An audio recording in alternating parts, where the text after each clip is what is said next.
Intersex ಅಂತ ಹೇಳ್ತಾರೆ. Intersex ಅಂದ್ರೆ ಎರಡೂ ಲಿಂಗವನ್ನು ಒತ್ತಂತ ಮಗೋದು. ಆಗಿದೆಯಾ ಆ ಥರದ್ದು ಯಾವ್ದಾದ್ರು? ಹೇಗ್ ಸಾಧ್ಯ? 200% ಆಗಿದೆ. ತುಂಬಾ ಇವಾಗ್ಲೂ ನಮ್ಮ ಜೊತೆಗೆ ಬದುಕ್ತದಾರಂತ ಮಕ್ಕಳು ಇದ್ದಾರೆ. ಆಕ್ಚುಲಿ ಮೇಲ್ ಲಿಂಗ ನಿಮಗೆ ವರ್ಕ್ ಮಾಡಿದ್ರೆ ಡೆಫಿನೆಟ್ಲಿ ಫೀಮೇಲ್ ಲಿಂಗನ ಕ್ಲೋಸ್ ಮಾಡಬೇಕಾಗುತ್ತೆ. ಇಲ್ಲ ಫೀಮೇಲ್ ಲಿಂಗದಲ್ಲಿ ನೀವು ಜಾಸ್ತಿ ಹಾರ್ಮೋನ್ಸ್ ಅದೇ ನಿಮ್ಗೆ ತೋರಿಸ್ತಾ ಇದ್ದಾಗ ಮೇಲ್ ಲಿಂಗವನ್ನು ತೆಗೆಸಬೇಕಾಗುತ್ತೆ. ಈ ತರ ತೆಗೆಸುವಂತ ಮಕ್ಕಳು. This will be a most viral episode of my new podcast series.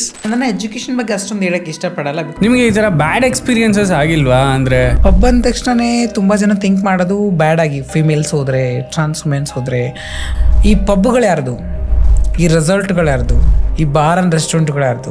ದೇಹ ನನಗೆ, ನನ್ನ ರುಚಿ, ನನ್ನ ನಾಲಿಗೆ, ನನ್ನ ಮಿದುಳು, ನನ್ನ ದೇಹ ನಾನು ಇಷ್ಟಪಟ್ಟದ್ದನ್ನೇ ಬಯಸುತ್ತೆ. ತುಂಬ ವಿಷಯ ಇದೆ ನಮ್ಮ ಕಮ್ಯುನಿಟಿ ಬಗ್ಗೆ. ಎಳೆಯಾಗಿ ನಾವು ವಿಷಯಗಳನ್ನ ಬಿಚ್ಚಿಡ್ಬೇಕಂದ್ರೆ ಮೈತ್ರಿ ಯೋಜನೆಗಳಲ್ಲಿ ಮೈತ್ರಿ ಯೋಜನೆ ಅಂತ ಮಾಡಿದ್ದಾರೆ. ಮಹಿಳೆ ಮತ್ತು ಮಕ್ಕಳ ಕಲ್ಯಾಣದಲ್ಲಿ ಬರುತ್ತೆ. 30,000 50,000 ಸೆಲ್ಫ್ ಎಂಪ್ಲಾಯ್ಮೆಂಟು, ಸ್ವಯಂ ಉದ್ಯೋಗ ಅಂತ ಇವಕ್ಕೆಲ್ಲ ಕೊಡ್ತಾರೆ. ಆ ದುಡ್ಡು ಏನಾಗ್ತಾ ಇದೆ? ಇವತ್ತು ನನ್ನ ಸಮುದಾಯ ರೋಡಲ್ಲಿದೆ, ನಾನು ಸಮುದಾಯಕ್ಕೋಸ್ಕರ ಹೋರಾಟ ಮಾಡಿದೆ, ಸಮುದಾಯದ ಹಕ್ಕುಗಳಿಗೋಸ್ಕರ ಹೋರಾಟ ಮಾಡಿದೆ ಅಂತ ಹೇಳ್ತಾರೆ. ಸಮುದಾಯಕ್ಕೋಸ್ಕರ ಹೋರಾಟ ಮಾಡಿದರೆ, ಸಮುದಾಯ ಹಕ್ಕುಗಳಿಗೆ ಹೋರಾಟ ಮಾಡಿದರೆ ಎಷ್ಟು ಜನ ಇವತ್ತು ಉದ್ಯೋಗದಲ್ಲಿದ್ದಾರೆ? ಯಾರಿಗೆ ನಿಜವಾಗ್ಲೂ ನಾನು ಹೋಗಿ ಯಾರಿಗೂ ನನ್ನ ದೇಹನ ಕೊಡಬೇಕನ್ನೋ ಆಸೆ ಯಾರಿಗೂ ಇರೋದಿಲ್ಲ. Akarsh, my life is not a story, it's open book. Hello everyone, ಎಲ್ರಿಗೂ ನಮಸ್ಕಾರ. Welcome to the new episode of Kannada podcast. Kannada podcast ಚಾನಲ್ನಲ್ಲಿ ಎಲ್ಲರೂ ನೋಡ್ತಾ ಇದ್ದೀರಾ, ತುಂಬ ಡಿಫ್ರೆಂಟ್ ಪರ್ಸ್ನಾಲಿಟೀಸ್ನ ಪ್ರತಿನಿತ್ಯ ಕರ್ಕೊಂಬಂದು ಒಳ್ಳೊಳ್ಳೆ ಹೊಸ ಕಂಟೆಂಟ್ಗಳನ್ನ ರೀಪ್ರೊಡ್ಯೂಸ್ ಮಾಡ್ತಾ ಇದ್ದೀವಿ. ಏನಕ್ಕೆ ಅಂತಂದರೆ we have an agenda, so that ತೆರೆ ಮರೆಯಲ್ಲಿರುವಂಥವ್ರನ್ನ ಒಂದಷ್ಟು ಜನರನ್ನ ಪರಿಚಯ ಮಾಡಬೇಕು ಥ್ರೂ ಮೈ ಪಾಡ್ಕಾಸ್ಟ್ ಅನ್ನೋದು ಒಂದು ಹೊಸ ಟ್ರೆಂಡ್ ಕ್ರಿಯೇಟ್ ಮಾಡಿದೆ ಇತ್ತೀಚಿನ ದಿನಗಳಲ್ಲಿ. ಆ್ಯಂಡ್ ಇವತ್ತಿನ ದಿನ ನನ್ನ ಜೊತೆ a wonderful, gorgeous woman. She is from a transgender community and she is a trans woman. ಯಾರಿರ್ಬೋದು? ಎಲ್ರಿಗೂ ಗೊತ್ತಿರುತ್ತೆ, ಸಾಕಷ್ಟು ವಿಡಿಯೋಗಳು ವೈರಲ್ ಕೂಡ ಆಗಿದೆ ಅವ್ರದ್ದು. ಒಳ್ಳೆ ಮಾತುಗಾರ್ತಿ. ಬದುಕಿನ ಕತೆ ಇದೆಯಲ್ಲ, ದಟ್ ಈಸ್ ಸೋ ಇಂಪಾರ್ಟೆಂಟ್. ಏಕೆಂದರೆ ಎಲ್ಲರೂ ಜೀವನನೂ ಕತೆಯಾಗಿ ಬದಲಾಗಲ್ಲ. ಹೆಂಗೆ ಒಂದು ಕಂಬಳಿ ಹುಳು ಚಿಟ್ಟೆಯಾಗಿ ಬದಲಾಗತ್ತಲ್ಲ, ಆ ರೀತಿ ಇವರ ಬದುಕು ಅಷ್ಟೆ. ಕಂಬಳಿ ಹುಳ ಚಿಟ್ಟೆಯಾಗಿ ಬದಲಾದ ಬದುಕು. ಈ ಬದುಕಿನ ಕತೆ ಕೇಳೋದಕ್ಕೆ I am so curious. I don't want to waste my time. Welcome Charita Konkal. Thank you so much Akash. ತುಂಬ ಸಂತೋಷ ಆಗ್ತದೆ, ತುಂಬ ಖುಷಿ ಆಗ್ತದೆ. ನಿಮ್ಮ ಈ ಒಂದು ಸೆಟಪ್ ನೋಡಿ ತುಂಬ ಹೆಮ್ಮೆ ಆಗ್ತದೆ. ತುಂಬ ಅದ್ಭುತವಾಗಿ ಸೆಟಪ್ ಮಾಡಿದ್ದೀರಾ, ತುಂಬ ಖುಷಿ ಆಗ್ತದೆ. ನಾವು ಡಿಜಿಟಲ್ ಮಾಧ್ಯಮದಲ್ಲಿ ನೋಡಿದಾಗ ತಾವಂತೂ ಕ್ಯಾಮ್ರಾ ಮುಂದೆ ಬರೋಕ್ಕೆ ಮುಂದೆ ನೋಡ್ತಾ ಇದ್ದೀವಿ. ಇವತ್ತು ನನ್ನ ಇಂಟರ್ವ್ಯೂ ಮಾಡ್ತಾ ಇದ್ದೀರಾ, ನಿಜವಾಗ್ಲೂ ತುಂಬ ಹೆಮ್ಮೆ ಆಗುತ್ತೆ. ಆ್ಯಂಡ್ ಈ ಒಂದು ನಿಮ್ಮ ಇಂಟರ್ವ್ಯೂ ತುಂಬ ಅದ್ಭುತವಾಗಿ ನಡೀತದೆ. ನಾನು ತುಂಬ ಕೆಲವೊಂದು ನಿಮ್ಮ ಒಂದು ಪಾಡ್ಕಾಸ್ಟ್ ನೋಡಿದೆ, ನಾನು ಕೆಲವೊಬ್ಬರು ವಿಡಿಯೋಗಳನ್ನ ಅದ್ರಲ್ಲಿ ನೋಡಿದಾಗ ನನಗೆ ತುಂಬ ಖುಷಿ ಆಗ್ತಾಯಿತ್ತು. ನನಗೆ ಎಲ್ಲೋ ಒಂದು ಕಡೆ ತುಂಬ ಅದ್ಭುತವಾಗಿ ಮೂಡಿ ಬರ್ತಾ ಇದೆ. ಆ್ಯಂಡ್ ತುಂಬ ಸಂತೋಷ ಆಗ್ತದೆ, ನೋಡೋಕ್ಕೂ ತುಂಬ ಚೆಂದ ಇದೆ, ತುಂಬ ಅಂದವಾಗಿ ಸೆಟಪ್ ಇದೆ. ಸೊ ಹಂಗಾಗಿ ನಿಮಗೂ ಮತ್ತು ನಿಮ್ಮ ವೀಕ್ಷಕರಿಗೆ ಎಲ್ಲರೂ ಒಳ್ಳೆಯದಾಗಲಿ. And all the best. And ಧನ್ಯವಾದ ನನ್ನನ್ನು ಕರೆಸಿ ಇವತ್ತು ಫೇಸ್ ಟು ಫೇಸ್ ನನ್ನ ಕೆಲವೊಂದು ಮಾತುಗಳನ್ನು ಕೇಳಲು ನೀವು ಆಸೆ ಪಡ್ತಾ ಇದ್ದೀರಾ. ಹಾಗಾಗಿ ನಿಮ್ಮೊಂದಿಗೆ ಹಂಚ್ಕೊಳ್ಳೋಕ್ಕೆ ನನಗೂ ತುಂಬ ಹೆಮ್ಮೆ ಆಗ್ತಾಯಿದೆ. ಆ್ಯಂಡ್ ಇರಬೇಕು, ಕರ್ನಾಟಕದಲ್ಲಿ ಈ ಥರ ಒಂದು ಪಾಡ್ಕಾಸ್ಟ್ ಇರಬೇಕು. ಬಿಕಾಸ್ ನಾನು ಇವತ್ತು ಬಾಂಬೆದು ನೋಡಿದ್ದೀನಿ, ಡೆಲ್ಲಿ ನೋಡಿದ್ದೀನಿ. ಸೊ ಇವತ್ತು ಬೇರೆ ಬೇರೆ ನ್ಯಾಷನಲ್ ಮೆಟ್ರೋದಲ್ಲಿ ನಾನು ನೋಡ್ತಿರ್ತೀನಿ ಕೆಲವೊಂದು ವಿಡಿಯೋಗಳನ್ನು. ಬಟ್ ಇವತ್ತು ಕರ್ನಾಟಕದಲ್ಲಿ ಇಷ್ಟು ಅದ್ಭುತವಾಗಿ ಸೆಟಪ್ ಮಾಡಿದ್ನ ನನಗೆ ತುಂಬ ಖುಷಿ ತಂದುಕೊಟ್ಟಿದೆ. ತುಂಬ ಸಂತೋಷಕರವಾದ ವಿಷಯ. ಬಿಕಾಸ್ ನಿಮ್ಮ ಪಾಡ್ಕಾಸ್ಟಲ್ಲಿ ತುಂಬ ಜನ ಕೂತ್ಕೋಬೇಕು, ಬರಬೇಕು ಅನ್ನೋಂಥ ಬಹಳಷ್ಟು ಆಸಕ್ತಿ ಹೊಂದಿದ್ದಾರೆ. ಅದರಲ್ಲೂ ನೀವು ನನ್ನ ಕಾಲ್ ಮಾಡಿ ಬರಬೇಕು ಚರಿತಾ ನೀವು ಅಂದಾಗ ನಾನು ತುಂಬ ಹೆಮ್ಮೆಯಿಂದ ಬಂದೀನಿ. ಬಿಕಾಸ್ ನೀವು ನನಗೊಂದು ಒಳ್ಳೆಯ ಸ್ನೇಹಿತ.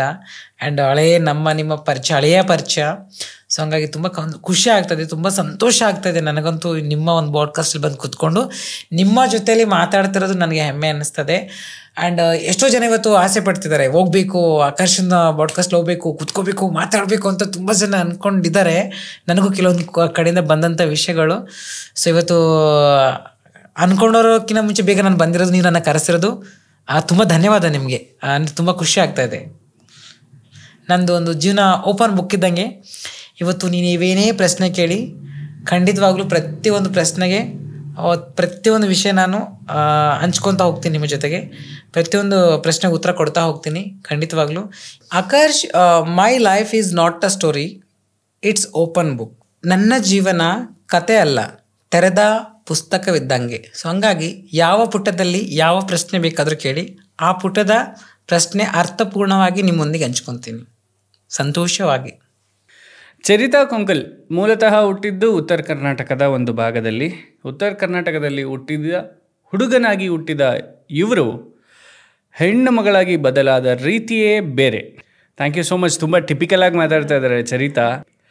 This will be a most viral episode of my new podcast series. ಯಾಕೆ ಅಂತಂದರೆ the way she representing today, the way she attire the saree, gorgeous. This will be the most viral content. ಇವತ್ತು no way, ಚಾನ್ಸೇ ಇಲ್ಲ, viral ಆಗೇ ಆಗತ್ತೆ. ಬನ್ನಿ ಇವತ್ತು cherry ಬದುಕಿನ ಕಥೆಯನ್ನು ಕೇಳೋಣ. ಚೆರ್ರಿ ಬದುಕಿನ ಕಥೆ ಭಾಳ interesting story. You have been recognised in several sectors, not only sexual, not only ಭಿಕ್ಷಾಟನೆ. ಇವತ್ತು ಎಲ್ಲ ಕಡೆ ಇದ್ದೀರಾ ನೀವು, ಎಲ್ಲಿ ಗುರ್ತಿಸೋಕ್ಕಾಗಲ್ಲ. ಪೊಲಿಟಿಕ್ಸಲ್ಲಿ ಇದ್ದೀರಾ, ಫೈನಾನ್ಷಿಯಲಲ್ಲಿ ಇದ್ದೀರಾ, ಬ್ಯಾಂಕಿಂಗ್ ಸೆಕ್ಟ್ರಲ್ಲಿ ವರ್ಕ್ ಮಾಡ್ತೀರಾ, ಗೌರ್ಮೆಂಟ್ ಜಾಬ್ಸ್ ಲೈಕ್ ಪೊಲೀಸ್ ಸೇವೆಯಲ್ಲಿ ಇದ್ದೀರಾ, IT ಯಲ್ಲಿ ಇದ್ದೀರಾ, IAS ಆಫೀಸರ್ ಇದ್ದಾರೆ. ಇವತ್ತು IAS ಆಫೀಸರ್ ಕೂಡ ಇದ್ದಾರೆ ನಿಮ್ಮ ಕಮ್ಯುನಿಟಿಯಲ್ಲಿ. ನೋಡಿ, KS ಎಕ್ಸಾಮ್ ಕೂಡ ಬರೀತಾ ಇದ್ದಾರೆ, ಎಲ್ಲಿಲ್ಲ. ಬಟ್ ಆದರೆ ಡಾಕ್ಟರ್ಸ್ ಕೂಡ ಇದ್ದಾರೆ. ಇವತ್ತಿನ ಸಿಚುವೇಶನ್ ಬಗ್ಗೆ ನಾನು ಹೇಳಿದೆ. ಫಿಲ್ಮ್ ಆಕ್ಟಿಂಗ್ ಲೈಡಲ್ಲಿ, ಲೈಕ್ ಎಂಟರ್ಟೈನ್ಮೆಂಟ್ ಫೀಲ್ಡಲ್ಲಿ ಎಲ್ಲ ಕಡೆ ಇದ್ದಾರೆ. ಬಟ್ ಏನು ಗೊತ್ತಾ, ಇದೇ ಒಂದು 10-15 ವರ್ಷದ ಹಿಂದಕ್ಕೆ ಹೋದರೆ ನಾನು ಟ್ರಾನ್ಸ್ ವುಮೆನ್ನ ನೋಡಿದ್ರೇ ನಾವು 3 ಫೀಟ್ ಡಿಸ್ಟೆನ್ಸಲ್ಲಿ ಇರ್ತಿದ್ವಿ. ಅಲ್ಲಿಂದ ಶುರು ಮಾಡ್ತೀನಿ ನಾನು. ಬಹುಶಃ ನಿಮಗೆ ಆಗ ಟ್ರಾನ್ಸ್ಫಾರ್ಮೇಷನ್ ಆಗಿರಲಿಲ್ಲ ಅನ್ಕೋತೀನಿ, ಒಂದು 10-15 ವರ್ಷ ಹಿಂದಕ್ಕೆ ಹೋದರೆ ಅಲ್ವಾ. 15 ವರ್ಷದ ಹಿಂದೆ ನಾನಿವತ್ತು ಕಥೆನ ಹೇಳ್ತೀನಿ ಕೇಳಿ. 15 ವರ್ಷದ ಹಿಂದೆ ಒಬ್ಬರು ಟ್ರಾನ್ಸ್ ವುಮೆನ್ನ ನಾನು ನೋಡಿದ್ರೆ 2 ಫೀಟ್ ಡಿಸ್ಟೆನ್ಸಲ್ಲಿ ನಿಂತ್ಕೋತಾ ಇದ್ದೆ. ಆ ಭಯ ಹುಟ್ಟಾಕಿತ್ತು ಒಂದು. ಎರಡನೇದು, ಇವ್ರ ಲೈಫಿಗೆ ಯಾಕೆ ಲಿಂಕ್ ಆಗ್ತಾ ಇದೆ ಅಂದರೆ 15 ವರ್ಷದಿಂದ ಅವನು, ಈಗ ಅವಳು. ಅವನು 15 ವರ್ಷದ ಹಿಂದೆ ನಾವು ಭಯ ಪಡೋವಂಥ ಸಮಯದಲ್ಲಿ ಅವಳಾಗಿ ಬದಲಾದ ಕತೆ ಹೇಗೆ? ಆ್ಯಕ್ಚುಲಿ ಆಕರ್ಷ್ ಏನಂದರೆ, ನಾನು ಕೂಡ ತಂದೆ ತಾಯಿಗೆ ಒಂದು ಮಗನಾಗಿ ಜನಿಸ್ತೇನೆ. ಸೊ ನಾನು ಒಂದು ತುಂಬ ಹಳ್ಳಿಯಲ್ಲಿ ಜನಿಸ್ತೀನಿ. ನಂದು ಮೂಲತಃ ಉತ್ತರ ಕರ್ನಾಟಕ, ಅಂದರೆ ಕಲ್ಯಾಣಿ ಕರ್ನಾಟಕ. ಇಡೀ ದೇಶಕ್ಕೆ ಸ್ವಾತಂತ್ರ್ಯ ಸಿಕ್ಕ ನಂತರ ನಮ್ಮ ಭಾಗದಲ್ಲಿ ಸ್ವಾತಂತ್ರ್ಯ ಸಿಕ್ಕಿರೋದು. ಸೊ ಅಂದರೆ 1 ವರ್ಷಗಳ ಕಾಲ ಆದಮೇಲೆ ನಮ್ಮ ಭಾಗದಲ್ಲಿ, ಕಲ್ಯಾಣ ಕರ್ನಾಟಕ ಭಾಗದಲ್ಲಿ ಸ್ವಾತಂತ್ರ್ಯ ಸಿಕ್ಕಿದ್ದು. ಸೊ ಹಂಗಾಗಿ ನಮ್ಮ ಭಾಗ ತುಂಬ ಹಿಂದುಳಿದಂಥ ಭಾಗ. ಸೊ ಕಲ್ಯಾಣ ಕರ್ನಾಟಕ ಅಂತಂದರೆ ತುಂಬ ತುಳಿತಕ್ಕೊಳಗಾದಂಥ ಭಾಗ, ಅಭಿವೃದ್ಧಿಗಳಲ್ಲಿ ಬಹಳಷ್ಟು ಹಿಂದುಳಿದಂಥ ಭಾಗ. ಆಮೇಲೆ ಶಿಕ್ಷಣ ಬಹಳಷ್ಟು ಕಮ್ಮಿ, ಅವೇರ್ನೆಸ್ ಬಹಳಷ್ಟು ಕಮ್ಮಿ ಆ ಭಾಗದಲ್ಲಿ. ಎಜುಕೇಷನ್ ಇಲ್ಲ ಆ ಭಾಗದಲ್ಲಿ. ಇವಾಗಲೂ ಕೂಡ ಕೆಲವೊಂದು ರೋಡ್ಗಳು, ಕೆಲವೊಂದು ಮೆಡಿಕಲ್ ಸಿಚುವೇಶನ್ಗಳು, ಎಜುಕೇಷನ್ ವಿಷಯದಲ್ಲಿ ಬಂದಾಗ ಸೊ ಇನ್ನೂ ಅಭಿವೃದ್ಧಿ ಆಗಿಲ್ಲ. ಅಂಥ ಭಾಗ ಅಂದರೆ ನಮ್ಮ ಕಲ್ಯಾಣ ಕರ್ನಾಟಕ ಭಾಗ. ಸೊ ಆ ಭಾಗದಲ್ಲಿ ನಾನು ಯಾದಗಿರಿ ಡಿಸ್ಟ್ರಿಕ್ಕು ವಡಗೇರಿ ತಾಲೂಕು ಒಂದು ಪುಟ್ಟ ಗ್ರಾಮ ಕೊಂಕಲ್ ಅನ್ನುವಂಥ ಗ್ರಾಮದಲ್ಲಿ ನಾನು ಜನಿಸಿದ್ದು. ಸೊ ಹಾಗಾಗಿಯೇ ನಿಮ್ಮ ಹೆಸರು ಚರಿತಾ ಕೊಂಕಲ್. ಎಸ್, ಬಿಕಾಸ್ ನಾವು ಯಾವಾಗಲೂ ಒಂದು ಅನ್ಕೊಂತೀವಿ ಜೀವನದಲ್ಲಿ, ನಮಗೆ ನಮಗೆ ಕೊಟ್ಟಂಥ ದೇಶಕ್ಕೆ, ನಮ್ಮ ನಾಡಿಗೆ, ನಮ್ಮ ಊರಿಗೆ, ನಮ್ಮ ಗ್ರಾಮಕ್ಕೆ ನಾವೇನಾದರೂ ಕೊಡುಗೆ ಕೊಡಬೇಕು ಅನ್ನೋದು ಹಲವಾರು ಆಸೆಗಳಿರುತ್ತೆ. ಬಟ್ ಆದರೆ ಯಾರು ಕೆಲವರು ಏನನ್ನು ಕೊಡೋಕ್ಕಾಗದೆ ಕೊರಗ್ತಿರ್ತಾರೆ. ಬಟ್ ನನಗೆ ಅನಿಸಿದ್ದು, ನಾನು ಭಾಳ ಚಿಕ್ಕ ವಯಸ್ಸಿಗೆ ಊರು ಬಿಟ್ಟಿದ್ದು. ಸೊ ಆ ಚಿಕ್ಕ ವಯಸ್ಸಲ್ಲಿ ಊರಿಗೆ ಬಿಟ್ಟಾಗ ನನ್ನ ಊರಿನ ಒಡನಾಟ ನನ್ನ ಜೊತೆಗಿರಲಿಲ್ಲ. ಭಾಳ ಸಣ್ಣ ವಯಸ್ಸಿನ ಊರು ಕಳ್ಕೊಂಡಂಥವಳು ನಾನು ಯಾರಂತಲೇ ಗೊತ್ತಿರಲಿಲ್ಲ. ಸೊ ನಾನು ಊರಿಗೆ ಗೊತ್ತಿರಲಾರ್ದಾಗ ನನ್ನನ್ನು ನಾನು ಹೇಗೆ ಪರಿಚಯ ಮಾಡ್ಕೊಳ್ಳೋದು, ನನ್ನ ಊರಿಗೆ ನಾನು ಯಾರಂತ ನನ್ನ ಊರಿಗೆ ಹೇಗೆ ತೋರಿಸ್ಕೊಳ್ಳೋದು ಅನ್ನೋದು ನನಗೆ ಒಂದು ದೊಡ್ಡ ಪ್ರಶ್ನೆ ಆಗಿ ನನ್ನ ಜೀವನದಲ್ಲಿ ಕಾಡ್ತಾ ಇತ್ತು. ಸೊ ಆವಾಗ ನನಗೆ ಐಡಿಯಾ ಬಂದಿದ್ದು, ನನ್ನ ಹೆಸರು ಜೊತೆಯಲ್ಲಿ ಚರಿತಾ ಜೊತೆಯಲ್ಲಿ ಕೊಂಕಲ್ನ ಸೇರಿಸೋಣ. ನನ್ನ ಅಡ್ಡ ಹೆಸರು ಬೇರೆ ಇತ್ತು. ನಮ್ಮ ಭಾಗದಲ್ಲಿ ಉತ್ತರ ಕರ್ನಾಟಕ, ಕಲ್ಯಾಣ ಕರ್ನಾಟಕ ಅಂತ ತೊಗೊಂಡ್ರೆ ಅಡ್ಡ ಹೆಸರುಗಳು ಇದ್ದೇ ಇರ್ತವೆ. ಪ್ರತಿಯೊಬ್ಬರಿಗೂ ಒಂದು ಅಡ್ಡ ಹೆಸರು ಇರ್ತವೆ. ನಮ್ಮ ಅಡ್ಡ ಹೆಸರು ಕಳಬೆಳಗುಂದಿ ಅಂತ ಇತ್ತು. ಸೊ ನಮ್ಮ ಕುಟುಂಬದ ಹಿನ್ನೆಲೆ ತೊಗೊಂಡಾಗ ಸೊ ನನಗೆ ಅನಿಸಿದ್ದು, ಬೇಡ, ನಾನು ಊರು ಬಿಟ್ಟು ಬಂದ ಮೇಲೆ ಆ ಊರಿನ ಒಡನಾಟ ನನಗೆ ಬೇಕೇ ಬೇಕು. ಆ ಊರು ಮತ್ತೆ ನನಗೆ ಬೇಕನ್ನೋ ಕಾರಣಕ್ಕೋಸ್ಕರ ನಾನಿವತ್ತು ಬಂದೆ, ಬೆಂಗಳೂರಲ್ಲಿ ಸೆಟ್ಲ್ ಆದೆ, ಬೆಂಗಳೂರು ಲೈಫ್ ಲೀಡ್ ಮಾಡ್ತಾ ಇದ್ದೀನಿ. ಅಂದ ತಕ್ಷಣ ಊರಿಗೆ ಹೋಗ್ಬಾರ್ದಂತೇನು ಯಾರೂ ಅಲ್ಲೇನು ಗೇರೆ ಹಾಕಿರಲಿಲ್ಲ. ಸೊ ಹಂಗಾಗಿ ನನಗೆ ಅನಿಸಿದ್ದು, ನನ್ನ ಊರು ನನ್ನ ಹೆಸರು ಜೊತೆಗೆ ಇರಲಿ ಅನ್ನೋವಂಥ ಕಾರಣಕ್ಕೆ ನನ್ನ ಜೊತೆಲಿ ಚರಿತಾ ಕೊಂಕಲ್ ಅಂತ ನಾನು ಊರು ಸೇರಿಸಿದೆ. ಇವತ್ತು ಇಡೀ ಊರು ಜನ ಹೆಮ್ಮೆ ಪಡ್ತಾರೆ. ಇಡೀ ಆ ಹೆಸರು ಕೂಡ ಅಷ್ಟೇ ಫೇಮಸ್ ಆಗಿದೆ. ನನಗೆ ತುಂಬ ಪ್ರೌಡ್ ಆಗುತ್ತೆ ನನ್ನ ಊರು ನನ್ನ ಹೆಸರು ಜೊತೆಲಿರೋದು.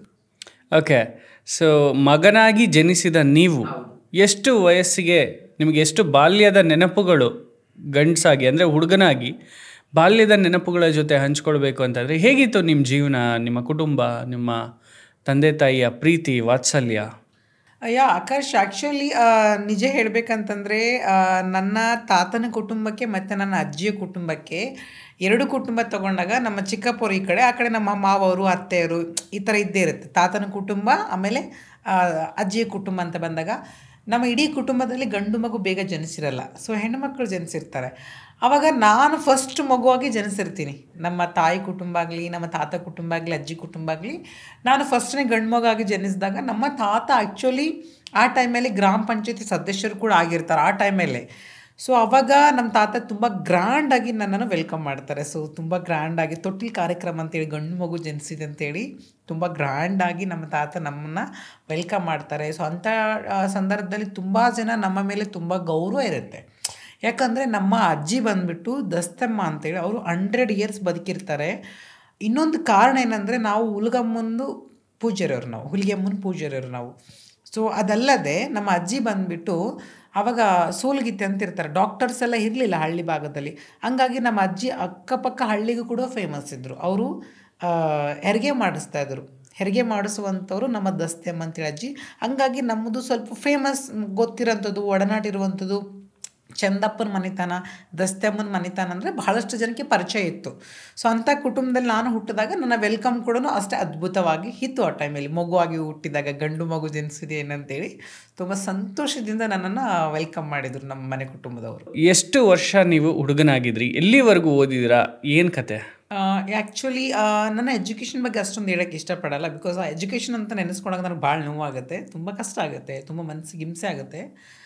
ನಾನು ತುಂಬ ಕಮ್ಮಿನೇ ಓದ್ತೀನಿ. ನಾನೊಂದು 13 ಇಂದ 14 ವರ್ಷ ಇರಬೇಕಾದ್ರೆ ನಾನು ಎಜುಕೇಷನ್ ಸ್ಟಾಪ್ ಮಾಡ್ತೀನಿ. ಸೊ ಅಲ್ಲಿ ಸ್ಟಾಪ್ ಮಾಡಿ ಕಾರಣ ಎಷ್ಟೇ, ಬಿಕಾಸ್ ಎಜುಕೇಷನ್ ಸ್ಟಾಪ್ ಮಾಡಬೇಕನ್ನೋ ಉದ್ದೇಶ ಯಾಕೆ ಬರುತ್ತೆ ನನ್ನ ಮೈಂಡ್ಗೆ ಅಂದರೆ ಫ್ಯಾಮ್ಲಿ ಅಕ್ಸೆಪ್ಟ್ ಮಾಡಲ್ಲ. ಸೊ ಮೇನಾಗಿ ನಮ್ಮ ಭಾಗದಲ್ಲಿ ತುಂಬ ಮಾತಾಡುವಂಥ ರೀತಿ ಕೂಡ ಅಷ್ಟೇ ಆಗಿನ ಜನ್ರೇಷನ್, ಬಿಕಾಸ್ ಅವೇರ್ನೆಸ್ ಇರಲ್ಲ ಜನರಿಗೆ. ಹೇಗೆ ಒಬ್ಬರನ್ನ ರೆಸ್ಪೆಕ್ಟ್ ಮಾಡಬೇಕು, ಹೇಗೆ ನಾವು ಮಾತಾಡಿದಾಗ ಹರ್ಟ್ ಆಗುತ್ತೆ ಅನ್ನೋಂಥ ಭಾವನೆ ಕೆಲವ್ರ ಮೈಂಡಲ್ಲಿ ಕಮ್ಮಿ ಇರುತ್ತೆ. ಬಿಕಾಸ್ ಆ ಭಾಗದಲ್ಲಿ ಶಿಕ್ಷಣ ಕಮ್ಮಿ ಇರುತ್ತೆ, ಎಜುಕೇಷನ್ ಕಮ್ಮಿ ಇರುತ್ತೆ, ಅವೇರ್ನೆಸ್ ಕಮ್ಮಿ ಇರುತ್ತೆ. ಸೊ ಹಂಗಾಗಿ ಯಾರು ಹೇಗೆ ಟ್ರೀಟ್ ಮಾಡಬೇಕು ಅನ್ನೋದು ಸ್ವಲ್ಪ ಜ್ಞಾನ ಕೂಡ ಕಮ್ಮಿ ಇರುತ್ತೆ ಆ ಟೈಮಲ್ಲಿ, ಅಂಥ ಒಂದು ಸಂದರ್ಭದಲ್ಲಿ. ಸೊ ಅವಾಗ ನನ್ನ ಟ್ರೀಟ್ ಮಾಡುವಂಥ ರೀತಿ, ನನ್ನ ಅಕ್ಕಪಕ್ಕ ಟ್ರೀಟ್ ಮಾಡುವಂಥ ರೀತಿ, ನನಗೆ ಬಳಸುವಂಥ ಶಬ್ದಗಳು ಎಲ್ಲ ಒಂದು ಕಡೆ ನನ್ನ ಮನಸ್ಸಿಗೆ ತುಂಬ ನೋವುಗಳಾಗುತ್ತೆ ಈ ವಿಷಯಗಳಿಂದ. ಸೊ ಹಂಗಾಗಿ ನಾನು ತುಂಬ ಚಿಕ್ಕ ವಯಸ್ಸು 13 ಇಂದ 14 ವರ್ಷಕ್ಕೆ ನಾನು ಊರನ್ನು ಬಿಡಬೇಕಾಗುತ್ತೆ, ಎಜುಕೇಷನ್ ಸ್ಟಾಪ್ ಮಾಡಬೇಕಾಗುತ್ತೆ. ಫ್ಯಾಮ್ಲಿ ಅಕ್ಸೆಪ್ಟ್ ಮಾಡಲ್ಲ, ನನ್ನ ಒಪ್ಕೊಳ್ಳೋದಿಲ್ಲ ಫ್ಯಾಮ್ಲಿ ನನ್ನ. ನೀನಿಲ್ಲ ನಮ್ಮ ಮನೆ ಗಂಡು ಮಗು ಇಷ್ಟು ಗ್ರ್ಯಾಂಡಾಗಿ ವೆಲ್ಕಮ್ ಮಾಡಿದ ಮೇಲೆ ಗಂಡು ಮಗು ಅಂತ ಅವ್ರು ಡೆಫಿನೆಟ್ಲಿ ಅವ್ರ ಮೈಂಡಿಲ್ಲ ಮೈಂಡ್ ಸೆಟ್ ಕೊಟ್ಕೊಂಡಿರುತ್ತೆ. ಸೊ ನೀನು ಗಂಡು ಮಗು, ನೀನು ಗಂಡು ಮಗು ಆಗಿರಬೇಕು, ನೀನು ಈ ಥರ ಸಂಘ ಬಲ್ಲ ಥರ ಹಿಂಗೆಲ್ಲ ನಡೆಯೋದು ಇಷ್ಟ ಆಗಲ್ಲ. ಈ ಪದಗಳೆಲ್ಲ ಒಂದು ಕಡೆ ತುಂಬ ಮನಸ್ಸಿಗೆ ಹಿಂಸೆ ಆಗ್ತಿರುತ್ತೆ ಆಕಾಶ್ ನನಗೆ. ಸೊ ಆವಾಗ ಅದನ್ನೆಲ್ಲವನ್ನು ಕೇಳಿಸ್ಕೊಳ್ಳೋಕ್ಕೆ ನನ್ನ ಕೈಲಿ ಆಗೋದಿಲ್ಲ. ಭಾಳಷ್ಟು ಚಿಕ್ಕ ವಯಸ್ಸಿರುತ್ತೆ, ಮೆಚುರಿಟಿ ಮೈಂಡ್ ಇರುತ್ತೆ ಆ ಟೈಮಲ್ಲಿ ಮಕ್ಕಳಿಗೆ. ಸೊ ಅದು ಕೂಡ ನಾನೊಂದು ಮಗುವಾಗಿ ಆ ಒಂದು ಮೆಚುರಿಟಿ ಮೈಂಡ್ ಟೈಮಲ್ಲಿ ಯಾರಾದರೂ ಏನಾದರೂ ಹೇಳಿದರೆ ಅದು ತುಂಬ ಹರ್ಟ್ ಆಗ್ತಿತ್ತು ನನಗೆ. ಸೊ ಅಂಥ ಸಂದರ್ಭ ನನಗೆ ಬರುತ್ತೆ. ಅದೊಂದು ತುಂಬ ನೋವಿನ ವಿಷಯ ಅಂತ ಹೇಳ್ಬೋದು. ತುಂಬ ಚಿಕ್ಕ ವಯಸ್ಸಿಗೆ ಮನೆ ಬಿಡಬೇಕಾಗುತ್ತೆ, ಬ್ಯಾಂಗ್ಳೂರು ಸೇರಬೇಕಾಗುತ್ತೆ, ಆ್ಯಂಡ್ ಎಜುಕೇಷನ್ ಕಳ್ಕೊಬೇಕಾಗುತ್ತೆ, ಫ್ರೆಂಡ್ಸ್ ಕಳ್ಕೊಬೇಕಾಗುತ್ತೆ, ಫ್ಯಾಮಿಲಿ ಕಳ್ಕೊಬೇಕಾಗುತ್ತೆ, ಊರು ಕಳ್ಕೊಬೇಕಾಗುತ್ತೆ, ನನ್ನವರು ತನ್ನೋರು ಅನ್ನುವಂಥ ಸಂಬಂಧಗಳನ್ನು ಕಳ್ಕೊಬೇಕಾಗುತ್ತೆ ನನ್ನ ಜೀವನದಲ್ಲಿ. ಅಂಥ ಒಂದು ಸಂದರ್ಭ ಆ ವಯಸ್ಸಿಗೆ ಬರುತ್ತೆ ನನಗೆ. ವಯಸ್ಸೆಷ್ಟು? 14 ವರ್ಷ ಇರ್ಬೋದೇನು ಆ ಟೈಮಲ್ಲಿ. ನನಗೆ ಆ ಟೈಮಲ್ಲಿ ಅಂಥ ಪ್ರಾಬ್ಲಮ್ಸ್ ಬರುತ್ತೆ ಆ ಜೀವನದಲ್ಲಿ. ಓಕೆ, ಬೆಂಗಳೂರಿಗೆ ನಿಮಗೆ ಗೊತ್ತಿಲ್ಲದಲೇ ಇರೋ ಒಂದು ಪ್ರಪಂಚ. ಇವತ್ತಿನ ಜನ್ರೇಷನ್ ಕೂಡ ಹಳ್ಳಿಯಿಂದ ಯಾರಾದರೂ ಬೆಂಗಳೂರಿಗೆ ಬರಬೇಕು ಅಂದರೆ ನಿಜವಾಗ್ಲೂ ಕೂಡ ಅವ್ರಿಗೂ ಏನೂ ಗೊತ್ತಿರಲ್ಲ. ಬೆಂಗಳೂರೇ ಹೊಸದು ಅಂಥದ್ರಲ್ಲಿ ಈಗಿಂದ ನಾನು 15 ವರ್ಷದ ಹಿಂದಕ್ಕೆ ತೊಗೊಂಡ್ರೆ ಬೆಂಗಳೂರನ್ನೋ ಒಂದು ಪ್ರಪಂಚಕ್ಕೆ ನೀವು ಕಾಲಿಡ್ತೀರ. ಕಾಲಿಟ್ಟ ಗಳಿಗೆ ಏನು ಅನಿಸ್ತು ನಿಮಗೆ? ಎಲ್ಲರೂ ಬಿಟ್ಟು ಬರ್ತೀರಾ. ನಿಮ್ಗೆ ಆಸೆ ಇರುತ್ತೆ, ನಾನು ಹೆಣ್ಣಾಗಿ ಬದಲಾಗಬೇಕು, ನನ್ನಲ್ಲಿ ಒಂದು ಟ್ರಾನ್ಸ್ಫಾರ್ಮೇಷನ್ ಬೇಕಿದೆ, ನಾನು ಹುಡುಗ ಅಲ್ಲ, ಆ ಥರ ಭಾವನೆಗಳು ನನಗಿಲ್ಲ, ನನ್ನ ಭಾವನೆಗಳಲ್ಲಿ ಬದಲಾವಣೆ ಇದೆ ಅಂತ ಅನಿಸುತ್ತೆ. ಸರಿ ಆಯಿತು, ಬರ್ತೀರಾ ಬೆಂಗಳೂರಿಗೆ, ಇಲ್ಲ ಅಂತ ನಾನು ಹೇಳಲ್ಲ. ಬೆಂಗಳೂರಿಗೆ ಬಂದಮೇಲೆ ಎಲ್ಲವೂ ನೀವು ಅಂದ್ಕೊಂಡಂಗೆ ಆಗತ್ತಾ? ಖಂಡಿತವಾಗ್ಲೂ ಇಲ್ಲ. ಆ್ಯಕ್ಚುಲಿ ತಾವು ಹೇಳ್ದಂಗೆ ಲೈಫು ಇವಾಗ ಪ್ರೆಸೆಂಟ್ ಬೆಂಗಳೂರು ಬರಬೇಕಾದ್ರೂ ಹಿಂದೆ ಮುಂದೆ ನೋಡಬೇಕು. ಗೂಗಲ್, ಯೂಟ್ಯೂಬ್ ತುಂಬ ಚೆಕ್ ಮಾಡ್ತಿರ್ತಾರೆ. ಸೊ ಆ ಥರದ್ರಲ್ಲಿ ಬರ್ಬೋದೇನೋ. ಆ ಟೈಮಲ್ಲಿ ನಮಗೆ ಅಷ್ಟೊಂದು ಗೊತ್ತಿರಲ್ಲ ಏನು ಅಂತ. ಬಿಕಾಸ್ ನಮ್ಮ ಕೈಲಿ ಮೊಬೈಲ್ ಕೂಡ ಇರಲ್ಲ. ನನಗೆ ಬೆಂಗಳೂರು ಏನಂತ ಗೊತ್ತಿಲ್ಲ. ಸೊ ಕಾರಣ ಇಷ್ಟೇ, ನನ್ನ ಚಿಕ್ಕಪ್ಪ ಬ್ಯಾಂಗ್ಳೂರ್ಲಿದ್ದಾರೆ ಅನ್ನೋ ಕಾರಣಕ್ಕೆ ನಾವೊಂದು ಧೈರ್ಯ ಮೇಲೆ ಬರಬೇಕಾಗುತ್ತೆ ಇಲ್ಲಿಗೆ. ಸೊ ಆ ಒಂದು ಧೈರ್ಯ ಮೇಲೆ ಬರಬೇಕಾಗತ್ತೆ. ಆವಾಗ ಕಾಲಿಂಗ್ ಬೂತ್ ಇರುತ್ತೆ ಗೊತ್ತಾ, ಇಟ್ಸ್ ಲೈಕ್ ₹1 ಕಾಯಿನ್ ಹಾಕಿ ಮಾತಾಡ್ತಾರೆ. ಆವಾಗ ನನಗೊಂದು ನಂಬರ್ ನಮ್ಮ ಚಿಕ್ಕಪ್ಪದ್ದು ಬರ್ಕೊಂಡು, ಸೊ ಅಲ್ಲಿಂದ ನಾನು ಬಂದು ಇಂಥ ಜಾಗದಲ್ಲಿ ಹಿಡ್ಕೊಂಡು ನಮ್ಮೂರೊಬ್ರು ಬರ್ತಾರೆ, ಅವ್ರ ಜೊತೆ ಬರ್ತೇನೆ. ಅಲ್ಲಿಂದ ಒಂದು ಕಾಲ್ ಹಾಕಿ ನಮ್ಮ ಚಿಕ್ಕಪ್ಪಗೆ ಮಾಡಿದಾಗ ಅವ್ರು ಕರ್ಕೊಂಡು ಬರ್ತಾರೆ. ಸೊ ಬಿಕಾಸ್ ಅವ್ರು ಇಲ್ಲಿ ಏನಕ್ಕೆ ಕರ್ಕೊಂಬರ್ತಾರೆ ಅಂದರೆ, ಊರಲ್ಲಿ ಇರಬಾರ್ದು ಅಷ್ಟೇ, ಬ್ಯಾಂಗ್ಳೂರ್ಗಿರಲಿ ಹೋಗಲಿ ಅನ್ನೋ ಭಾವನೆಯಲ್ಲಿ ಇರ್ತಾರೇನೋ ಗೊತ್ತಿಲ್ಲ. ಸೊ ಇಲ್ಲಿ ಕೂಡ ನಾನು ಬಂದಾಗ ಬ್ಯಾಂಗ್ಳೂರು ಟೈಮಲ್ಲಿ ನನಗೆ ವಿತೌಟ್ ನನ್ನ ಕಾಲಲ್ಲಿ ಚಪ್ಪಲಿಲ್ದೇ ಬಂದಿದ್ದು ಬ್ಯಾಂಗ್ಳೂರಿಗೆ ನಾನು. ಅಂದರೆ ನನ್ನ ಫ್ಯಾಮ್ಲಿ ನನ್ನ ಆಕ್ಸೆಪ್ಟ್ ಮಾಡದ ರೀತಿ ಆ ಥರ ಇತ್ತು ಅನ್ನೋದನ್ನು ಹೇಳೋಕ್ಕೆ ಇಷ್ಟಪಡ್ತೇನೆ. ಸೊ ಬ್ಯಾಂಗ್ಳೂರು ಬಂದಾಗ ನನಗೇನು ಗೊತ್ತಿಲ್ಲ. ಬ್ಯಾಂಗ್ಳೂರು ತುಂಬ ಹೊಸದು ನನಗೆ. ಬೆಂಗಳೂರು ಎಲ್ಲೆಲ್ಲಿ ಬೇಕೇನು ಗೊತ್ತಿಲ್ಲ. ಯಾರೋ ನಮ್ಮ ಅಲ್ಲಿಂದ ಹತ್ತಿರ್ತಾರೆ ಟ್ರೈನ್ನ, ಅವ್ರ ಜೊತೆಗೆ ಹತ್ಕೊಂಡು ಹಿಂಗೆ ಹಿಡಿಬೇಕು, ನಾನು ಹಿಂಗೆ ಹೋಗ್ಬೇಕಂತ ಬಂದಾಗ 4 ಜನ ಪರಿಚಯ ಆಗ್ತಾರೆ, ಮಾತಾಡ್ತಾರೆ. ಯಾರಾಗಲಿ ಟ್ರೈನಲ್ಲಿ ಬಸ್ಸಲ್ಲಿ ಸಿಕ್ಕರೆ ಡೆಫಿನೆಟ್ಲಿ ಗೈಡ್ ಮಾಡ್ತಾರೆ ಪೀಪಲ್ಸ್. ಸೊ ಅಂಥ ಟೈಮ್ ಬಂದಾಗ ನಾನು ಅಲ್ಲಿಂದ ಬಂದು ಹಿಡ್ಕೊತೀನಿ. ಒಂದು ಕಾಯಿನ್ ಬೂತಿಗೆ ನಮ್ಮ ಚಿಕ್ಕಪ್ಪಗೆ ಫೋನ್ ಮಾಡ್ತೀನಿ. ಅವ್ರು ಬಂದು ಕರ್ಕೊಂಡು ಬರ್ತಾರೆ ಮನೆಗೆ. ಕಾರಣಗಳೆಲ್ಲ ಅವ್ರಿಗೆ ಗೊತ್ತಿರುತ್ತೆ, ಬಿಕಾಸ್ ಅವರು ಮಾತಾಡಿರ್ತಾರೆ ನಮ್ಮ ಮನೆ ಕುಟುಂಬದವ್ರ ಜೊತೆಗೆ. ಸೊ ಹಂಗಾಗಿ ಅವರು ಸ್ವಲ್ಪ ದಿನ ಸುಮ್ಮನೆ ಹೆಸರಿಗೆ ಕರ್ಸ್ಕೊಂಡಿರ್ತಾರೆ, ಬಿಕಾಸ್ ನಮ್ಮದು ತುಂಬದ ಕುಟುಂಬ, ಜೊತೆಗೆ ಬಾಳಿ ಬದುಕುವಂಥ ಕುಟುಂಬ. ಸೊ ಹಂಗಾಗಿ ಅವರು ಸುಮ್ಮನೆ ಮೇಲ್ಮಾತಿಗೆ ಇಟ್ಕೋಬೇಕು ಅಂತ ಕರ್ಕೊಂಡಿರ್ತಾರೆ. ಸೊ ಅವ್ರಿಗೆಲ್ಲ ಒಂದು ಕಡೆ ನನಗೆ ಇಷ್ಟಪಡೋದಿಲ್ಲ. ಮತ್ತು ಒಂದು ಸ್ವಲ್ಪ ದಿನ ಆಗ್ತಿದ್ದಂಗೆ ನಾನಿಲ್ಲೇ ಮತ್ತಿಕೆರೆ ಸ್ಕೂಲಲ್ಲಿ ಸೇರಿಸ್ತಾರೆ. ಸೊ ಅದಾದಮೇಲೆ ಅವ್ರು ನಡೆಸ್ಕೊಳ್ಳೋಂಥ ರೀತಿ, ನನಗೆ ಟಾರ್ಚರ್ ಕೊಡುವಂಥ ರೀತಿ, ಮಾತಾಡುವಂಥ ರೀತಿ ತುಂಬ ಹಿಂಸೆ ಆಗುತ್ತೆ. ನಾನು ಹಿಂಗೆ BL ಸರ್ಕಲಿಂದ ನಾನು ಯಾವಾಗಲೂ ಮತ್ತಿಕೆರೆ ಟು ವಿದ್ಯಾಣ್ಣಪುರ ಹೋಗಬೇಕಾಗುತ್ತೆ ಸ್ಕೂಲ್ಗೆ. ಅಂಥ ಸಂದರ್ಭದಲ್ಲಿ ನನ್ನ ಅಂದರೆ ಸ್ವಲ್ಪ ಭಾಳಷ್ಟು ತಿಳ್ಕೊಳ್ಳುವಂಥ ಕೆಲಸ ನನ್ನ ಜೀವನದಲ್ಲಿ ಆಗುತ್ತೆ. ತುಂಬಿದ ಕುಟುಂಬದಲ್ಲಿ ಎಲ್ಲೋ ಒಂದು ಕಡೆ ನಿಮ್ಮನ್ನು ರಾಜನಂತೆ ವೆಲ್ಕಮ್ ಮಾಡಿರ್ತಾರೆ. ಆದರೆ ನೀವು ಈ ಥರ ಬದಲಾಗೋದು ನಿಮ್ಮ ಮನೆಯವರಿಗೆ ಇಷ್ಟ ಆಗಿರಲ್ಲ ಅಂತ ಗೊತ್ತಿರುತ್ತೆ ನಿಮಗೂ ಕೂಡ. ನೀವು ಯಾಕಂತ ನಿರ್ಧಾರ ಕೈಗೊಳ್ತೀರಾ? ಯಾಕೆ? ಕಾಮನ್ ಆಗಿರ್ಬೋದಿತ್ತಲ್ಲ ನೀವು ನಮ್ಮಾಗೇನೆ ಅಂತ. ಆ್ಯಕ್ಚುಲಿ ಏನಾಗುತ್ತೆ ಸಮ್ ಟೈಮ್ ಅಂದರೆ, ನನ್ನ ಜೀವನ ಇದಲ್ಲ. ಇವಾಗ ನಾನು ಏನು ಆಸೆ ಪಡ್ತೀನಿ ಅದು ನನ್ನ ಜೀವನ ಆಗುತ್ತೆ. ಉದಾಹರಣೆ, ಇವಾಗ ನನಗೆ ಖಾರ ಇಷ್ಟ ಇಲ್ಲ, ನನಗೆ ಸಿಹಿ ತಿನ್ನಿಸಿದ್ರೆ ಅದು ಹೋಗಲ್ಲ, ಅದು ವಾಮಿಂಟ್ ಆಗುತ್ತೆ. ಇವಾಗ ನನಗೆ ವೆಜ್ ಇಷ್ಟ, ನೀನು ನಾನ್ ವೆಜ್ ತಿನ್ನಿಸಿದ್ರೆ ಊಟ ಹೋಗಲ್ಲ. ದೇಹ ನನಗೆ, ನನ್ನ ರುಚಿ, ನನ್ನ ನಾಲಿಗೆ, ನನ್ನ ಮಿದುಳು, ನನ್ನ ದೇಹ ನಾನು ಇಷ್ಟಪಟ್ಟದ್ದನ್ನೇ ಬಯಸುತ್ತೆ. ನಾನು ಇಷ್ಟ ಇರಲಾರ್ದನ್ನು ಏನನ್ನೂ ತೊಗೊಳ್ಳೋದಿಲ್ಲ. ಯಾವುದೇ ಮಗು ಆಗಲಿ, ಒಂದು ಮಗು ಚಿಕ್ಕ ವಯಸ್ಸಲ್ಲಿ ಅದಕ್ಕೆ ಹಾಲು ಕುಡಿಸೋ ಜಾಗದಲ್ಲಿ ನೀವೇನಾದ್ರು ಕಷಾಯ ಕುಡಿಸಿದ್ರೆ ಆ ಕಷಾಯನ ಮಗು ಒಗಿತದೆ. ಯಾಕೆ ಹೇಳಿ? ಅದು ಮಗುಗೆ ಫೀಲ್ ಆಗುತ್ತೆ, ನಾನೇನು ತೊಗೋಬೇಕು, ನನಗೇನು ಕಂಫರ್ಟಬಲ್ ಆಗ್ತಾಯಿದೆ, ನಾನು ಏನು ಅನ್ನೋದನ್ನ ಆ ಮಗುಗೆ ಅರ್ಥ ಆಗುತ್ತೆ. ಸೊ ಆ ಥರ ನಮ್ಮ ಜೀವನದಲ್ಲಿ ನಾನು ಹುಡುಗ ಅಲ್ಲ ಅನ್ನೋಂಥದ್ದು ನನಗೆ ಗೊತ್ತಿತ್ತು. 90% ನನ್ನ ಹಾರ್ಮೋನ್ಸ್ ಇಂಬ್ಯಾಲೆನ್ಸ್ ಆಗ್ಬೋದು, ನನ್ನ ದೇಹದಲ್ಲಿ ನಡವಳಿಕೆಗಳಾಗ್ಬೋದು, ನನ್ನ ಒಂದು ಹಿಂಸೆಗಳಾಗ್ಬೋದು. ನಾನು ಇದೆಲ್ಲ ಯಾಕೆ ಇವ್ರು ನನಗೆ ಚಡ್ಡಿ ಹಾಕ್ತಾರೆ, ಯಾಕೆ ಶರ್ಟ್ ಹಾಕ್ತಾರೆ, ನನಗೆ ಹುಡುಗಿ ಫೀಲಿಂಗ್ಸ್ ಇದೆ, ನನ್ನ ಮನೇಲಿ ನನ್ನ ತಂಗಿದು ಡ್ರೆಸ್ ಹಾಕ್ಕೊತಾ ಇದ್ದೀನಿ, ನಮ್ಮ ಅಮ್ಮಂದು ಕುಂಕುಮ ಇಟ್ಕೊತಾ ಇದ್ದೀನಿ, ಬಳೆ ಹಾಕ್ಕೊತಾ ಇದ್ದೀನಿ, ನಂದು ಆ ಫೀಲಿಂಗ್ಸ್ ಇದೆ. ಇವ್ರು ಯಾಕೆ ಈ ಥರ ನನಗೆ ಟಾರ್ಚರ್ ಕೊಡ್ತಾರೆ ಅನ್ನೋದನ್ನ ಮೈಂಡಿಗೆ ಬರುತ್ತೆ ಯಾವಾಗಲೂ. ಸೊ ಆ ಮೈಂಡಿಗೆ ಬಂದಾಗ ನಾನು ಹೇಳ್ತೀನಿ, ನಾನು ಅದಲ್ಲ, ಪ್ಲೀಸ್ ನನಗೆ ಯಾಕೋ ನನ್ನ ಬದಲಾವಣೆ ಇದೆ, ಅರ್ಥ ಮಾಡ್ಕೊಳ್ಳಿ, ನನಗೆ ಅರ್ಥ ಮಾಡ್ಕೊಳ್ಳಿ ಅಂತ. ಬಟ್ ಯಾವತ್ತೂ ಯಾರು ನಮ್ಮ ಫೀಲಿಂಗ್ಸ್ಗೆ ಬೆಲೆನೇ ಕೊಡಲ್ಲ, ನಮ್ಮ ನೋವುಗಳಿಗೆ ಬೆಲೆನೇ ಕೊಡೋದಿಲ್ಲ. ಇದ್ರ ಬಗ್ಗೆ ಹೇಳಬೇಕಂದ್ರೆ ಆಕರ್ಷ್ ಅವರೇ ತುಂಬ ವಿಷಯ ಇದೆ. ನಮ್ಮ ಕಮ್ಯುನಿಟಿ ಬಗ್ಗೆ ಎಳೆಯಾಗಿ ನಾವು ವಿಷಯಗಳನ್ನ ಬಿಚ್ಚಿಡ್ಬೇಕಂದ್ರೆ, ಸೊ ಇವನ್ ನನ್ನ ವಿಷಯ ತಗೊಂಡಾಗ ಹೇಗೆ ಬದಲಾವಣೆ ತಗೊಂಡೆ, ನಾನು ಯಾಕೆ ಸಾಯ್ಬೇಕನ್ನೋ ನಿರ್ಧಾರಕ್ಕೆ ಹೋಗ್ಬಿಡ್ತೀವಿ ಹೊರತು ಫ್ಯಾಮಿಲಿ ಹೇಳೋವಂಥದ್ದನ್ನ ಒಪ್ಕೊಳ್ಳೋಕೆ ಸಾಧ್ಯ ಆಗಲ್ಲ. ನಾವು ನೀನು ಪ್ಯಾಂಟ್ ಶರ್ಟ್ ಹಾಕ್ಕೊಳ್ಳೋಂತಂದ್ರೆ ನನಗೆ ಹಿಂಸೆ ಆಗುತ್ತೆ, ನನಗೆ ಒಂಥರ ಚಾಕು ತಗೊಂಡು ಚುಚ್ಚಿದಂಗೆ ಆಗುತ್ತೆ. ಬಟ್ ಅದೆಲ್ಲ ನನ್ನಂತ ಗೊತ್ತಿರುತ್ತೆ. ಹಂಗಾಗಿ ಸಾಯ್ಬೇಕನ್ನೋ ನಿರ್ಧಾರ ಬೇಕಾದ್ರೆ ಆರಾಮಾಗಿ ತೊಗೊಂಡ್ಬಿಡ್ತೀವಿ. ಆದರೆ ಅವ್ರು ಕೊಡೋವಂಥದ್ದು ಇದೇ ಮಾಡಬೇಕು, ಹೀಗಿರ್ಬೇಕು ಅನ್ನೋವಂಥದ್ದು ತೊಗೊಳಕ್ಕೆ ಸಾಧ್ಯನಿಲ್ಲ ಯಾವುದೇ ಮಗು ಹತ್ರ. ಇದು ನಮ್ಮ LGBTQ+I ಏನಿದೆಯಲ್ಲ, ಇದರಲ್ಲಿ ಕೆಲವೊಂದು ಕ್ಯಾಟಗಿರಿ ಬಗ್ಗೆ ನಾವು ಮಾತಾಡ್ತಾ ಹೋದರೆ ತುಂಬ ವಿಷಯಗಳಿದೆ ಇದರಲ್ಲಿ. ಸೊ ಅದರಲ್ಲಿ ನಾನು ಬರೋದು T ಟಿ ಅಂದ್ರೇನು, ನಾನು ಹುಟ್ಟಿದ್ದು ಮೇಲಾಗಿ ಇಮಿಡಿಯೇಟ್ಲಿ ನಾನು ಕನ್ವರ್ಟ್ ಆಗ್ತೀನಿ, ನಾನು ಜೆಂಡರ್ನ ಚೇಂಜ್ ಮಾಡ್ತೀನಿ, ಟ್ರಾನ್ಸ್ ವುಮೆನ್ ಆಗ್ತೀನಿ, I am very proud myself, ನಾ ಫೀಮೇಲ್ ಅಂತ ಹೆಮ್ಮೆಯಿಂದ ಹೇಳ್ಕೊತೀನಿ, ನಾನು ಲಿಂಗ ಪರಿವರ್ತನೆ ಮಾಡಿದಂಥ ಸಂತೋಷದಿಂದ ಹೇಳ್ತೀನಿ. ಯಾಕಂದರೆ ಆ ಪರಿವರ್ತನೆ ಕಾರಣ ಇಷ್ಟೇ, ಎಲ್ಲೋ ಒಂದು 10% ನನ್ನಲ್ಲಿ ಉಳ್ಕೊಂಡಿರುತ್ತೆ, ಅದನ್ನು ತೆಗೆಸ್ಬೇಕು. 90% I am the female, I accepted, ನನಗೆ ಒಪ್ಕೊಂಡಿದ್ದೀನಿ, ನನಗೆ ಬೇರೆ ಸರ್ಟಿಫಿಕೇಟ್ ಕೊಡುವಂಥದ್ದು ಅವಶ್ಯಕತೆ ಇಲ್ಲ. ನನ್ನಲ್ಲಿ ಸಣ್ಣದಾಗಿ ಏನೋ ಒಂದು ಬದಲಾವಣೆ ಮಾಡಬೇಕು, ಅದನ್ನು ಮಾಡ್ಕೊಳ್ಳೋಕೆ ರೆಡಿ ಇರ್ತೀನಿ. ಬಟ್ ಆದರೆ ಫ್ಯಾಮಿಲಿಗಳು, ಕುಟುಂಬದವರು ಯಾರು ಕೂಡ ಇದನ್ನು ಒಪ್ಕೊಳ್ಳೋದಿಲ್ಲ. ನಮಗೆ ಇದು ಟಾರ್ಚರ್ ಅನ್ನಿಸ್ತದೆ, ಹಿಂಸೆ ಅನ್ನಿಸ್ತದೆ. ನನ್ನತನ ನೀವು ಒಪ್ಕೊಳ್ಳಿ ಅನ್ನೋದೇ ವಾದ ಆಗಿರುತ್ತೆ, ಅವ್ರು ನೀನಲ್ಲ ಅನ್ನೋದೇ ಅವ್ರ ವಾದ ಆಗಿರುತ್ತೆ. ನಿಮ್ಮ ಇಡೀ ಟ್ರಾನ್ಸ್ ಕಮ್ಯುನಿಟಿಯಲ್ಲಿ ಪ್ರತಿಯೊಬ್ಬರದ್ದು ಹೀಗೆ ಇರುತ್ತೆ ನನಗೆ ಗೊತ್ತಿದ್ದಂಗೆ. 100% ಯಾರು ಇಲ್ಲ ಅನ್ನೋಕ್ಕೆ ಸಾಧ್ಯನೇ ಇಲ್ಲ ಇದು ವಿಷಯನ. ಸೊ ಬಿಕಾಸ್ ಯಾಕೆ ಅಂತಂದರೆ LGBTQ ತುಂಬ ಕ್ಯಾಟಗರಿನ ಹೋಲುತ್ತೆ. ಸೊ ಜಿ ಅಂದರೆ ಗೇ, ಲೆಸ್ಬಿಯನ್, ಬಾಯ್ಸೆಕ್ಷುವಲ್, ಇಂಟರ್ಸೆಕ್ಸ್. ಐ ಬಂದುಬಿಟ್ಟು ಇಸ್ ವೆರಿ ಇಂಪಾರ್ಟೆಂಟ್ ಈ ಟಾಪಿಕ್ ಮಾತಾಡೋದು. ಐ ಅಂದರೆ ಯಾರಿಗೂ ಇಷ್ಟು ಜನಕ್ಕೆ ಗೊತ್ತಿಲ್ಲ ಈ ವಿಷಯನ. ಟ್ರಾನ್ಸ್ ಮೆನ್, ಟ್ರಾನ್ಸ್ ವುಮೆನ್, ಗೇ, ಬಾಯ್ಸೆಕ್ಷುವಲ್ ಇವೆಲ್ಲನೂ ಕ್ಲಿಯರ್ ಆಗಿದೆ. ಬಾಯ್ಸೆಕ್ಷುವಲ್ ಅಂದರೆ ಏನು?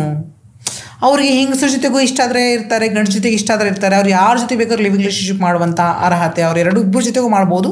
So it's bisexual. ಗೇ ಅಂದರೆ ಏನು? ಅವ್ರು ಓನ್ಲಿ ಬಾಯ್ಸಿಗೆ ಲೈಕ್ ಮಾಡುವಂಥವ್ರು. ನನ್ನ ಬಾಯ್ ಜೊತೆಗೆ ಮ್ಯಾರೇಜ್ ಹಾಕಿ ರೆಡಿ ಇರ್ತೀನಿ, ಲಿವಿಂಗ್ ರಿಲೇಷನ್ಶಿಪ್ ಮಾಡೋಕೆ ರೆಡಿ ಇರ್ತೀನಿ, ನನಗೆ ಈ ವ್ಯಕ್ತಿನೇ ಬೇಕು ಅಂತ ಒಬ್ಬ ಬಾಯ್ ಸೆಲೆಕ್ಷನ್ ಮಾಡಿದ್ರೆ ಇಟ್ಸ್ ಲೈಕ್ ಕೆ ಆಗ್ತಾರೆ. ಟಿ ಅಂದರೆ ಏನು ಬರುತ್ತೆ? ಟಿ ಅಂದರೆ ಬಿಕಾಸ್ ಒಂದು ಹುಡುಗಾಗಿ ಹುಟ್ಟಿ ಹುಡುಗಿ ಆಗುವಂಥದ್ದು, ಇಲ್ಲ ಒಂದು ಹುಡುಗಿಯಾಗಿ ಹುಟ್ಟಿ ಹುಡುಗ ಆಗುವಂಥದ್ದು, ಇಲ್ಲಿ ಟಿ ಸೇರುತ್ತೆ. ಈ ಹೈ ಬಂದುಬಿಟ್ಟು ಯಾರಿಗೂ ಗೊತ್ತಿಲ್ಲ ಈ ವಿಷಯದಲ್ಲಿ. ತುಂಬ ಜನಕ್ಕೆ ಈಸ್ ಕನ್ಫ್ಯೂಸ್. ಐ ಅಂದರೆ ಏನು, ಐ ಅಂದ್ರೇನು? ಇಂಟರ್ಸೆಕ್ಸ್ ಅಂತ ಹೇಳ್ತಾರೆ. ಇಂಟರ್ಸೆಕ್ಸ್ ಅಂದರೆ ಲೈಕ್ ಎರಡೂ ಲಿಂಗವನ್ನು ಒತ್ತಂಥ ಮಗು. ಅದು ಎರಡು ಲಿಂಗವನ್ನು ಒತ್ತಂಥ ಮಗು ಇಂಟರ್ಸೆಕ್ಸಲ್ಲಿ ಬರುತ್ತೆ. ಸಾಧ್ಯ? ಖಂಡಿತವಾಗ್ಲೂ ಅದೇನೇ ಮೇಯ್ನಾಗಿ ಸುಮಾರು ಜನಕ್ಕೆ ಗೊತ್ತಿಲ್ಲ ಈ ವಿಷಯ. ಸೊ ಹೈ ಎಲ್ಲರಿಗೂ ಇವತ್ತವರೆಗೂ ಹೈ ಅನ್ನೋ ವಿಷಯ ಯಾರಿಗೂ ಅಷ್ಟೊಂದು ಹೈಲೈಟೇ ಇಲ್ಲ ವಿಷಯ. ಟ್ರಾನ್ಸ್ ಮ್ಯಾನ್, ಗೇ, ಬಾಯ್ಸೆಕ್ಷುವಲ್ ಇಸ್ ಲೈಕ್ ಹೈಲೈಟ್ಸ್ ವಿಷಯ. ಇಮಿಡಿಯೇಟ್ಲಿ ಟಕ್ ಅಂತ ಇದು ಹೈಲೈಟ್ಸ್ ಆಗೋದು ವಿಷಯ. ಒಂದು ಐ ಅನ್ನೋದು, ಇಂಟರ್ಸೆಕ್ಸ್ ಅನ್ನೋದು ಯಾವ ಥರ ಕ್ರಿಯೇಟ್ ಆಗುತ್ತೆ, ಯಾವ ಥರ ಇರುತ್ತೆ ಈ ಮಗು ಅನ್ನೋವಂಥದ್ದು ಯಾರಿಗೆ ಗೊತ್ತಿಲ್ಲ. ಸೊ ಉದಾಹರಣೆ ಏನಂದರೆ, ಆ ಮಗು ಹುಟ್ಟಬೇಕಾದ್ರೇ ಎರಡೂ ಲಿಂಗಗಳನ್ನು ಒತ್ತು ಹುಟ್ಟುತ್ತೆ ಆ ಮಗು. ಮೇಲ್ ಆ್ಯಂಡ್ ಫೀಮೇಲ್ ಎರಡೂ ಲಿಂಗಗಳನ್ನು ಒತ್ತು ಹುಟ್ಟುವಂಥ ಮಗುನೇ ಇಂಟರ್ಸೆಕ್ಸ್ ಅಂತ ನಾವು ಕರಿತೇವೆ ಆ ಮಗುನ ಇಂಗ್ಲೀಷಲ್ಲಿ. ಸೊ ಆ ಮಗು ವಿಷಯ ತೊಗೊಂಡಾಗ ನೋಡಿ, ಆಗಿದೆಯಾ ಆ ಥರದ್ದು ಯಾವುದಾದ್ರು? ಇದು 200% ಆಗಿದೆ. ತುಂಬ ಇವಾಗಲೂ ನಮ್ಮ ಜೊತೆಗೆ ಬದುಕ್ತಿದಾರಂಥ ಮಕ್ಕಳಿದ್ದಾರೆ. ಆ್ಯಕ್ಚುಲಿ ಎರಡು ಲಿಂಗ ಹೊತ್ತಂಥ ಮಕ್ಕಳಿದ್ದಾರೆ. ಆಮೇಲೆ ಅವ್ರಿಗೆ ಮೆಚುರಿಟಿ ಮೈಂಡ್ ಬಂದ ಮೇಲೆ ನೀನು ಯಾವ ಲಿಂಗಕ್ಕೆ ನಿನಗೆ ಜಾಸ್ತಿ ಒಲವು ತೋರಿಸ್ತದೆ ಅಂತೇಳಿ ಆ ಒಂದು ಲಿಂಗನ ಇಟ್ಟು ಇನ್ನೊಂದು ಲಿಂಗನ ತೆಗೆಸುವಂಥ ಕೆಲಸನ ಆಗಿದೆ. ಅಂದರೆ ಇವಾಗ ಎರಡು ಲಿಂಗ ಹೊತ್ತಾಗ ಮೇಲ್ ಲಿಂಗ ನಿನಗೆ ವರ್ಕ್ ಮಾಡಿದರೆ ಡೆಫಿನೆಟ್ಲಿ ಫೀಮೇಲ್ ಲಿಂಗನ ಕ್ಲೋಸ್ ಮಾಡಬೇಕಾಗುತ್ತೆ. ಇಲ್ಲ ಫೀಮೇಲ್ ಲಿಂಗದಲ್ಲಿ ನೀನು ಜಾಸ್ತಿ ಹಾರ್ಮೋನ್ಸ್ ಅದೇ ನೀನು ತೋರಿಸ್ತಾ ಇದ್ದಾಗ ಮೇಲ್ ಲಿಂಗವನ್ನು ತೆಗೆಸ್ಬೇಕಾಗುತ್ತೆ. ಈ ಥರ ತೆಗೆಸುವಂಥ ಮಕ್ಕಳು ಸತ್ತೋಗಿದ್ದಾರೆ. ಕೆಲವರು ತಂದೆ ತಾಯಿ ಮಾಡಿರೋಂಥ ಮಿಸ್ಟೇಕಿಂದ. ತಂದೆ ತಾಯಿ ಯಾಕೆ ಈ ಮಿಸ್ಟೇಕ್ ಮಾಡ್ತಾರೆ, ಈ ಥರ ಒಂದು ತೆಗೆಸುವನ್ನ ಪದ ಏನು ಹೇಳಿದ್ನಲ್ಲ ನಾನು, ಅದನ್ನು ಮೆಚುರಿಟಿ ಮೈಂಡಿಗೆ ಬಂದು ಆ ಮಗು ಡಿಸೈಡ್ ಮಾಡಬೇಕು. ನಾನು ಕೇಳ್ತಾ ಇರೋದು, ಡೋಂಟ್ ಮಿಸ್ಟೇಕ್ ಮೀ, ಪೆನಿಸ್ ಅಥವಾ ವೆಜೈನಾ, ಹೌದು, ಎರಡೂ ಲಿಂಗಗಳಿರ್ತವ ಒಂದೇ ಬಾಡಿ. ಹೌದು, ಇದೆಯಾ ಆ ಥರ? ಹೌದು, ತುಂಬಾ ಜನ, ತುಂಬಾ ಮಕ್ಕಳಿದ್ದಾರೆ ಫಿಸಿಕಲಿ. ಹೌದು, ಇವಾಗಲೂ ನಮ್ಮ ಜೊತೆಗೆ ಬದುಕ್ತಾ ಇದ್ದಾರಂತ ಮಕ್ಕಳು. ಹೌದು, ಇದ್ದಾರೆ. ಇದು ತುಂಬ ಜನಕ್ಕೆ ಎಷ್ಟು ಜನಕ್ಕೆ ಗೊತ್ತಿಲ್ಲ ಆಕರ್ಷರ್ ಆ್ಯಕ್ಚುಲಿ. ಸೊ ಆ ಥರ ಮಗು ಕೂಡ ತುಂಬ ಇದ್ದಾರೆ ನಮಗೆ ನಮ್ಮ ಕಣ್ಣಿಗೆ ಕಾಣುವಂಥದ್ದು, ನಮ್ಮ ಜೊತೆಗೆ ಬದುಕುವಂಥದ್ದು. ಸೊ ಸಮ್ ಟೈಮ್ ಏನಾಗುತ್ತೆ ಅಂದರೆ, ಫ್ಯಾಮಿಲಿ ಅಂತ ಮಗು ಹುಟ್ಟಿದಾಗ ಬಿಸಾಕ್ತಾರೆ, ಬೀದಿಯಲ್ಲಿ ಬಿಸಾಕಿ ಹೋಗ್ಬಿಡ್ತಾರೆ, ಇಲ್ಲೊಂದಲ್ಲಿ ಕಾಡಲ್ಲಿ ಬಿಸಾಕ್ತಾರೆ, ಕುಪ್ಪೆ ತಟ್ಟೆಯಲ್ಲಿ ಬಿಸಾಕ್ತಾರೆ. ಏನೋ ಲಕ್ಷಕ್ಕೊಂದು ಮಗು ಆ ಥರ ಹುಟ್ಬೋದಾ? ಲಕ್ಷಕ್ಕಿಲ್ಲ, ಐ ಥಿಂಕ್ ಲಕ್ಷಕ್ಕೊಂದು 100 ಮಗು ಹುಟ್ಬೋದೇನಪ್ಪ. ಲಕ್ಷಕ್ಕೊಂದು 100 ಮಗು ಹುಟ್ಟುತ್ತೆ ಆ ಥರ. ಬಟ್ ಹೊರಗಡೆ ಬರಲ್ಲ ವಿಷಯಗಳು. ಯಾಕೆ ಹೊರಗಡೆ ಬರಲ್ಲ ಅಂತಂದರೆ, ತಂದೆ ತಾಯಿ ಆ ಮಗು ನೋಡಿದ ತಕ್ಷಣ ನಿರ್ಧಾರ ಮಾಡ್ತಾರೆ, ಅಯ್ಯೋ ಇದನ್ನು ಒಂಥರ ಡಿಫ್ರೆಂಟ್ ಆಗಿದೆ ಮಗು ಅಂತೇಳಿ.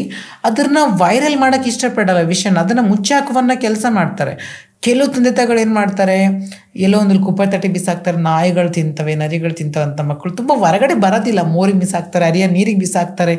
ಸೊ ಹಾಗಾಗಿ ತುಂಬ ವಿಷಯಗಳಿಂದ ಮಗು ಹೊರಗಡೆ ಬರಲ್ಲ. ಅಂಥದ್ರಲ್ಲಿ ಕೆಲವೊಂದು ನಮಗೆ ಸಿಕ್ಕಂಥ ಮಗುಗಳು, ನಮ್ಮ ಹಿರಿಯರಿದ್ದಾರೆ, ಅವರಿಗೆ ಸಿಕ್ಕಂಥ ಮಕ್ಕಳನ್ನು ಇವತ್ತು ನಮ್ಮ ಜೊತೆಲಿ ಒಳ್ಳೆ ರೀತಿಯಲ್ಲಿ ಶಿಕ್ಷಣ ಪಡ್ಕೊಂಡು ಒಳ್ಳೆ ರೀತಿಯಲ್ಲಿ ಅವ್ರ ಮೆಚುರಿಟಿ ಮೈಂಡಿಗೆ ಬರೋಕ್ಕಿಂತ ಮುಂಚೆನೇ ತಂದೆ ತಾಯಿರು ಏನು ಮಾಡ್ತಾರೆ ಅಂದರೆ, ಲಿಂಗ ಪರಿವರ್ತನೆ ಮಾಡೋಕೆ ಹೋಗ್ತಾರೆ. ಈ 2 ಲಿಂಗ ಇರುತ್ತಲ್ಲ, ಅದರಲ್ಲಿ ಯಾವುದೋ ಒಂದು ಕ್ಲೋಸ್ ಮಾಡಿ ಒಂದನ್ನು ಆಯ್ಕೆ ಮಾಡ್ತಾರೆ. ನಮಗೆ ಗಂಡು ಮಗು ಬೇಕು, ಹೆಣ್ಮಗು ಕ್ಲೋಸ್ ಮಾಡೋಣ, ಹೆಣ್ಣು ಮಗು ಬೇಕು, ಗಂಡು ಮಗು ಕ್ಲೋಸ್ ಮಾಡೋಣ ಅಂತ. ಈ ಥರ ಐ ಥಿಂಕ್ ಮಹಾರಾಷ್ಟ್ರಲ್ಲಿ ಒಂದು ಘಟನೆ ನಡೀತದೆ. ತಂದೆ ತಾಯಿ ಆದವರು ಇದೊಂಥರ ಹುಡುಗಿದು ಮತ್ತು ಹುಡುಗದು 2 ಲಿಂಗ ಹೊತ್ತಂಥ ಮಗುನ ಹುಡುಗಿ ಒಂದು ಇದನ್ನು ಕ್ಲೋಸ್ ಮಾಡ್ತಾರೆ. ಐ ಥಿಂಕ್ ಯೂನಿಯನ್ ಅಂತ ಕನ್ನಡದಲ್ಲಿ ಹೇಳ್ತಾರೆ ಅದನ್ನು ಕ್ಲೋಸ್ ಮಾಡ್ತಾರೆ. ಸೊ ಕ್ಲೋಸ್ ಮಾಡಿದಾಗ ಆ ಮಗು ವಯಸ್ಸಿಗೆ ಬರ್ತಾ ಫುಲ್ ಹಾರ್ಮೋನ್ಸ್ ಫೀಲ್ ಮಾಡೋದು ಹುಡುಗಿಯದಾಗಿ, ನಾ ಹುಡುಗಿ ಅನ್ನೋವಂಥ ಫೀಲ್ ಬರುತ್ತೆ ಆ ಮಗುಗೆ. ಆವಾಗ ಅವಳು ಡೇಟ್ ಆಗೋಂಥ ಟೈಮ್ ಬಂದಾಗ ಅವಳಿಗೆ ಕಷ್ಟ ಆಗುತ್ತೆ. ಅಲ್ಲಿ ಕ್ಲೋಸ್ ಮಾಡಿಸಿರ್ತಾರೆ, ಎಲ್ಲ ಸ್ಟಿಚಿಂಗ್ ಮುಖಾಂತರ ಒಳಗಡೆ ಇದು ಮಾಡಿಕೊಂಡು ಫುಲ್ ಮೇಲ್ ಅಂದ್ಕೊಂಡಿರ್ತಾರೆ. ಬಟ್ ಬರ್ತಾ ಅದು ಹುಡುಗಿ ರೂಪ ತೊಗೊಂಡಾಗ ಆ ಮಗು ರಿಯಾಲಿಟಿ 99% ಲೈಕ್ ಫೀಮೇಲ್ ಆಗಿ ಕನ್ವರ್ಟ್ ಆಗುತ್ತೆ. ಆವಾಗ ಅಲ್ಲಿ ಡೇಟ್ ಅಂತ ಸಂದರ್ಭ ಬಂದಾಗ ಅದು ಏನು ಮಾಡೋಕ್ಕಾಗಲ್ಲ. ಆಮೇಲೆ ಡಾಕ್ಟರ್ಸ್ ಹತ್ರ ಕರ್ಕೊಂಡೋದಾಗ ಡಾಕ್ಟರ್ಸ್ ಹೇಳ್ತಾರೆ, ಈ ಥರ ಈ ಮಗು ಹಿಂಗೆ, ನೀವು ಯಾಕಿಂತ ತಪ್ಪು ಕೆಲಸ ಮಾಡಿದ್ದೀರಂತ. ಸೊ ಅವಾಗ ಮಗು ಕೂಡ ಐ ಥಿಂಕ್ ಸಾಯ್ತದೆ ಅಂತಲೂ ಕೇಳ್ಪಟ್ಟಿದ್ದೀನಿ ನಾನು. ಸೊ ಆ ಥರ ನಮ್ಮ ಭಾಗದಲ್ಲಿ ಕೂಡ ಆ ಥರ ಸರ್ಜರಿಗಳನ್ನು ಮಾಡ್ತಾರೆ ಚಿಕ್ಕ ವಯಸ್ಸು ಮಕ್ಕಳಿಗೆ. ಮಾಡಿದಾಗ ಆ ಮಗು ನೋಡಿ, ಇವಾಗ ನೀವು ಡಿಸೈಡ್ ಮಾಡ್ತೀರ, ನಾವು ಹುಡುಗಾಗಿ ಅಕ್ಸೆಪ್ಟ್ ಮಾಡೋಣ, ಹುಡುಗಿದು ಕ್ಲೋಸ್ ಮಾಡೋಣ, ಹುಡುಗಿಗೆ ಅಕ್ಸೆಪ್ಟ್ ಮಾಡೋಣ, ಹುಡುಗದು ಕ್ಲೋಸ್ ಮಾಡೋಣ. ನೀವು ನಿಮ್ಮ ಮೈಂಡ್ ಸೆಟ್ಟಿಗೆ ನೀವು ಥಿಂಕ್ ಮಾಡ್ತೀರಾ. ಬಟ್ ಆ ಮಗು ಬೆಳೀತಾ ಆ ಮಗು ಭಾವನೆ ಆ ಮಗು ಗೊತ್ತಿರುತ್ತೆ ನಾನು ಏನು ಅಂತ, ನನ್ನ ಹಾರ್ಮೋನ್ಸ್ ಏನಂತ ಮಗು ಡಿಸೈಡ್ ಮಾಡುತ್ತೆ. ಆ ಚಾನ್ಸ್ ಯಾವ ತಂದೆ ತಾಯಿ ಯಾವ ಮಗುಗೂ ಕೊಡಲ್ಲ. ಯಾಕೆ ಕೊಡಲ್ಲ ಅಂದರೆ ಅವ್ರ ನಿರ್ಧಾರನೇ ಸೆಲೆಕ್ಷನ್ ಮಾಡಿಬಿಡ್ತಾರೆ, ನೀನು ಹಿಂಗೆ ಅಂತ ಹೇಳ್ಬಿಟ್ಟು. ಸೊ ಆ ಥರ ಘಟನೆಗಳು ನಡೆದದ್ದು ಉಂಟು. ಸರ್ಜರಿ ಮಾಡಿಸಿ ಎಷ್ಟೋ ಫೇಲ್ ಆಗಿ ಸತ್ತೋಗಿದ್ದು ಮಕ್ಕಳು ಕೂಡ ಉಂಟು. ಆಮೇಲೆ ಹುಟ್ಟಿದ ತಕ್ಷಣ ಎಷ್ಟೋ ತಂದೆ ತಾಯಿಗಳು ಆ ಮಕ್ಕಳನ್ನ ಕೆಲವೊಂದು ಇಂಥ ಮಕ್ಕಳು ಹುಟ್ಟಿದಾಗ, ಇಂಟರ್ಸೆಕ್ಸ್ ಮಕ್ಕಳು ಹುಟ್ಟಿದಾಗ ಬಿಸಾಕಿದ್ದು ಉಂಟು. ಸೊ ಈ ಥರ ಘಟನೆಗಳು ಬಹಳಷ್ಟು ನಡೀತವೆ, ಹೊರಗಡೆ ಬರಲ್ಲ ಇವೆಲ್ಲ. ಕರ್ನಾಟಕದಲ್ಲಿ ನಡೆದಿದೆಯಾ ಅಂತ? ಹೌದು, ಎಲ್ಲ ಕಡೆ ನಡೀತದೆ, ಇದು ಎಲ್ಲ ಕಡೆ ನಡೀತದೆ. ನಮ್ಮ ರಾಜ್ಯ ಒಂದಲ್ಲ, ಹಲವಾರು ರಾಜ್ಯಗಳಲ್ಲಿ ನಡೀತದೆ. ಇಡೀ ಭಾರತದಲ್ಲೇ ನಡೀತದೆ ನಿಜ ಹೇಳ್ಬೇಕಂದ್ರೆ. ಇಂಟರ್ಸೆಕ್ಷುವಲ್ ಅನ್ನೋ ಒಂದು ಟಾಪಿಕ್ ನನಗೆ ಹೊಸದು ಅಂತ ಅನಿಸ್ತಾ ಇದೆ. ಇದು ತುಂಬ ಜನಕ್ಕೆ ಗೊತ್ತಿಲ್ಲ ಆಕಾಶ್ ಅವರೇ, ಇದು ತುಂಬ ಜನಕ್ಕೆ ಗೊತ್ತಿಲ್ಲ. ಇದು ವಿಷಯನೇ ಹೊರಗಡೆ ಇಲ್ಲ ಆ್ಯಕ್ಚುಲಿ. ಅಂದರೆ ನಮ್ಮ ಟ್ರಾನ್ಸ್ ವಿಷಯ ತೊಗೊಂಡಾಗ ಕೂಡ ನಾವು ಯಾವಾಗಲೂ ಥಿಂಕ್ ಮಾಡ್ತಾರೆ, ಕೆಲವರೆಲ್ಲ ಹೇಳ್ತಿರ್ತಾರೆ, ನಿಮ್ಗೆ ಏನು ಕಷ್ಟ, ನೀವು ಇಷ್ಟೊತ್ತು ಗಟ್ಟಿಯಾಗಿದ್ದೀರಾ, ಇಷ್ಟು ಸ್ಟ್ರಾಂಗ್ ಆಗಿದ್ದೀರಾ, ನೀವು ಕೆಲಸ ಮಾಡ್ಬೋದು, ದುಡಿಬೋದು, ನಾನು ಕೆಲಸ ಕೊಡ್ತೇನೆ, ನನ್ನ ಮನೇಲಿ ಕೆಲಸ ಸೇರಿಸ್ತೇನೆ ಅಂತಾರೆ. ಬಟ್ ಆದರೆ ಹೇಳೋಕ್ಕೆ ಮಾತ್ರ ಚೆಂದ, ಕ್ಯಾಮ್ರಾ ಮುಂದೆ, ಮೀಡಿಯಾ ಮುಂದೆ, ಸೋಷಿಯಲ್ ಮೀಡಿಯಾ ಮುಂದೆ, ಕಮೆಂಟ್ಸ್ ಮುಂದೆ, ಇದ್ರ ಮುಂದೆ, ಎಲ್ಲದ್ರ ಮುಂದೆ ಹೇಳೋಕ್ಕೆ ಚೆಂದ. ಬಟ್ ಆದರೆ ಮಾಡೋಕ್ಕೆ ಯಾವುದು ಚೆಂದ ಅಲ್ಲ. ನನ್ನ ಜೀವನದಲ್ಲಿ ನಾನು ನೋಡ್ದಂಗೆ ನನ್ನ ಲೈಫಲ್ಲಿ ತುಂಬ ವಿಷಯಗಳನ್ನ ನಾನು ಹೇಳ್ತಾ ಹೋದರೆ, ತುಂಬ ಕೆಲವ್ರು ಕ್ಯಾಮ್ರಾ ಮುಂದೆ ಹೇಳುವಂಥ ರೀತಿ, ಮೀಡಿಯಾ ಮುಂದೆ ಹೇಳುವಂಥ ರೀತಿ ಅವ್ರ ರಿಯಾಲಿಟಿ ಆಗಿ ಇರೋದಿಲ್ಲ ಟ್ರಾನ್ಸ್ ಅಂತ ಬಂದಾಗ. ಸೊ ಅವರು ಹೈಲೈಟ್ ಆಗೋಕ್ಕೋಸ್ಕರ, ಅವ್ರು ಫೇಮಸ್ ಆಗೋಕ್ಕೋಸ್ಕರ ಬಾಯಿಗೆ ಬಂದಂಗೆ ಬಗಲ್ಬಿಡ್ತಾರೆ. ಆದರೆ ಯಾರೂ ಆ ಮಾತಿನ ಮೇಲೆ ನಿಂತ್ಕೊಳ್ಳೋದಿಲ್ಲ. ಇದು ನನಗಾದಂಥ ವೈಯಕ್ತಿಕವಾದಂಥ ಇದು ಕೆಲವೊಂದು ಘಟನೆಗಳು ನನ್ನ ಜೀವನದಲ್ಲಿ ನನ್ನ ಕಣ್ಣಾರ ನಾನು ಅನುಭವಿಸಿದ್ದೀನಿ. ಏನಾಯಿತು ಅಂತ? ಏನಾಗುತ್ತೆ, ನಾವು ಟ್ರಾನ್ಸ್ಗೆ ಹೆಲ್ಪ್ ಮಾಡ್ತೀವಿ, ಸಪೋರ್ಟ್ ಮಾಡ್ತೀವಿ, ಫೈನಾನ್ಷಿಯಲ್ ಆಗ್ಬೋದು, ಇಲ್ಲ ಕೆಲಸ ಕೊಡ್ತೇವೆ, ಇಲ್ಲ ನಿಮ್ಗೆ ಏನು ಬೇಕು ಬನ್ನಿ ನಾವು ಸಪೋರ್ಟ್ ಮಾಡ್ತೀವಿ, ಮನೆ ಕರೀತಾರೆ. ಆಮೇಲೆ ಮನೆ ಕರೆದ ತಕ್ಷಣ ಮನೆ ಬಾಗಿಲಿಂದ ಒಳಗಡೆನೇ ತೆಗಿಯಲ್ಲ. ಆಮೇಲೆ ಯಾರೋ ಕೆಲಸದವ್ರು ಬಂದು ಹೇಳ್ತಾರೆ, ಬಾಸ್ ಇಲ್ಲ, ಅಮ್ಮ ಇಲ್ಲ, ಮೇಡಮ್ ಇಲ್ಲ ಅಂತೇಳಿ. ಅಂದರೆ ಕೆಲಸ ಕೊಡ್ತೀನಿ ಅಂತ ನೀವು ಮೀಡಿಯಾ ಮುಂದೆ ಹೇಳಿದ ಮೇಲೆ ಅದನ್ನು ನಾವು ಚಾಲೆಂಜಿಂಗಾಗಿ ತೊಗೊಂಡು ಹೋಗ್ತೀವಿ, ನನಗೆ ಕೆಲಸ ಕೊಡು ಅಂತ. ಈ ಥರ ಸುಮಾರು ನಮ್ಮ ಕಮ್ಯುನಿಟಿಯಲ್ಲಿ ಆಗಿದೆ, ಅವಮಾನಗಳು ಆಗಿದೆ. ಅಂದರೆ ಎಷ್ಟೋ ಜನ ಒಪ್ಕೊಂಡ್ಬಿಟ್ಟಿದ್ದಾರೆ, ಅಯ್ಯೋ ನಾವು ಕ್ಯಾಮ್ರಾ ಮುಂದೆ ಹೇಳಿದ್ದೀವಿ, ಬಿಟ್ಬಿಡಿಮ್ಮ, ಸಾರಿ, ನಾವೇನಲ್ಲಿ ಹೇಳ್ಬೇಕಾದ ಘಟನೆ ಬಂತು, ಹೇಳಿದ್ದೀವಿ ಅಂತ. ಎಷ್ಟೋ ಜನ ನಮಗೆ 4 ಗೋಡೆ ಮಧ್ಯೆ ಆಡೋಂಥ ಮಾತುಗಳು ಬಹಿರಂಗವಾಗಿ ಯಾವತ್ತೂ ಯಾರೂ ನಮಗೆ ಮಾತು ಕೊಡಲ್ಲ. 4 ಗೋಡೆ ಮಧ್ಯೆ ಕೆಲವೊಂದು ಇವತ್ತು ರಿಯಾಲಿಟಿ ಏನು ಹೇಳಬೇಕಂದ್ರೆ, ಕೆಲವೊಂದು ಕ್ವಶನ್ ಇರ್ಬೋದು ನಿಮಗೆ, ಟ್ರಾನ್ಸ್ಗೆ ಯಾಕೆ ಕೆಲಸ ಸಿಕ್ಕಿಲ್ಲ ಅಂದರೆ, ಬಿಕಾಸ್ ಎಜುಕೇಷನ್ ಕಮ್ಮಿ ಇರುತ್ತೆ. ಶಿಕ್ಷಣ ಯಾವ ಮಗುಗೆ ಯಾವ ವಯಸ್ಸಲ್ಲಿ ಶಿಕ್ಷಣ ಸಿಗಬೇಕು, ಒಂದು ಕಲ್ಚರ್ ಸಿಗಬೇಕು, ಒಂದು ಸಂಸ್ಕೃತಿ ಸಿಗಬೇಕು, ಒಂದು ಕುಟುಂಬದ ಪ್ರೀತಿ ವಿಶ್ವಾಸ ಸಿಗಬೇಕು, ನನ್ನೂರು ತನ್ನೂರನ್ನ ಭಾವನೆ ಆ ಮಗು ಮೂಡಲ್ಲಿ ಹುಟ್ಟಬೇಕಾದಂಥ ಸಂದರ್ಭದಲ್ಲೇ ಎಲ್ಲವನ್ನೂ ಕಿತ್ಕೊಂಡು ಇಡೀ ಫ್ಯಾಮಿಲಿಗಳು, ಖಾನ್ದಾನಗಳು, ಎಜುಕೇಷನ್ ವ್ಯವಸ್ಥೆಗಳು, ಎಲ್ಲ ವ್ಯವಸ್ಥೆಗಳು ನಮ್ಮನ್ನು ದೂರ ತಳೆದಾಗ ಯಾವ ಮಗುಗೆ ಯಾವ ವಯಸ್ಸಿಗೆ ಏನು ಬೇಕಾಗಿತ್ತೋ ಅದು ಸಿಗದೆ ಹೋದಾಗ ನಾನು ಹೇಗೆ ಬದುಕಬೇಕು, ನನ್ನ ದಾರಿ ಹೇಗಿರಬೇಕು, ನನ್ನ ರೂಟ್ ಆಯ್ಕೆ ಏನಿರಬೇಕು ಅಲ್ವಾ. ಒಂದು 13-14 ವರ್ಷ ಮಗು ಅಂತಂದರೆ ಡೆಫಿನೆಟ್ಲಿ ಅದು ಮೆಚ್ಯೂರಿಟಿ ಮೈಂಡ್. ನಾವು ಏನನ್ನು ಕೊಡ್ತೇವೆ ಅದನ್ನು ತೊಗೊಳ್ತದೆ.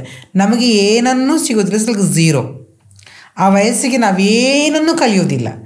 ಶಿಕ್ಷಣ ಅರ್ಧದಲ್ಲಿ ನಿಲ್ಲಿಸಬೇಕಾಗತ್ತೆ, ಫ್ಯಾಮಿಲಿ ಪ್ರೀತಿ ಕಳ್ಕೊಂಡು ಬಿಡ್ತೀವಿ, ಯಾಕೆ ಬದುಕಬೇಕನ್ನೋ ಒಂದು ಸಂಸ್ಕೃತಿ ಸಿಗಲ್ಲ, ಸಂಸ್ಕಾರ ಸಿಗಲ್ಲ. ಇದೆಲ್ಲವನ್ನು ಕಳ್ಕೊಂಡು ಬಂದು ಸಾಯಬೇಕನ್ನೋ ಲೆವೆಲಿಗೆ ಹೋಗ್ತಾರೆ. ಕೆಲವರು ಸತ್ತೋಗಿದ್ದಾರೆ ಕೂಡ. ಯಾರು ಅಕ್ಸೆಪ್ಟ್ ಮಾಡಿದಾಗ ಬೇರೆ ದಾರಿಗಳನ್ನೇ ಇಲ್ದಾಗ ಎಷ್ಟೋ ಜನ ನೇಣು ಹಾಕ್ಕೊಂಡಿದ್ದಾರೆ, ವಿಷ ಸೇರಿಸಿದ್ದಾರೆ, ಬೀದಿ ಪಾಲಾಗಿದ್ದಾರೆ, ಎಷ್ಟೋ ಜನ ಆರೋಗ್ಯ ಹಾಳು ಮಾಡ್ಕೊಂಡಿದ್ದಾರೆ, ತುಂಬ ಜನ ಸತ್ತೋಗಿದ್ದಾರೆ. ಈ ಎಲ್ಲ ಆಪ್ಷನ್ನ ಮೀರಿ ನನ್ನ ಕಮ್ಯುನಿಟಿ ಅಂದರೆ ಇವಾಗ ಉದಾಹರಣೆ ಕೇಳ್ಬೋದು, ಈ ಕಮ್ಯುನಿಟಿಗೆ ಬಂದು ಯಾಕೆ ಸೇರ್ತಾರೆ, ಇವರಿಂದ ದುಡ್ಡು ಮಾಡೋಕ್ಕೆ ಬರ್ತಾರಾ, ಇಲ್ಲ ಏನು ಉದ್ದೇಶ, ಇಲ್ಲ ಇವ್ರಿಗೆ ಬರೀ ಸೆಕ್ಸ್ ಮೈಂಡ್ ಇದೆಯಾ ಅನ್ನೋವಂತೂ ತುಂಬ ಜನರ ಮೈಂಡಲ್ಲಿ ಇದೊಂದು ಕ್ವಶನ್ ಆಗಿಬಿಟ್ಟಿದೆ ಆಕಾಶ್ ಅವರೇ. ಬಟ್ ರಿಯಾಲಿಟಿ ಏನಂದರೆ ಫ್ಯಾಮಿಲಿ ದೂರ ತಳೆದಾಗ ಸಾಯಬೇಕಾಗಿದ್ದು ಒಂದು ದಾರಿ ಇರುತ್ತೆ. ಸಾಯೋದು ಬೇಡ ಅಂತಂದರೆ ನಾವು ನನ್ನ ಸಮುದಾಯನ ಹುಡ್ಕೋಬೇಕಾಗತ್ತೆ. ಸೊ ಎರಡರಲ್ಲಿ ಯಾವುದು ಆಯ್ಕೆ ಮಾಡ್ತೀರಂದರೆ ಬದುಕಬೇಕನ್ನೋ ಛಲ ಇರೋರು ಏನು ಮಾಡ್ತಾರೆ, ನನ್ನ ಸಮುದಾಯವನ್ನು ಹುಡ್ಕೊಂಡು ಬರ್ತಾರೆ. ಸಾಯಬೇಕು ಅನ್ನೋವಂಥ ಒಂದು ಜೀವಿ ಏನಿರ್ತಾರೆ ಅವರು ಯಾರು ಬೇಡಪ್ಪ ನನಗೆ ಜೀವನನೇ ಬೇಡ ಅಂತ ಜೀವನ ಕಳ್ಕೊಂಡವ್ರು ಕೂಡ ತುಂಬ ಜನ ಉಂಟು. ಸೊ ಟ್ರಾನ್ಸ್ಫಾರ್ಮೇಷನ್ನು ಮೇಲ್ ಟು ಫೀಮೇಲ್ ಯಾವ ರೀತಿ ಟ್ರಾನ್ಸ್ಫಾರ್ಮೇಷನ್ನು? ಪ್ರತಿಯೊಬ್ಬರದ್ದು ಒಂದೊಂದು ರೀತಿ ಜರ್ನಿ ಇರುತ್ತೆ. ಲೈಕ್ ಕೆಲವೊಬ್ರು ಹೇಳ್ತಾರೆ ನಾವು ಭಿಕ್ಷಾಟನೆ ಫಸ್ಟ್ ಮಾಡಿದ್ವಿ, ಆಮೇಲೆ ನಮಗೆ ನಾವು ದುಡ್ಡಲ್ಲೇ ಟ್ರಾನ್ಸ್ಫಾರ್ಮೇಷನ್ ಆಗಬೇಕು, ಹಾಗಾಗಿ ನಾವು ಅದನ್ನು ಮಾಡ್ಕೊಂಡ್ವಿ. ಕೆಲವೊಬ್ರು ಹೇಳ್ತಾರೆ ಇಲ್ಲ ನಮ್ಮ ಬಾಂಬೆಗೆ ಹೋದೆ ಹಾಗೆ ಹೀಗೆ ಅಂತೆಲ್ಲ. ಏನು actually original story from male to female transformation? Actually Akash ಏನು ಗೊತ್ತಾ, ನಾವು ಹುಟ್ಟಿದ್ದು ಮೇಲಾಗಿ ಅಂತ ಅಂದಮೇಲೆ so 90% is like female hormones ನಮ್ಮ ಬಾಡಿಯಲ್ಲಿ ತುಂಬಿರುತ್ತೆ. ಒಂದು ಅಂಗ ಅಂತ ಹೇಳ್ತೀವಿ, ಕೆಲವೊಂದು ಅಂಗಗಳು ನಮಗೆ ಬೇಕಾಗಿರಲಿಲ್ಲ ಅಂಗಗಳನ್ನು ನಾವು ತೆಗೆಸಬೇಕು, ಕೆಲವೊಂದು ಅಂಗಗಳನ್ನು ನಮ್ಗೆ ಏನು ಬೇಕು ಅದನ್ನು ಫುಲ್ಫಿಲ್ 100% ನಾನೊಬ್ಬ ಮಹಿಳೆ ಅಂತ ಇಷ್ಟಪಡೋದು ಹೆಮ್ಮೆ ಪಡೋದು ಯಾವಾಗ, ನನ್ನಲ್ಲಿ ಆ ಒಂದು ಎಲ್ಲತನವನ್ನು ಪಡ್ಕೊಂಡಾಗ. ಸೊ ಅದನ್ನು ಪಡ್ಕೊಳ್ಳೋಕ್ಕೋಸ್ಕರ ಅಂತಲೇ ನಾವು ಸರ್ಜರಿಗೆ ಒಳಪಡಬೇಕಾಗುತ್ತೆ. Surgery is not easy. ಸರ್ಜರಿಗೆ ಒಳಪಡ್ತೀವಿ ಅಂದ ತಕ್ಷಣ ನಾವು ಅಲ್ಲಿ ದುಡ್ಡು ಏನು ಖರ್ಚು ಮಾಡ್ತೇವೋ ಅದಕ್ಕಿಂತ ಡಬಲ್ ನಮ್ಮ ಜೀವನನೇ ನಾವು ತ್ಯಾಗ ಮಾಡ್ದಂಗೆ ಆಗುತ್ತೆ. ಅಲ್ಲಿ ಆ 1-2 ಸರ್ಜರಿಗೋಸ್ಕರ ನಮ್ಮ ಜೀವನ ತ್ಯಾಗ ಮಾಡ್ದಂಗೆ ಆಗುತ್ತೆ. ನಾವು ಏನೋ ದುಡ್ಡು ಖರ್ಚು ಮಾಡಿದ್ದೀವಿ, ಹಾಸ್ಪಿಟ್ಲ್ ಸೇರಿದ್ದೀವಿ, ಏನೋ ಒಂದು ಅಂಗಗಳನ್ನು ತೆಗೆಸ್ತೀವಿ, ಒಂದು ಅಂಗ ಕ್ರಿಯೇಟ್ ಮಾಡ್ತೀವಿ ಅನ್ನೋದಕ್ಕಿಂತ ನಮ್ಮ ಜೀವನ ನಾವು ಬದುಕ್ತೀವೋ ಇಲ್ಲ ಅನ್ನೋದು ನಮಗೆ ಗ್ಯಾರಂಟಿ ಇರೋದಿಲ್ಲ. ಸೊ ಅಂಥ ಒಂದು ಟ್ರಾನ್ಸ್ ವುಮೆನ್ ಆಗೋದು ಇಸ್ ನಾಟ್ ಈಸಿ, ಬಿಕಾಸ್ ಅದು ವೆರಿ ಡಿಫಿಕಲ್ಟ್, ತುಂಬ ಕಷ್ಟ ಅದು. ಸೊ ಅಂಥದ್ದು ನಾವು ಆಯ್ಕೆ ಮಾಡ್ಕೊತೀವಿ ನಮ್ಮ ಜೀವನದಲ್ಲಿ. ಇದೇ ರಿಯಾಲಿಟಿ. ನಾನು ಟ್ರಾನ್ಸ್ ವುಮೆನ್ ಆಗಬೇಕು ಅನ್ನೋದಕ್ಕೆ ಇದೇ ರಿಯಾಲಿಟಿ. ಕೆಲವ್ರ ಮೈಂಡ್ ಸೆಟ್ ಇಸ್ ತುಂಬ ಡಿಫ್ರೆಂಟ್ ಆಗಿದೆ. ಈ ಟ್ರಾನ್ಸ್ಜೆಂಡರ್ ಅಂದರೆ ಏನೋ ಅದು ಬಾಯ್ ಥರ ಇರುತ್ತೆ, ತೆಗೆಸ್ಬಿಡ್ತಾರೆ ಸುಮ್ಮನೆ ಏನೋ ಹಂಗೆ ಹಿಂಗೆ ಅಂತ ರಾಂಗ್ ಸ್ಟೇಟ್ಮೆಂಟ್ನ ತುಂಬ ನೋಡಿರ್ತೀನಿ, ನಾನು ತುಂಬ ಕೇಳ್ಪಟ್ಟಿದ್ದೀನಿ. ನಮ್ಮಲ್ಲಿ ನಾನು ಇದು ಮೆನ್ಷನ್ ಯಾಕೆ ಮಾಡ್ತೀನಿ ಅಂದರೆ ಹಲವಾರು ಟೈಪ್ ಸರ್ಜರೀಸ್ ಇರುತ್ತೆ. ಇವಾಗ ನಾವು ಗರ್ಭಕೋಶ ಕೂಡ ಹಾಕೋಬಹುದು, ಮಗುನು ಕೂಡ ಹೆರ್ಬೋದು. ಹೌದಾ? Of course. ಅಂದ್ರೆ ಇತ್ತೀಚೆಗೆ ನಾವು ಒಂದು ಕಂಟೆಂಟ್ ನೋಡಿದ್ವಿ, ಯಾರಿಗೋ ಒಬ್ರಿಗೆ ಟ್ರಾನ್ಸ್ ವುಮೆನ್ಗೆ ಅದು ನಾನು ಒಪ್ಪೋದಿಲ್ಲ, 100% ಒಪ್ಪೋದಿಲ್ಲ. ಬಿಕಾಸ್ ಅಲ್ಲಿ ಟ್ರಾನ್ಸ್ ಮೆನ್ ಟ್ರಾನ್ಸ್ ವುಮೆನ್ ಅಂತ ಹೇಳ್ತಾರೆ, ಬಟ್ ಇದು ಟೂ ರಾಂಗ್ ಆ್ಯಕ್ಚುಲಿ. ಅವಳು ಆ್ಯಕ್ಚುಲಿ ಶೀಮೇಲ್ ಮೀನ್ಸ್ ಏನು, ಅದ್ರಾಗ ಒಬ್ಬಳು ಟ್ರಾನ್ಸ್ ವುಮೆನ್ ಅಂದರೆ ಅವಳು ಯಾವುದಲ್ಲಿ ಬಾಯ್ಸ್ನ ಅದನ್ನು ಕ್ರಿಯೇಟ್ ಮಾಡಿಲ್ಲ, ಹುಡುಗಿಯಾಗಿ ಹುಟ್ಟಿದ್ಲು, ಬಾಫ್ ಕಟ್ಟು ಸ್ಟೈಲಿಶ್ ಚೇಂಜ್ ಮಾಡಿದ್ದಾಳೆ. ಸೊ ಆ ಏನು ಟ್ರಾನ್ಸ್ಜೆಂಡರ್ ಅಂತ ಹೇಳಿದಾರೆ, ಅವಳು ಬಂದುಬಿಟ್ಟು ಹುಡುಗಾಗಿ ಹುಟ್ಟಿದ್ಲು, ಅವಳು ಜೆಂಡರ್ನ ಚೇಂಜ್ ಮಾಡಿರಲಿಲ್ಲ. ಅವ್ರಿಗೆ ನಾವು ಶೀಮೇಲ್ ಅಂತ ಹೇಳ್ತೀವಿ. ಶೀಮೇಲ್ ಅಂಡ್ ಟ್ರಾನ್ಸ್ ವುಮೆನ್ ಅಂತ ಹೇಳ್ತೀನಿ ನಾನು. ಅಲ್ಲಿ ಟ್ರಾನ್ಸ್ ಮೆನ್ ಅವರು ಮೆನ್ಗೆ ಬೇಕಾಗಿದ್ದಲ್ಲಿ ಏನೂ ಇರಲಿಲ್ಲ ಅವ್ರದ್ದು. ಅವರಿಬ್ಬರು ಕಲ್ತ್ರೆ ಡೆಫಿನೆಟ್ ಅವಳು ಹೊಟ್ಟೆಲಿ ಹುಟ್ಟಿದ್ರೆ, ಇವಾಗ ಯಾರು ಟ್ರಾನ್ಸ್ಜೆಂಡರ್ ಅಂತ ಹೇಳ್ಕೊಂಡಿದ್ಲಲ್ಲ ಅವಳು ಹೊಟ್ಟೆಲಿ ಹುಟ್ಟಿದ್ರೆ ಇದು ಎಲ್ಲ ಕಡೆ ಹೈಲೈಟ್ ಮಾಡಬೇಕಾಗಿತ್ತು. ಸುಮಾರು ಜನಕ್ಕೆ ರಿಯಾಲಿಟಿನೇ ಗೊತ್ತಿರಲ್ಲ ಆಕಾಶ್ ಅವರೇ, ರಿಯಾಲಿಟಿ ಇರೋದೇ ಇರಲ್ಲ. ಯಾರೋ ಬಂದರು ಕ್ಯಾಮ್ರಾ ಮುಂದೆ ಕುಂತರು, ಏನೋ ಒಂದು ಪುಂಗಿ ಓದಿದ್ರು ಅಂದ ತಕ್ಷಣ ಅದನ್ನು ಹೈಲೈಟ್ ಮಾಡೋದಲ್ಲ. ಆನ್ ದಿಸ್ ಗ್ರೋನ್ ಲೆವೆಲ್ ಏನು ರಿಯಾಲಿಟಿ ಇದೆ ಅಂತ ಚೆಕ್ ಮಾಡ್ಬೇಕು. ಇವತ್ತು ನಾನು ಇದೇ ಮುಟ್ಕೊಂಡು ಇವತ್ತು ನಾನು ಧೈರ್ಯವಾಗಿ ಹೇಳ್ತಾ ಇದ್ದೇನೆ ಅಂದರೆ ನನ್ನ ರಿಯಾಲಿಟಿ ಗೊತ್ತು. ನಾಳೆ ಅವ್ರು ನನ್ನ ಮೇಲೆ ಕೇಸ್ ಫೈಲ್ ಮಾಡಲಿ, I will fight, because reality ನನಗೆ ಗೊತ್ತಿದೆ. ಅವಳು ಹುಡುಗಿ ಆಗಿ ಟ್ರಾನ್ಸ್ ಮೆನ್ ಆಗಿ ಹೋಗಿದ್ದು, ಅವಳು ಹೊಟ್ಟೆಲಿ ಹುಟ್ಟಿದೆ. ಇವನು ಹುಡುಗಾಗಿ ಹುಟ್ಟಿದ್ದು, ಹುಡುಗಿ ಆಗಕ್ಕೆ ಬಂದಿದ್ದು, ಇವನು ಹೊಟ್ಟೆಲಿ ಹುಟ್ಟಿದ್ರೆ ಡೆಫಿನೆಟ್ಲಿ ಆಕ್ಸೆಪ್ಟ್, ರೆಸ್ಪೆಕ್ಟ್ಫುಲ್ಲಿ ಮಾತಾಡೋಣ. ಇವಾಗ ಅವಳು ಟ್ರಾನ್ಸ್ಜೆಂಡರ್, ಅವಳು ಹೊಟ್ಟೆಲಿ ಹುಟ್ಟಿದ್ರೆ ಡೆಫಿನೆಟ್ಲಿ ರಿಯಲ್ ಇದು India first, world first, paper news ಅದರಲ್ಲಿ ಬಂತಲ್ಲ, ಅವಳು ಹೊಟ್ಟೆಲಿ ಹುಟ್ಟಿದ್ರೆ ಬರಬೇಕಾಗಿದ್ದು. ಅವಳು ಹುಡುಗಿನೇ ಆಲ್ರೆಡಿ. ಇವಾಗ ಯಾರು ಪ್ರೆಗ್ನೆನ್ಸಿ ಆದ್ಲಲ್ಲ ಅವಳು ಹುಡುಗಿನೇ. ಏನಂತಾರೆ ಬಾಯ್ಸ್ ಬೇಕಾಗಿದ್ದು ಏನೋ ಅಲ್ಲಿ ಕ್ರಿಯೇಟ್ ಮಾಡಿರಲಿಲ್ಲ. ಸೊ ಹಂಗಾಗಿ ಅವರಿಬ್ಬರು ಸೇರಿಕೊಂಡ್ರೆ ಅಲ್ಲಿ ಮಗು ಹುಟ್ಟುತ್ತೆ. ಈಗ ನನ್ನ ಹೊಟ್ಟೆಲಿ ಮಗು ಹುಟ್ಟಬೇಕಂದ್ರೆ ಆಕರ್ಷ್ ನಾನು ಗರ್ಭಕೋಶ ಹಾಕೋಬೇಕು. ಗರ್ಭಕೋಶ ಹಾಕ್ಸ್ಕೋಬೇಕು, ಬೇರೆ ಜೊತೆ ರಿಲೇಷನ್ಶಿಪ್ಗೆ ಹೋಗಬೇಕು, ಇಂಜೆಕ್ಟ್ ಮಾಡ್ಕೋಬೇಕು, ಇವಾಗೆಲ್ಲ ಅದೆಲ್ಲ ಇರುತ್ತೆ. ನಾಟ್ ಓನ್ಲಿ ಸೆಕ್ಸುವಲಿ ಮೂವ್ ಆಗ್ತೀವಿ, ಮಗು ಹುಟ್ಟಿಬಿಡುತ್ತೆ, ಗರ್ಭಕೋಶ ಹಾಕ್ಸ್ಕೊಂಡ್ರೆ ಅಲ್ಲ, ಇದಕ್ಕೆ ತುಂಬ ಸ್ಟೆಪ್ ಬೈ ಸ್ಟೆಪ್ ಮೆಡಿಕಲ್ದು ಇಶ್ಯೂಸ್ ಇರುತ್ತೆ, ಪ್ರೊಸೀಜರ್. ಅದನ್ನ ಕಂಟಿನ್ಯೂಲಿ ನಾವು ಅದನ್ನ ಫಾಲೋ ಮಾಡ್ಬೇಕು, ಅದೆಲ್ಲ ಇರುತ್ತೆ. ಆ ಒಂದು ರಿಸ್ಕ್ ಯಾಕೆ ಬೇಕು ನಮ್ಗೆ ಅನ್ನೋ ಕಾರಣಕ್ಕೆ ಯಾರೂ ಗರ್ಭಕೋಶ ಹಾಕ್ಸ್ಕೊಳಕ್ಕೆ ಹೋಗಲ್ಲ. ಆ್ಯಂಡ್ ಸರ್ಜರಿ ಅಂತ ಬಂದಾಗ 3-4 ಟೈಪ್ ಸರ್ಜರಿ ಇರುತ್ತೆ. ಯಾರೋ ಬೀದಿಯಲ್ಲಿ ಎತ್ತಿದ ತಕ್ಷಣ ಇದು ಮಾಡಿದ ತಕ್ಷಣ ನಮ್ಮಲ್ಲಿ ಸುಮಾರು ಕೈಗಳಿದೆ. ಲೈಕ್ ದಾಯಮ್ಮ ಕೈ ಅಂತ ಹೇಳ್ತೀವಿ, ಇಲ್ಲ ಬ್ಯಾಂಕಾಕ್ ಸರ್ಜರಿ ಅಂತ ಹೇಳ್ತೀವಿ. ಸೊ ಇಲ್ಲ ಒಳ್ಳೆ ಒಳ್ಳೆ ಹಾಸ್ಪಿಟಲ್ಗಳಿದೆ. ನಾರ್ಮಲ್ ಇವಾಗ ನೋಡಿ, ನನ್ನಲ್ಲಿ ದುಡ್ಡು ಇದ್ದ ಪ್ರಕಾರ ನಾನು ಸರ್ಜರಿಗೆ ಹೋಗ್ತೀನಿ. ಒಳ್ಳೆ ದುಡ್ಡಿದ್ರೆ ಒಳ್ಳೆ ಹೋಟೆಲ್ಗೆ ಹೋಗ್ತೀನಿ, ನಾರ್ಮಲ್ ದುಡ್ಡಿದ್ರೆ ರೋಡಲ್ಲಿ ಒಂದು 10 ರೂಪಾಯಿ ಇಡ್ಲಿ ತಿಂದ್ಕೊಂಡು ಬರ್ತೇನೆ, ಬಟ್ ಊಟನೇ ಅದನ್ನು ಅಂತ ಹೇಳ್ತಾರೆ. ಬಟ್ ಆದರೆ ಐಫೈ ಪ್ಲೇಸಲ್ಲಿ ಕೂತ್ಕೊಳ್ಳೋದಕ್ಕೂ ನಾರ್ಮಲ್ ತಿನ್ಕೊಂಬರೋದಕ್ಕೂ ತುಂಬ ವ್ಯತ್ಯಾಸ ಇದೆ. ಏನದು ಬ್ಯಾಂಕಾಕ್ ಸರ್ಜರಿ? ಏನು ಗೊತ್ತಾ, ಇವಾಗೆಲ್ಲ ಗೂಗಲ್ ಇದೆ, ಯೂಟ್ಯೂಬ್ ಇದೆ, ಚೆಕ್ ಮಾಡಿದ್ರು ಗೊತ್ತಾಗುತ್ತೆ. ನಾನು ಹೇಳಲೇಬೇಕಂತ ಏನಿಲ್ಲ. ಸುಮಾರು ಜನ ಇವಾಗೆಲ್ಲ ಮೆಚ್ಯೂರ್ ಇರ್ತಾರೆ, ತುಂಬ ಜನ ಸಡನ್ ಆಗಿ ಚೆಕ್ ಗೂಗಲ್ ಡಾಕ್ಟರ್ಗಳು ಆಗ್ಬಿಟ್ಟಿರ್ತಾರೆ, ತುಂಬ ಜನಕ್ಕೆ ಗೊತ್ತಿರುತ್ತೆ ವಿಷಯಗಳು. ಸೊ ಏನು ಗೊತ್ತಾ, 3-4 ಟೈಪ್ ಸರ್ಜರಿ ಇರುತ್ತೆ. ಒಬ್ಬನ ಜೊತೆ ರಿಲೇಷನ್ಶಿಪ್ ಮಾಡಬೇಕು, ರಿಯಾಲಿಟಿ ನನ್ನ ಲೈಫ್ ಲೀಡ್ ಮಾಡಬೇಕು, ನಾವೊಂದು ರಿಯಲ್ ವುಮೆನ್ ಆಗಿ ನಾನು ಒಂದು ಮಹಿಳೆ ಹೇಗೆ ಒಂದು ಜೀವನ ನಡೆಸ್ತಾಳೋ ಆ ಥರ ನಾನು ಅವನ ಜೊತೆ ಜೀವನ ನಡೆಸಬೇಕು, ಮಗುನ ಅಡಾಪ್ಟ್ ಮಾಡ್ಕೋಬೇಕು. ಈ ಥರ ಮೈಂಡ್ ಸೆಟ್ ಇರೋಂಥವ್ರು ಲೈಕ್ 100% ಫೀಮೇಲ್ ಸರ್ಜರಿಗೆ ಹೋಗ್ತಾರೆ. ಇಲ್ಲ ನನಗೆ ಅಷ್ಟು ನೋವು ತಡೆಯೋಕ್ಕಾಗಲ್ಲ, ಪ್ರಾಬ್ಲಮ್ ಆಗಲ್ಲ, ಈ ಥರ ಕೆಲವೊಂದು ಮೈಂಡ್ ಸೆಟ್ ಇರೋಂಥವ್ರು ನಾರ್ಮಲ್. ಅದರಲ್ಲಿ ತುಂಬ ಇದೆ, ಕಳ್ಳು ಸರ್ಜರಿ, ಇಂಚು ಸರ್ಜರಿ, ಈ ಥರ ತುಂಬ ಸರ್ಜರಿ, ನಾರ್ಮಲ್ ಸರ್ಜರಿ, ಈ ಥರ ಎಲ್ಲ ಇರುತ್ತೆ. ಸೊ ಅದನ್ನು ಏನೋ ಒಂದು ಪೆನ್ನಿಸ್ ಇರುತ್ತೆ. ಸೊ ಅದನ್ನು ತೆಗೆದು ಮಾಡಬೇಕಂದ್ರೆ ಈಸಿ ಅಲ್ಲ. ಅದನ್ನ ತೆಗೆದು ಫುಲ್ ಆ ಒಂದು ಕ್ರಿಯೇಟ್ ಮಾಡೋದಿದೆಯಲ್ಲ, ಫೀಮೇಲ್ದೊಂದು ಪ್ಲೇಸ್ನ ಕ್ರಿಯೇಟ್ ಮಾಡೋದು ಅದು ಈಸಿನೇ ಅಲ್ಲ ಆ್ಯಕ್ಚುಲಿ. ಅದನ್ನು ಮಾಡ್ಕೋಬೇಕಂದ್ರೆ ನಾವು ಸತ್ತು ಬದುಕಿದಂಗೆ. ಅದು ಎಷ್ಟೋ ಜನಕ್ಕೆ ಗೊತ್ತಿಲ್ಲ. ಅವಾಗೆಲ್ಲ ಅಷ್ಟೊಂದು ಒಳ್ಳೆ ಡಾಕ್ಟರ್ ಎಲ್ಲ ಏನೋ ನಾವು ಚೇಂಜ್ ಆಗಬೇಕಂತ ಕೆಲವರು ನಮ್ಮ ಸಮುದಾಯದ ಹೋದಾಗ ನಾರ್ಮಲ್ ಸರ್ಜರಿ ಮಾಡಿಬಿಡುವಂಥದ್ದು ಆ ಸಂದರ್ಭದಲ್ಲಿತ್ತು. ಇವಾಗೆಲ್ಲ ಹಾಗಲ್ಲ. ಇವಾಗೆಲ್ಲ ಒಳ್ಳೆ ಸರ್ಜರಿಗಳನ್ನ ಆಸೆ ಪಡ್ತಾರೆ. ಯಾಕಂದರೆ ಒಳ್ಳೆತನದಲ್ಲಿ ಲೈಫ್ ಲೀಡ್ ಮಾಡಬೇಕು, ನಾನೊಂದು ಒಳ್ಳೆ ರಿಲೇಷನ್ಶಿಪ್ ಮಾಡಬೇಕು ಅನ್ನೋಂಥ ಭಾವನೆಗಳು ತುಂಬ ಜನಕ್ಕೆ ಇರೋದ್ರಿಂದ ಗುಡ್ ಸರ್ಜರಿ ಸೆಲೆಕ್ಷನ್ ಮಾಡ್ತಾರೆ. ಅಮೌಂಟ್ ಎಷ್ಟೇ ಖರ್ಚಾಗಲಿ, ಎಷ್ಟೇ ನೋವಾಗಲಿ, ಒನ್ ಟೈಮ್ ಸರ್ಜರಿ, ಹ್ಯಾಪಿಯಾಗಿರಬೇಕು. ಎಷ್ಟೋ ಜನ ಮದುವೆ ಆಗಿದ್ದಾರೆ, ಮ್ಯಾರೇಜ್ ಆಗಿದ್ದಾರೆ, ಲಿವಿಂಗ್ ರಿಲೇಷನ್ಶಿಪ್ಪಲ್ಲಿದ್ದಾರೆ, ಲವ್ವಲ್ಲಿದ್ದಾರೆ. ತುಂಬ ಜನ ಒಳ್ಳೆತನದಲ್ಲಿ ಲೈಫ್ ಲೀಡ್ ಮಾಡ್ತಾ ಇದ್ದಾರೆ. ಎಷ್ಟೋ ಜನಕ್ಕೆ ನಮ್ಮ ಕಮ್ಯುನಿಟಿ ಯಾರು ಇವತ್ತು ಟ್ರಾನ್ಸ್ ಅಂತ ಗೊತ್ತೇ ಆಗಲ್ಲ. ಆ ಥರ ಅಪಾರ್ಟ್ಮೆಂಟ್ಗಳಲ್ಲಿ ಒಳ್ಳೆ ಪ್ಲೇಸ್ಗಳಲ್ಲಿ ಲೈಫ್ನ ಲೀಡ್ ಮಾಡಿಕೊಂಡು ಆರಾಮಾಗಿ ಜೀವನ ಮಾಡ್ತಾ ಇದ್ದಾರೆ. ನಿಮ್ಮ ಟ್ರಾನ್ಸ್ಫಾರ್ಮೇಷನ್ ಜರ್ನಿ ಹೆಂಗಾಯಿತು ಅಂತ?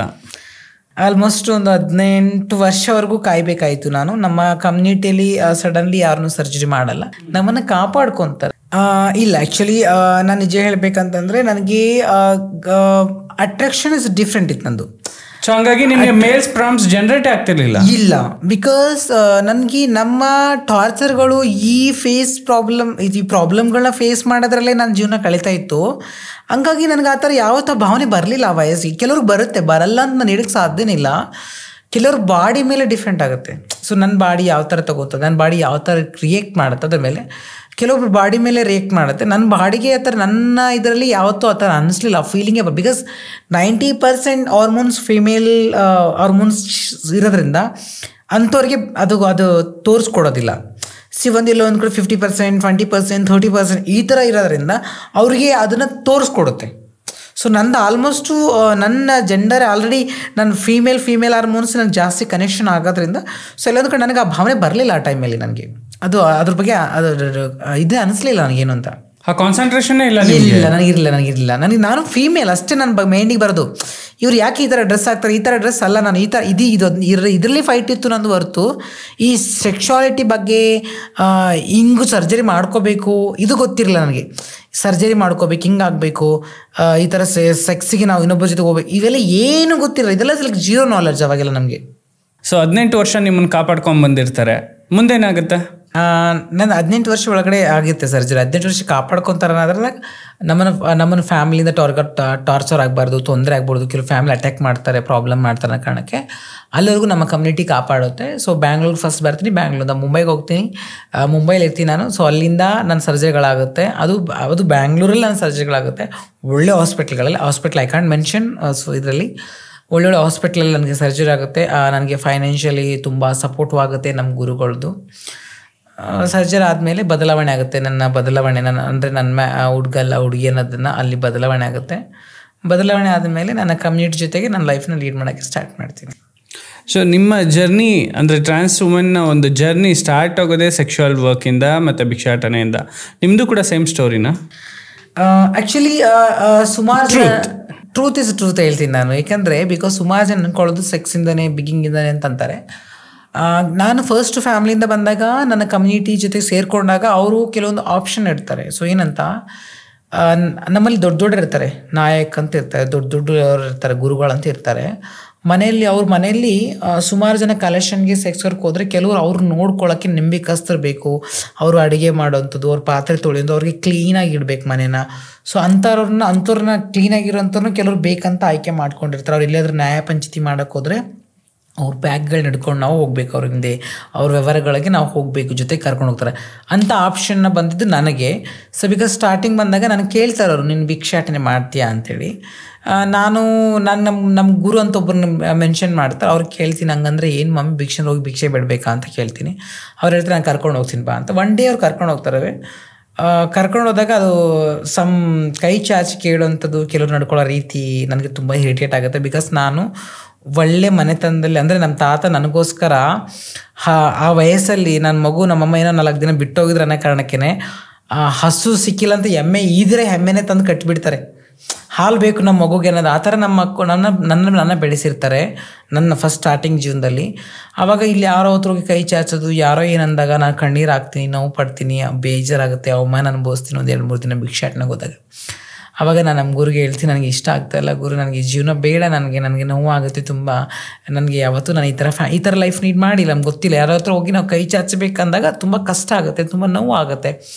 ಆ ಥರ ಹೇಳ್ಕೊಂಡಾಗ ನಮ್ಮ ಗುರು ಒಂದು ಆಪ್ಷನ್ ಕೊಡ್ತಾರೆ, ಸೆಕ್ಸ್ ವರ್ಕ್ ಹೋಗ್ತೀಯಾ ಅಂತ ಹೇಳಿ. ನಾನು ಹೇಳ್ತೀನಿ, ಹೇಗೆ ಸೆಕ್ಸ್ ವರ್ಕ್ ಮಾಡ್ತಾರೆ, ಸೆಕ್ಸ್ ವರ್ಕ್ ಹೇಗೆ ಮಾಡೋಕ್ಕೆ ಸಾಧ್ಯ ಅಂತ ಕೇಳಿದಾಗ ಅವರು ಕೆಲವೊಂದನ್ನು ಮೆನ್ಷನ್ ಮಾಡ್ತಾರೆ. ನಾನು ಹೇಳ್ತೀನಿ, ನೋ ನನಗೆ ಸೆಕ್ಸ್ ವರ್ಕು ಇಷ್ಟ ಇಲ್ಲ, ಸದ್ಯಕ್ಕೆ ನಾನು ಸ್ವಲ್ಪ ಹೇರ್ ಬೆಳೆಯೋವರೆಗೂ ನನ್ನ ಸ್ವಲ್ಪ ಅಲ್ಲಿ ಇನ್ನೂ ಭಾವನೆ ಚೇಂಜ್ ಆಗಬೇಕು ಅಂದಾಗ, ಇನ್ನೂ ನಾನು ಸ್ವಲ್ಪ ಇವಾಗ ಟ್ರಾನ್ಸ್ಜೆಂಡರ್ ಅಂತ ಗೊತ್ತಾಗಬೇಕು, ನೋಡಿದ ತಕ್ಷಣ ಕೂದಲ ಬೆಳಿಬೇಕು, ಲ್ಯಾಂಗ್ವೇಜ್ ಇನ್ನೂ ಚೇಂಜ್ ಆಗಬೇಕು ಅಂತ ಹೇಳಿ ನನಗೆ ಆಪ್ಷನ್ ನಮ್ಮ ಗುರು ಕೊಟ್ಟಿದ್ದು, ನೀನು ಹಂಗಾದ್ರೆ ಇಲ್ಲಿ ಪಾತ್ರೆ ತೊಳ್ಕೊಂಡು ಗುರುಗಳ ಜೊತೆಗೆ ಇರ್ತೀಯ ಮನೆಯಲ್ಲಿ ಅಂತ ಹೇಳ್ತಾರೆ. So I accepted. ನಾನು ಹೇಳ್ತೀನಿ, ಎಸ್ ಮಮ್ಮಿ ಇರ್ತೀನಿ ಅಂತ. ಅದು ಸ್ವಲ್ಪ ದಿನಗಳ ಕಾಲ ನಮ್ಮ ಗುರುಗಳದ್ದು, ನಮ್ಮ ದೊಡ್ಡವ್ರದ್ದು, ಹಿರಿಯರದು ಅವ್ರ ಮನೆಯಲ್ಲಿ ಸೇವೆ ಮಾಡಿಕೊಂಡು ನಾನು ಅಲ್ಲಿ ಇದ್ದಾಗ ಅವ್ರಿಗೆ ನಂಬಿಕೆ ಬರಬೇಕು. ಆ ನಂಬಿಕೆನ ಗಳಿಸಿದ್ರೆ ಮಾತ್ರ ಅವರು ದುಡ್ಡು ಹಾಕಿ ಸರ್ಜರಿ ಮಾಡ್ತಾರೆ. ಸರ್ಜರಿ ಮಾಡಿ ಅವರು ಬದಾಯಿ ಅಂತ ಕರ್ಕೊಂಡು ಹೋಗ್ತಾರೆ. ಇವಾಗ ನಾರ್ತ್ ಇಂಡಿಯನ್ ಕಡೆ ಜಾಸ್ತಿ ಇದೆಲ್ಲ. ನಮ್ಮ ಸೌತ್ ಇಂಡಿಯನ್ ಕಡೆ ಎಲ್ಲೇನೋ ಕಲ್ಯಾಣ ಮಂಟಪಕ್ಕೆ ಹೋದ್ರೆ ಯಾರೊಂದು ಸಾರಿ ಎತ್ತಾರೆ, ಏನಂತಾರೆ ಮದುವೆ ಕಾರ್ಯಕ್ರಮಗಳಿಗೆ ಪಾಪ ಕಷ್ಟ ಬಿದ್ದು ಮನೆ ಕಟ್ಟಿರ್ತಾರೆ ಕೆಲವರೆಲ್ಲ. ಅಂಥ ಕಾರ್ಯಕ್ರಮ ಸೌತ್ ಇಂಡಿಯನ್ ಕಡೆ ಇಲ್ಲಿ ತೊಗೊಂಡಾಗ ಹೋಗಿ ಬೆಂಗಳೂರು ಅಂತ ಬಂದಾಗ ತುಂಬ ಜನ ಹೋಗಿ ಅವ್ರ ಫಂಕ್ಷನ್ಗಳನ್ನ ಹಾಳು ಮಾಡೋದು, ಅವ್ರದ್ದು ಏನಂತಾರೆ ಅವ್ರ ಮನೆ ಗುರುಪ್ರೇಷನ್ಗಳು ಹಾಳು ಮಾಡುವುದು, ಸಾರಿಗಳನ್ನ ಎತ್ತುಕೊಳ್ಳುವಂಥದ್ದು ಮಾಡ್ತಾರೆ. ಅಸಹ್ಯವಾಗಿರುತ್ತದಲ್ಲ, ಅದು ತುಂಬ ಅಸಹ್ಯವಾಗಿದೆ. ಈ ಭಾಗದಲ್ಲಿ, ಇಲ್ಲಿ ನಮ್ಮ ಭಾಗದಲ್ಲಿ ನಡೀತಾ ಇದೆ ಈ ಭಾಗದಲ್ಲಿ. ಬಟ್ ನಾರ್ತ್ ಇಂಡಿಯನ್ ಕಡೆ ಬಂದಾಗ ನಾರ್ತ್ ಇಂಡಿಯನ್ಸ್ ಅವರೇ ನಮ್ಮನ್ನು ಕರೀತಾರೆ. ಮಗು ಹುಟ್ಲಿ, ಏನೇ ಫಂಕ್ಷನ್ ಆಗಲಿ ಅವರೇ ನಮ್ಮನ್ನು ಕರೆದು ನಮಗೆ ಕಾಲು ತೊಳೆದು ಮನೆಯೊಳಗೆ ಕರ್ಕೊಂಡು ಬದಾಯಿ ಡ್ಯಾನ್ಸ್ ಅಂತ ಇರುತ್ತೆ. ಸೊ ಅದನ್ನೆಲ್ಲ ಮಾಡಿಸಿ ಕೈ ತುಂಬ ಹಣ ಕೊಟ್ಟು, ಹೊಟ್ಟೆ ತುಂಬ ಊಟ ಕೊಟ್ಟು ನಮ್ಮ ಆಶ್ರಯ ತೊಗೊಂಡು ಕಳಿಸ್ತಾರೆ. ಇದು north Indian culture. Because north Indians ಯಾಕೆ ಈ ಕಲ್ಚರ್ನ ಫಾಲೋ ಮಾಡ್ತಾರೆ ಅಂತಂದರೆ, ಮಾರ್ವಡೀಸ್ ಜಾಸ್ತಿ ಫಾಲೋ ಮಾಡ್ತಾರೆ. ಸೊ ಯಾಕೆ ಫಾಲೋ ಮಾಡ್ತಾರೆ ಅಂದರೆ, ಅವರು ನಮ್ಮದು ಸ್ಟೋರಿ ರಾಮಾಯಣದಲ್ಲಿ, ಮಹಾಭಾರತದಲ್ಲಿ ಇದೆಲ್ಲ ಗೊತ್ತಿದೆ. ರಾಮ ಅವರು, ಇದು ಗೊತ್ತಿರಬೇಕು ಎಲ್ಲರಿಗೂ, ರಾಮ ಅವರು ಅಯೋಧ್ಯೆ ಬಿಟ್ಟು ಕಾಡಿಗೆ ಹೊರಡ್ತಾರೆ. ವನವಾಸಕ್ಕೆ ಹೊರಡ್ತಾರೆ. ಅವ್ರದ್ದು ವನವಾಸಕ್ಕೆ 14 ವರ್ಷ ವನವಾಸಕ್ಕೆ ಹೊರಡ್ಬೇಕಾದ್ರೆ ಆ ಒಂದು ಬಾರ್ಡ್ರ್ ಇದೆಯಲ್ಲ, ಯಾವ ಬಾರ್ಡ್ರು, ಇದು ಅಯೋಧ್ಯೆ ಬಾರ್ಡ್ರ್ ಇದೆಯಲ್ಲ, ಅಲ್ಲಿಂದ ಕಾಡೊಳಗೆ ಹೋಗ್ಬೇಕಾದ್ರೆ ಇಡೀ ರಾಜ್ಯದ ಜನರು, ಇಡೀ ಊರಿನ ಜನರು, ಇಡೀ ಎಲ್ಲ ಭಾಗದ ಜನರು ಅವ್ರನ್ನ ಕಾಡಿಗೆ ಕಳಿಸೋಕ್ಕೆ ಹೋಗುತ್ತಾರೆ. ಅಂಥ ಸಂದರ್ಭದಲ್ಲಿ ನಮ್ಮ ಕಮ್ಯುನಿಟಿ ಕೂಡ, ನಮ್ಮ ಸಮುದಾಯದವರು ಕೂಡ ಹೋಗ್ತಾರೆ.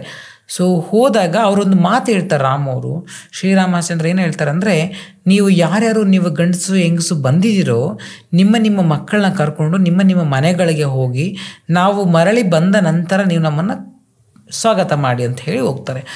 ಆವಾಗ ಎಲ್ಲರೂ ಅಲ್ಲಿ ಮಹಿಳೆಯರು ಪುರುಷರಿಗೆ ಮಾತ್ರ ಹೇಳಿರ್ತಾರೆ ಅವರು, ನಿಮ್ಮ ಗಂಡಸರನ್ನ ಕರ್ಕೊಂಡೋಗಿ, ನಿಮ್ಮ ಹೆಂಗಸರನ್ನ ಕರ್ಕೊಂಡೋಗಿ, ನಿಮ್ಮ ಮಕ್ಕಳನ್ನ ಕರ್ಕೊಂಡೋಗಿ ಅಂತ. ನಮ್ಮವ್ರು ಕೂಡ ಅಲ್ಲಿ ಅವ್ರನ್ನ ಕಳ್ಸೋಕ್ಕೆ ಹೋಗಿರ್ತಾರೆ. ಸೊ ಹಂಗಾಗಿ ಇವ್ರು ಯೋಚನೆ ಮಾಡ್ತಾರೆ ಏನಂತ, ಅಯ್ಯಯ್ಯೋ ಶ್ರೀರಾಮಚಂದ್ರ ನಮ್ಮ ಪ್ರಭುಗಳು ನಮಗೆ ಅಪ್ಪಣೆ ಕೊಟ್ಟಿಲ್ಲ, ಜನರಿಗೆಲ್ಲ ಅಪ್ಪಣೆ ಕೊಟ್ಟಿದ್ದಾರೆ, ಹಾಗಾಗಿ ನಾವ್ಯಾಕೆ ಇಲ್ಲಿಂದ ಹೋಗಬೇಕು, ನಾವು ಇಲ್ಲೇ ಕೂತ್ಕೊಳ್ಳೋಣ ಬಾರ್ಡ್ರಿಗೆ, ನಮ್ಮ ಪ್ರಭುಗಳು ಬರೋರ್ಗು ನಾವು ಇಲ್ಲೇ ಧ್ಯಾನ ಮಾಡೋಣ, ಅವ್ರಿಗೋಸ್ಕರ ಇಲ್ಲೇ ನಾವು ಕುತ್ಕೊಂಡ್ಬಿಡೋಣ, ಇಲ್ಲೇ ಮಲ್ಕೊಳ್ಳೋಣ, ಇಲ್ಲೇ ಜೀವನ ನಡೆಸೋಣ ಅನ್ನೋ ಮಟ್ಟಕ್ಕೆ ಹೋಗಿ ಅಲ್ಲಿರ್ತಾರೆ. ಸೊ ಅಲ್ಲಿದ್ದಾಗ ಅಲ್ಲಿ ಎಷ್ಟೋ ಜನ ವಯಸ್ಸಾಗಿ ಆರೋಗ್ಯ ಪ್ರಾಬ್ಲಮ್ ಆಗಿ ಮತ್ತೊಂದಾಗಿ ಮಗದೊಂದಾಗಿ ಕೆಲವರು ಪ್ರಾಣಗಳನ್ನು ಬಿಡ್ತಾರೆ. ಪ್ರಾಣಗಳು ಬಿಟ್ಟಾಗ ಅಲ್ಲಿ ಉಣಕ್ಕೂ ಕೂಡ ಅವ್ರ ಕೈಲಿ ಆಗೋಲ್ಲ. ಯಾಕಂದರೆ ಅಲ್ಲಿ ಬರೀ ಆ ಕಾಡಿಗೆ ಬಾರ್ಡ್ರಿಗೆ ಹೋದಾಗ ಅವ್ರಿಗೆ ಏನು ಸಿಗುತ್ತೆ ಅದನ್ನು ತಿನ್ಕೊಂಡು ಜೀವನ ಮಾಡಿ ಅಲ್ಲಿರಬೇಕಾಗುತ್ತೆ ಅಂಥ ಸಂದರ್ಭ ಬರುತ್ತೆ ನಮ್ಮ ಸಮುದಾಯಕ್ಕೆ. ಆ ಥರ ಬಂದಾಗ ಸೊ ಅಲ್ಲಿ ರಾಮ್ ಅವರು ತಿರ್ಗಾ ವನವಾಸವನ್ನು ಮುಗಿಸ್ಕೊಂಡು ಅವ್ರು ವಾಪಸ್ ಮರಳಿ ಬಂದಾಗ ಎಲ್ಲ ಜನ ಡೋಲು ಡಮಟೆ ಎಲ್ಲ ತೊಗೊಂಡು ಆರತಿ ಗೀರು ತೊಗೊಂಡು ಸ್ವಾಗತ ಮಾಡಬೇಕಂತೇಳಿ ಆ ಬಾರ್ಡ್ರಿಗೆ ಹೋಗ್ತಾರೆ.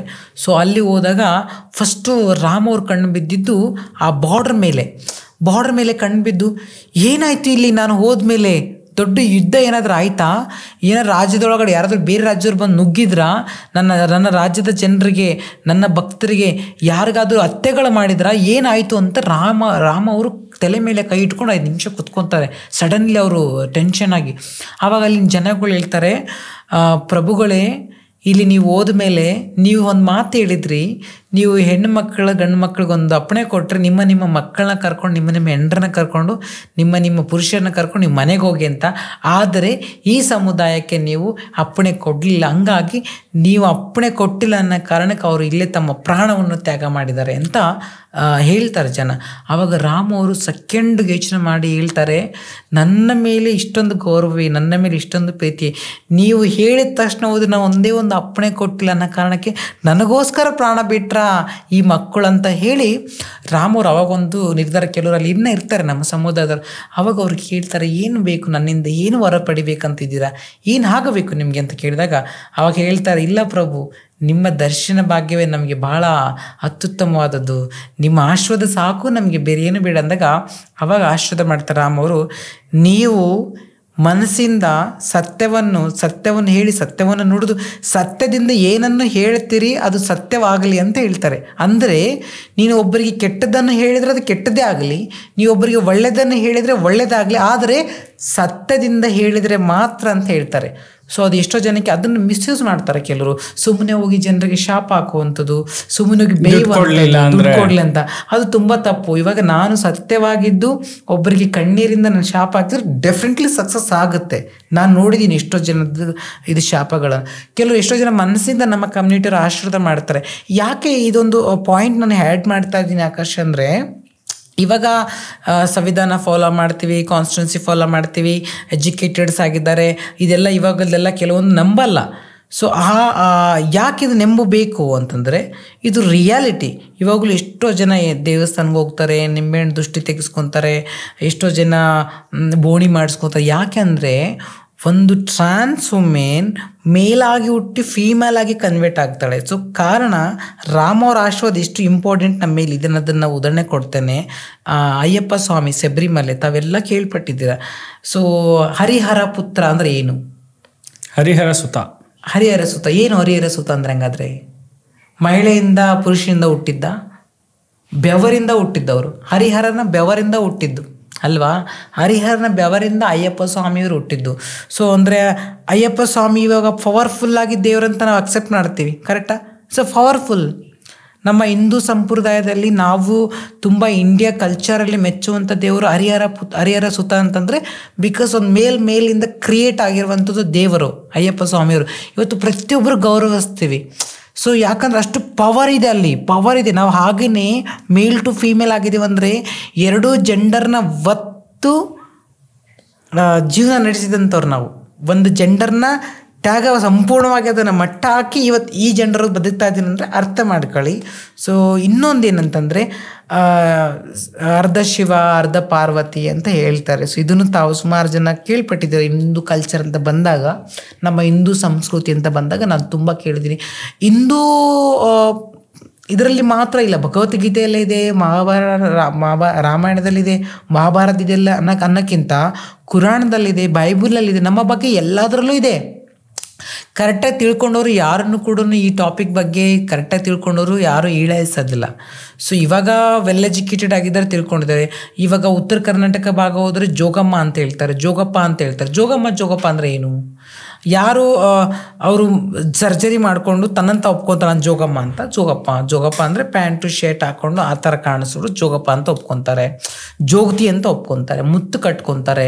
ಅವರು ಅವ್ರದ್ದೇ ಕಲ್ಚರ್ ರೀತಿಯಲ್ಲಿ ಉತ್ತರ ಕರ್ನಾಟಕ ಭಾಗದಲ್ಲಿ ಎಲ್ಲಮ್ಮ, ಹುಲ್ಗೆಮ್ಮ, ದೇವಮ್ಮ ಅಂತೇಳಿ ಕೊಡ ಹೊತ್ತು ಆಡ್ತಾರೆ, ಅಷ್ಟು ಪವರ್ಫುಲ್ ಆಗಿ. ಅದನ್ನು ಆ ಭಾಗದಲ್ಲಿ ನೆಂಬುವಂಥ ಜನ ಇದ್ದಾರೆ.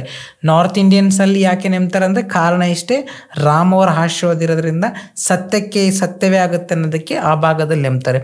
ಬಟ್ ಸೌತ್ ಇಂಡಿಯನ್ನಲ್ಲಿ ಈ ಕಲ್ಚರ್ನ ಎಲ್ಲೋ ಒಂದು ಕಡೆ ಅದು ಸೂಕ್ಷ್ಮ ರೀತಿಯಲ್ಲಿ ನಡೀಲಿಲ್ಲ. ಸ್ಟಾರ್ಟಿಂಗಲ್ಲಿ ತುಂಬ ವರ್ಸ್ಟ್ ರೀತಿಯಲ್ಲಿ ನಡೀತದೆ. ಬ್ಯಾಂಗ್ಳೂರಲ್ಲಿ ನಾನು ಪ್ರೌಡಾಗಿ ಹೇಳ್ತೀನಿ, ನಾನು ಕನ್ನಡದವಳು, ನಾನು ಕರ್ನಾಟಕದಲ್ಲೇ ಹುಟ್ಟಿದೆ, ಕರ್ನಾಟಕದಲ್ಲೇ ಬೆಳೆದೆ, ಕರ್ನಾಟಕದಲ್ಲೇ ಜೀವನ ಮಾಡ್ತಾ ಇದ್ದೀನಿ. ಸತ್ತರು ಕೂಡ ಕರ್ನಾಟಕದಲ್ಲೇ ಸಾಯ್ಬೇಕು ಅನ್ನೋದು ನನ್ನ ಒಂದು ಆಸೆ ಕೂಡ ಆಗಿದೆ. ಸೊ ಇವತ್ತು ಕರ್ನಾಟಕದೊಳಗೆ ನಾನು ಹೆಮ್ಮೆಯಿಂದ ಹೇಳೋಕ್ಕೆ ಇಷ್ಟಪಡ್ತೀನಿ, ನಮ್ಮ ರಾಜ್ಯದಲ್ಲಿ ಹಲವಾರು ಭಾಷೆಯಿಂದ ಹಲವಾರು ರಾಜ್ಯಗಳಿಂದ ಬಂದು ಇಲ್ಲಿ ಜೀವನ ನಡೆಸ್ತಾ ಇದ್ದಾರೆ. ಸೊ ಕೆಲವೊಂದು ಕಡೆ ಅವ್ರು ನಡ್ಕೊಳ್ಳೋ ರೀತಿ ಬೇರೆ ಭಾಷೆಗಳಾದರು ಕೆಲವೊಬ್ಬರು ಮಾಡುವಂಥ ತೊಂದರೆಗಳಿಂದ ಇಡೀ ನನ್ನ ಸಮುದಾಯಕ್ಕೆ ಇವತ್ತು ಕೆಟ್ಟ ಹೆಸರು ಬರ್ತಾ ಇದೆ. ಸೊ ನಾನು ಏನು ಹೇಳ್ತೀನಿ ಅಂದರೆ, ಯಾರು ಅಂತ ಮಾತನ್ನು ಕೇಳಲ್ವೋ, ಯಾರು ಅದನ್ನು ಇಲ್ಲ ನಾವು ಮಾಡಿದೆ ಸರಿ, ನಾವು ಬಟ್ಟೆ ಎತ್ತಿದೆ ಸರಿ ಅಂತಂದರೆ ಕಾನೂನಿದೆ, ಕಾನೂನು ಕ್ರಮ ಜರುಗಿಸ್ಬೇಕಂತ ನನ್ನದು ಒಂದು ಆಸೆ. ನಾವು ಅಕ್ಕಪಕ್ಕದಲ್ಲಿ ಕಣ್ಣಾರ ನೋಡಿ ಸುಮ್ಮನೆಕ್ಕಿಂತ ಕಂಟ್ರೋಲ್ ಮಾಡಬೇಕು. ನಮ್ಮ ರಾಜ್ಯ, ನಮ್ಮ ಭಾಷೆ, ನಮ್ಮ ನುಡಿ, ನಮ್ಮ ಕಲ್ಚರ್ ಚೆನ್ನಾಗಿರ್ಬೇಕಂದ್ರೆ ನಾವೊಂದು ಸ್ಟೆಪ್ನ ತೊಗೊಳ್ಳಬೇಕಾಗತ್ತೆ. ಸೊ ಹಂಗಾಗಿ ಪ್ರತಿಯೊಬ್ಬರ ಹಕ್ಕು ಇದು, ನಮ್ಮ ನಾಡಿನ ಪ್ರತಿಯೊಬ್ಬ ಪ್ರಜೆಯ ಹಕ್ಕುಗಳು. ಯಾರೇ ತಪ್ಪು ಮಾಡ್ತಾರೆ ಅಂದಾಗ ಆ ತಪ್ಪಂತ ಖಂಡಿಸಬೇಕು, ಯಾವತ್ತೂ ಹಿಂಜರಿಬಾರ್ದು. ಯಾವ ವ್ಯಕ್ತಿಗೆ ನಾನು ತುಂಬ ಗೌರವವನ್ನು ಕೊಡ್ತೇನೆ, ಆ ವ್ಯಕ್ತಿಗೆ ಗೌರವಕ್ಕೆ ಅರ್ಹರ ಅಲ್ಲನ ಅಂತ ಗೊತ್ತಾದ ಮೇಲೆ ಆ ವ್ಯಕ್ತಿಗೆ ಏನು ಶಿಕ್ಷೆಗಳು ಕೊಡಬೇಕು ಆ ರೀತಿಯಲ್ಲಿ ಡೆಫಿನೆಟ್ಲಿ ಅದನ್ನು ಜಾರಿ ಮಾಡಬೇಕನ್ನೋದು ನನ್ನ ಆಸೆ. ಒಂದ್ಸಲ ಗಂಡು ಹೆಣ್ಣಾಗಿ ಬದಲಾದ್ಮೇಲೆ, ಟ್ರಾನ್ಸ್ಫಾರ್ಮೇಷನ್ ಆದಮೇಲೆ ನಿಮ್ಮ ಫ್ಯಾಮಿಲಿಗಳು ಎಕ್ಸೆಪ್ಟ್ ಮಾಡ್ತಾರಾ? ಆಕಾಶ್, ಆ್ಯಕ್ಚುಲಿ ಎಲ್ಲ ಫ್ಯಾಮಿಲಿ ಅಕ್ಸೆಪ್ಟ್ ಮಾಡಲ್ಲ ಅನ್ನೋದಕ್ಕಿಂತ ಕೆಲವು ಫ್ಯಾಮಿಲಿ ಅಕ್ಸೆಪ್ಟ್ ಮಾಡ್ತಾರೆ.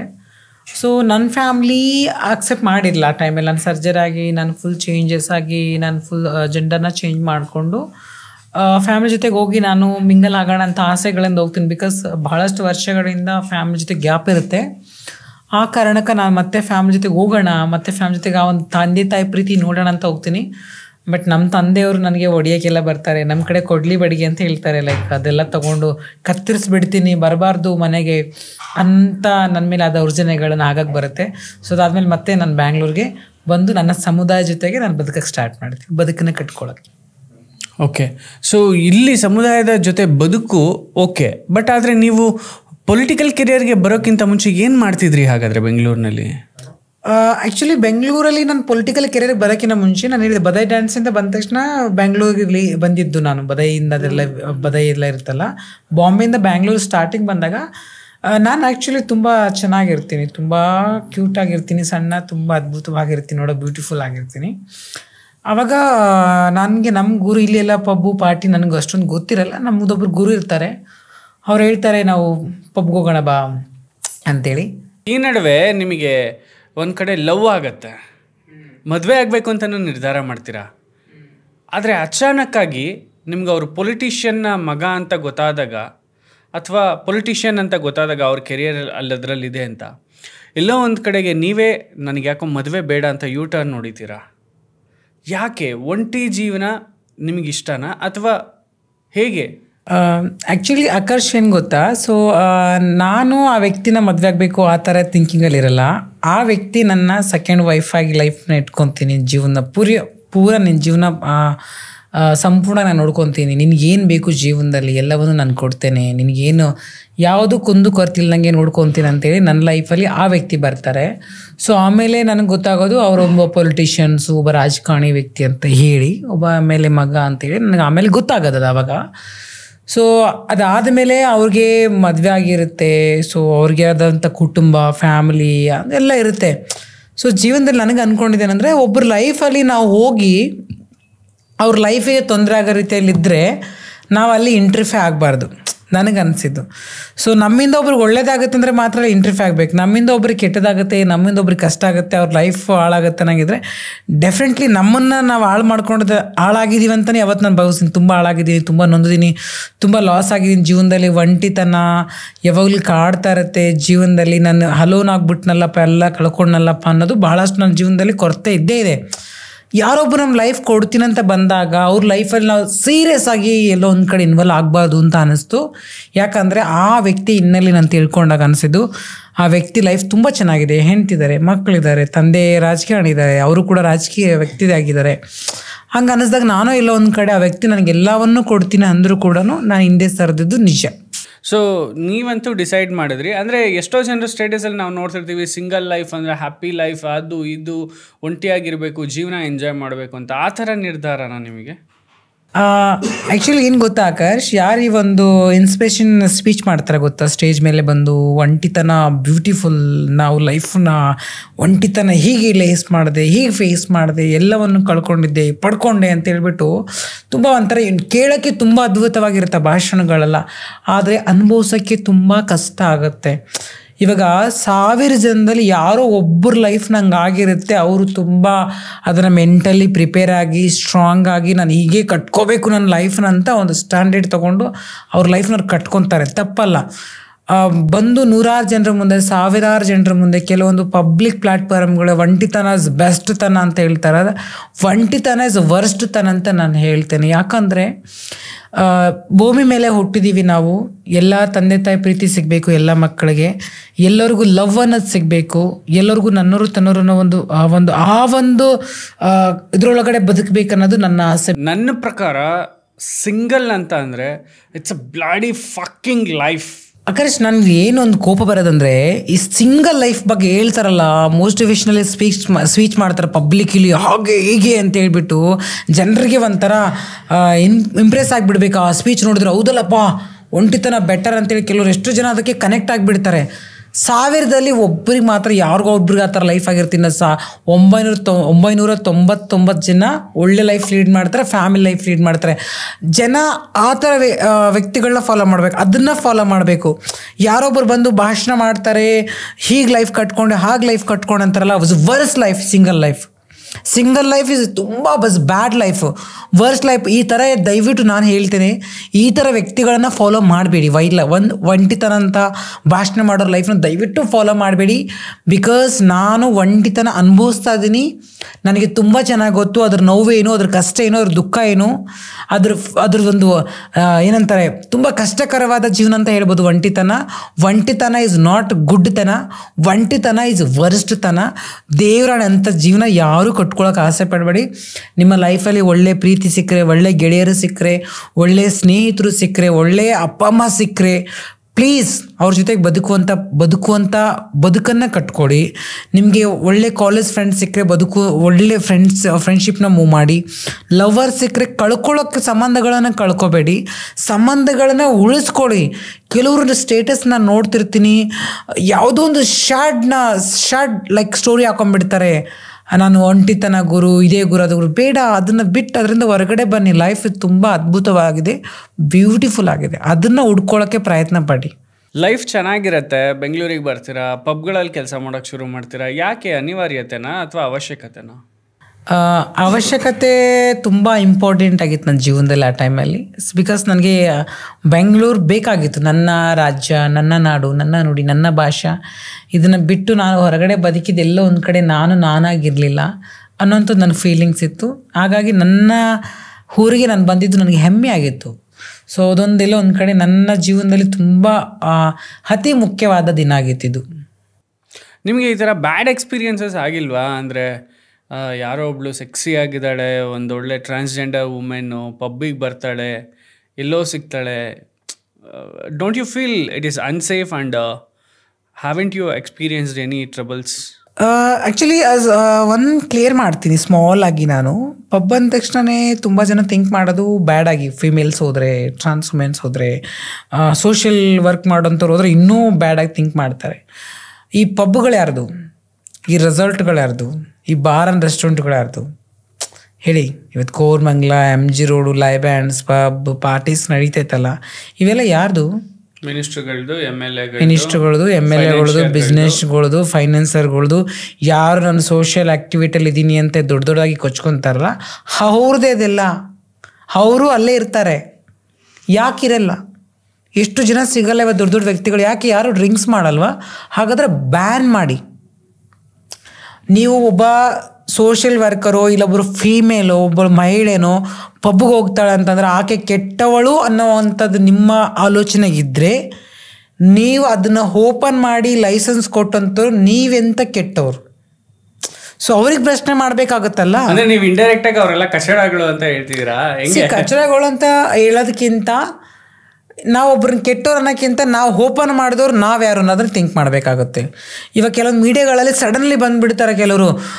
ಮಹಿಳೆಯರ ಬಗ್ಗೆ ನಾನು ಹೇಳೋದೇನಾದ್ರೆ, ಇತ್ತೀಚೆಗೆ ಯಾವ ಮಹಿಳೆ ಒಂದು ರೋಡಲ್ಲಿ ಸ್ಮೋಕ್ ಮಾಡಿದ್ರೆ, ಸಿಗರೇಟ್ ಸೇದಿದ್ರೆ, ಸಮ್ ಡ್ರಿಂಕ್ಸ್ ಮಾಡಿದ್ರೆ ಅವಳ ಬಗ್ಗೆ ಬ್ಯಾಡ್ ಒಪಿನಿಯನ್ ಕೊಡ್ತಾರೆ. ಶಾರ್ಟ್ ಡ್ರೆಸ್ ಹಾಕಿದ್ರೆ. ಅದೇ ಒಂದು ಬಾಯ್ ಬಂದುಬಿಟ್ಟು ಒಂದು ಬಾಂಬೆ ಒಂದು ಅಂಡರ್ವೇರ್ ಹಾಕೊಂಡು ಹೋದ್ರು ಯಾರೋ ಅವ್ನಿಗೆ ಕಮೆಂಟ್ ಕೊಡಲ್ಲ. ಆ ಮೆಂಟಾಲಿಟಿ ಚೇಂಜ್ ಆಗಬೇಕು. ಮಹಿಳೆ ಪಬ್ಗೆ ಹೋಗ್ತಾಳೆ ಅಂದ ತಕ್ಷಣ ಅವ್ಳು ರಾಂಗ್ ಅಲ್ಲ. ಒಬ್ಬ ಸೋಷಿಯಲ್ ವರ್ಕರ್ ಪಬ್ಗೆ ಹೋಗ್ತಾಳೆ ಅಂದ ತಕ್ಷಣ ಅವ್ಳು ರಾಂಗ್ ಅಲ್ಲ. ಅವ್ರದ್ದೇ ಆದ ಪರ್ಸ್ನಲ್ ಲೈಫ್ ಇರುತ್ತೆ. ಆ ಪರ್ಸ್ನಲ್ ಲೈಫ್ ಎಂಜಾಯ್ ಮಾಡಬೇಕನ್ನೋ ಆಸೆ ಇರುತ್ತೆ. ಸೋಷಲಿ ಆಗಿ ಪಬ್ಲಿಕ್ಗೋಸ್ಕರ ಏನು ಮಾಡಬೇಕು ಅವ್ರದ್ದೇ ಆದ ಕರ್ತವ್ಯ ನಿಭಾಯಿಸಿರ್ತಾರೆ. ಸೊ ಪರ್ಸನಲ್ ಆಗಿ ಅವ್ರಿಗೆ ಅದೊಂದು ಲೈಫ್ ಇರುತ್ತೆ, ಅವ್ರಿಗೆ ಅದೊಂದು ಫೀಲಿಂಗ್ಸ್ ಇರುತ್ತೆ. ಅದನ್ನು ಎಂಜಾಯ್ ಮಾಡೋಕ್ಕೆ ದಯವಿಟ್ಟು ಯಾರೂ ಅಡೆತಡೆ ಮಾಡಬಾರ್ದು ಅನ್ನೋದು ನನ್ನ ರಿಕ್ವೆಸ್ಟು. ನನಗೆ ಆಗಿದ್ದ ಜೀವನದಲ್ಲಿ ಹೌದು, ನನಗೆ ತುಂಬ ಬ್ಯಾಡ್ ಕಮೆಂಟ್ಸ್ ಎಲ್ಲ ಬರುತ್ತಿತ್ತು. ಚರಿತಾ ನೋಡೋಕ್ಕೆ ರಾಜಕಾರಣಿ ಇರ್ಬೋದೇನೋ, ಅವಳು ಪಾರ್ಟಿಗೆ ಹೋಗ್ತಾಳೆ, ಲೈಫ್ನ ಚಿಲ್ ಮಾಡ್ತಾಳೆ ಅಂತ ತುಂಬ ಕಮೆಂಟ್ಸ್ ಬಂತು. ಸ್ವತಂತ್ರವಾಗಿ ಬದುಕಕ್ಕೆ ನನಗೆ ಎಲ್ಲ ರೈಟ್ಸು, ಹಕ್ಕುಗಳು ಇದೆ. ಸೊ ಅದನ್ನು ಕಿತ್ಕೊಳ್ಳೋಕ್ಕೆ ಯಾರಿಗೂ ರೈಟ್ಸ್ ಇಲ್ಲ. ಸೊ ನೀನು ಹೀಗೆ ಇರಬೇಕು, ನೀನು ಹೀಗೆ ಬಟ್ಟೆ ಹಾಕೋಬೇಕಂತ ಹೇಳೋ ಹಕ್ಕೂ ಯಾರಿಗೂ ಇಲ್ಲ. ಸೊ ಹಾಗಾಗಿ ನನ್ನ ಜೀವನನ ನನಗೆ ಇಷ್ಟ ಬಂದಂಗೆ ಬದುಕಕ್ಕೆ ಬಿಡಿ ಅನ್ನೋದು ನನ್ನ ರಿಕ್ವೆಸ್ಟ್. ನಂದು ಒಂದೇ ಅಂತಲ್ಲ, ಎಲ್ಲ ಮಹಿಳೆಯರ ಪರವಾಗಿ ನಾನು ಮಾತಾಡ್ತೀನಿ. ಪೊಲಿಟಿಕ್ಸ್ಗೆ ಎಂಟ್ರಿ ಆಗ್ತೀರಾ? ಯಾಕೆ? ಏನು ಉದ್ದೇಶ? ಪೊಲಿಟಿಕಲ್ಗೆ ಎಂಟ್ರಿ ಆಗಬೇಕು ಅನ್ನೋ ಇಂಟೆನ್ಷನ್ ಏನು ನಿಮಗೆ? ದುಡ್ಡು ಮಾಡಬೇಕು ಅನ್ನೋದಾ, ಅಥವಾ ಹೆಸರು ಮಾಡಬೇಕು ಅನ್ನೋದಾ, ಅಥವಾ ಟ್ರಾನ್ಸ್ಜೆಂಡರ್ ಆಗಿರೋದ್ರಿಂದ ಆಯ್ಕೆ ಮಾಡ್ಕೊಂಡ್ರಾ? ಆ್ಯಕ್ಚುಲಿ ನಿಜ ಏನು ಅಂತಂದರೆ, ದುಡ್ಡು ಮಾಡಬೇಕು ಅನ್ನೋದಾಗಿದ್ದರೆ ನನಗೆ ಭಾಳಷ್ಟು ದಾರಿಗಳಿತ್ತು.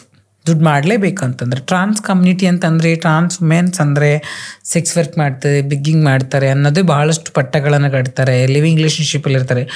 ಅಂದ ಚಂದವಾಗಿದ್ದರೆ ದುಡ್ಡು ಮಾಡೋಕ್ಕೆ 108 ದಾರಿಗಳನ್ನು ಇರುತ್ತೆ.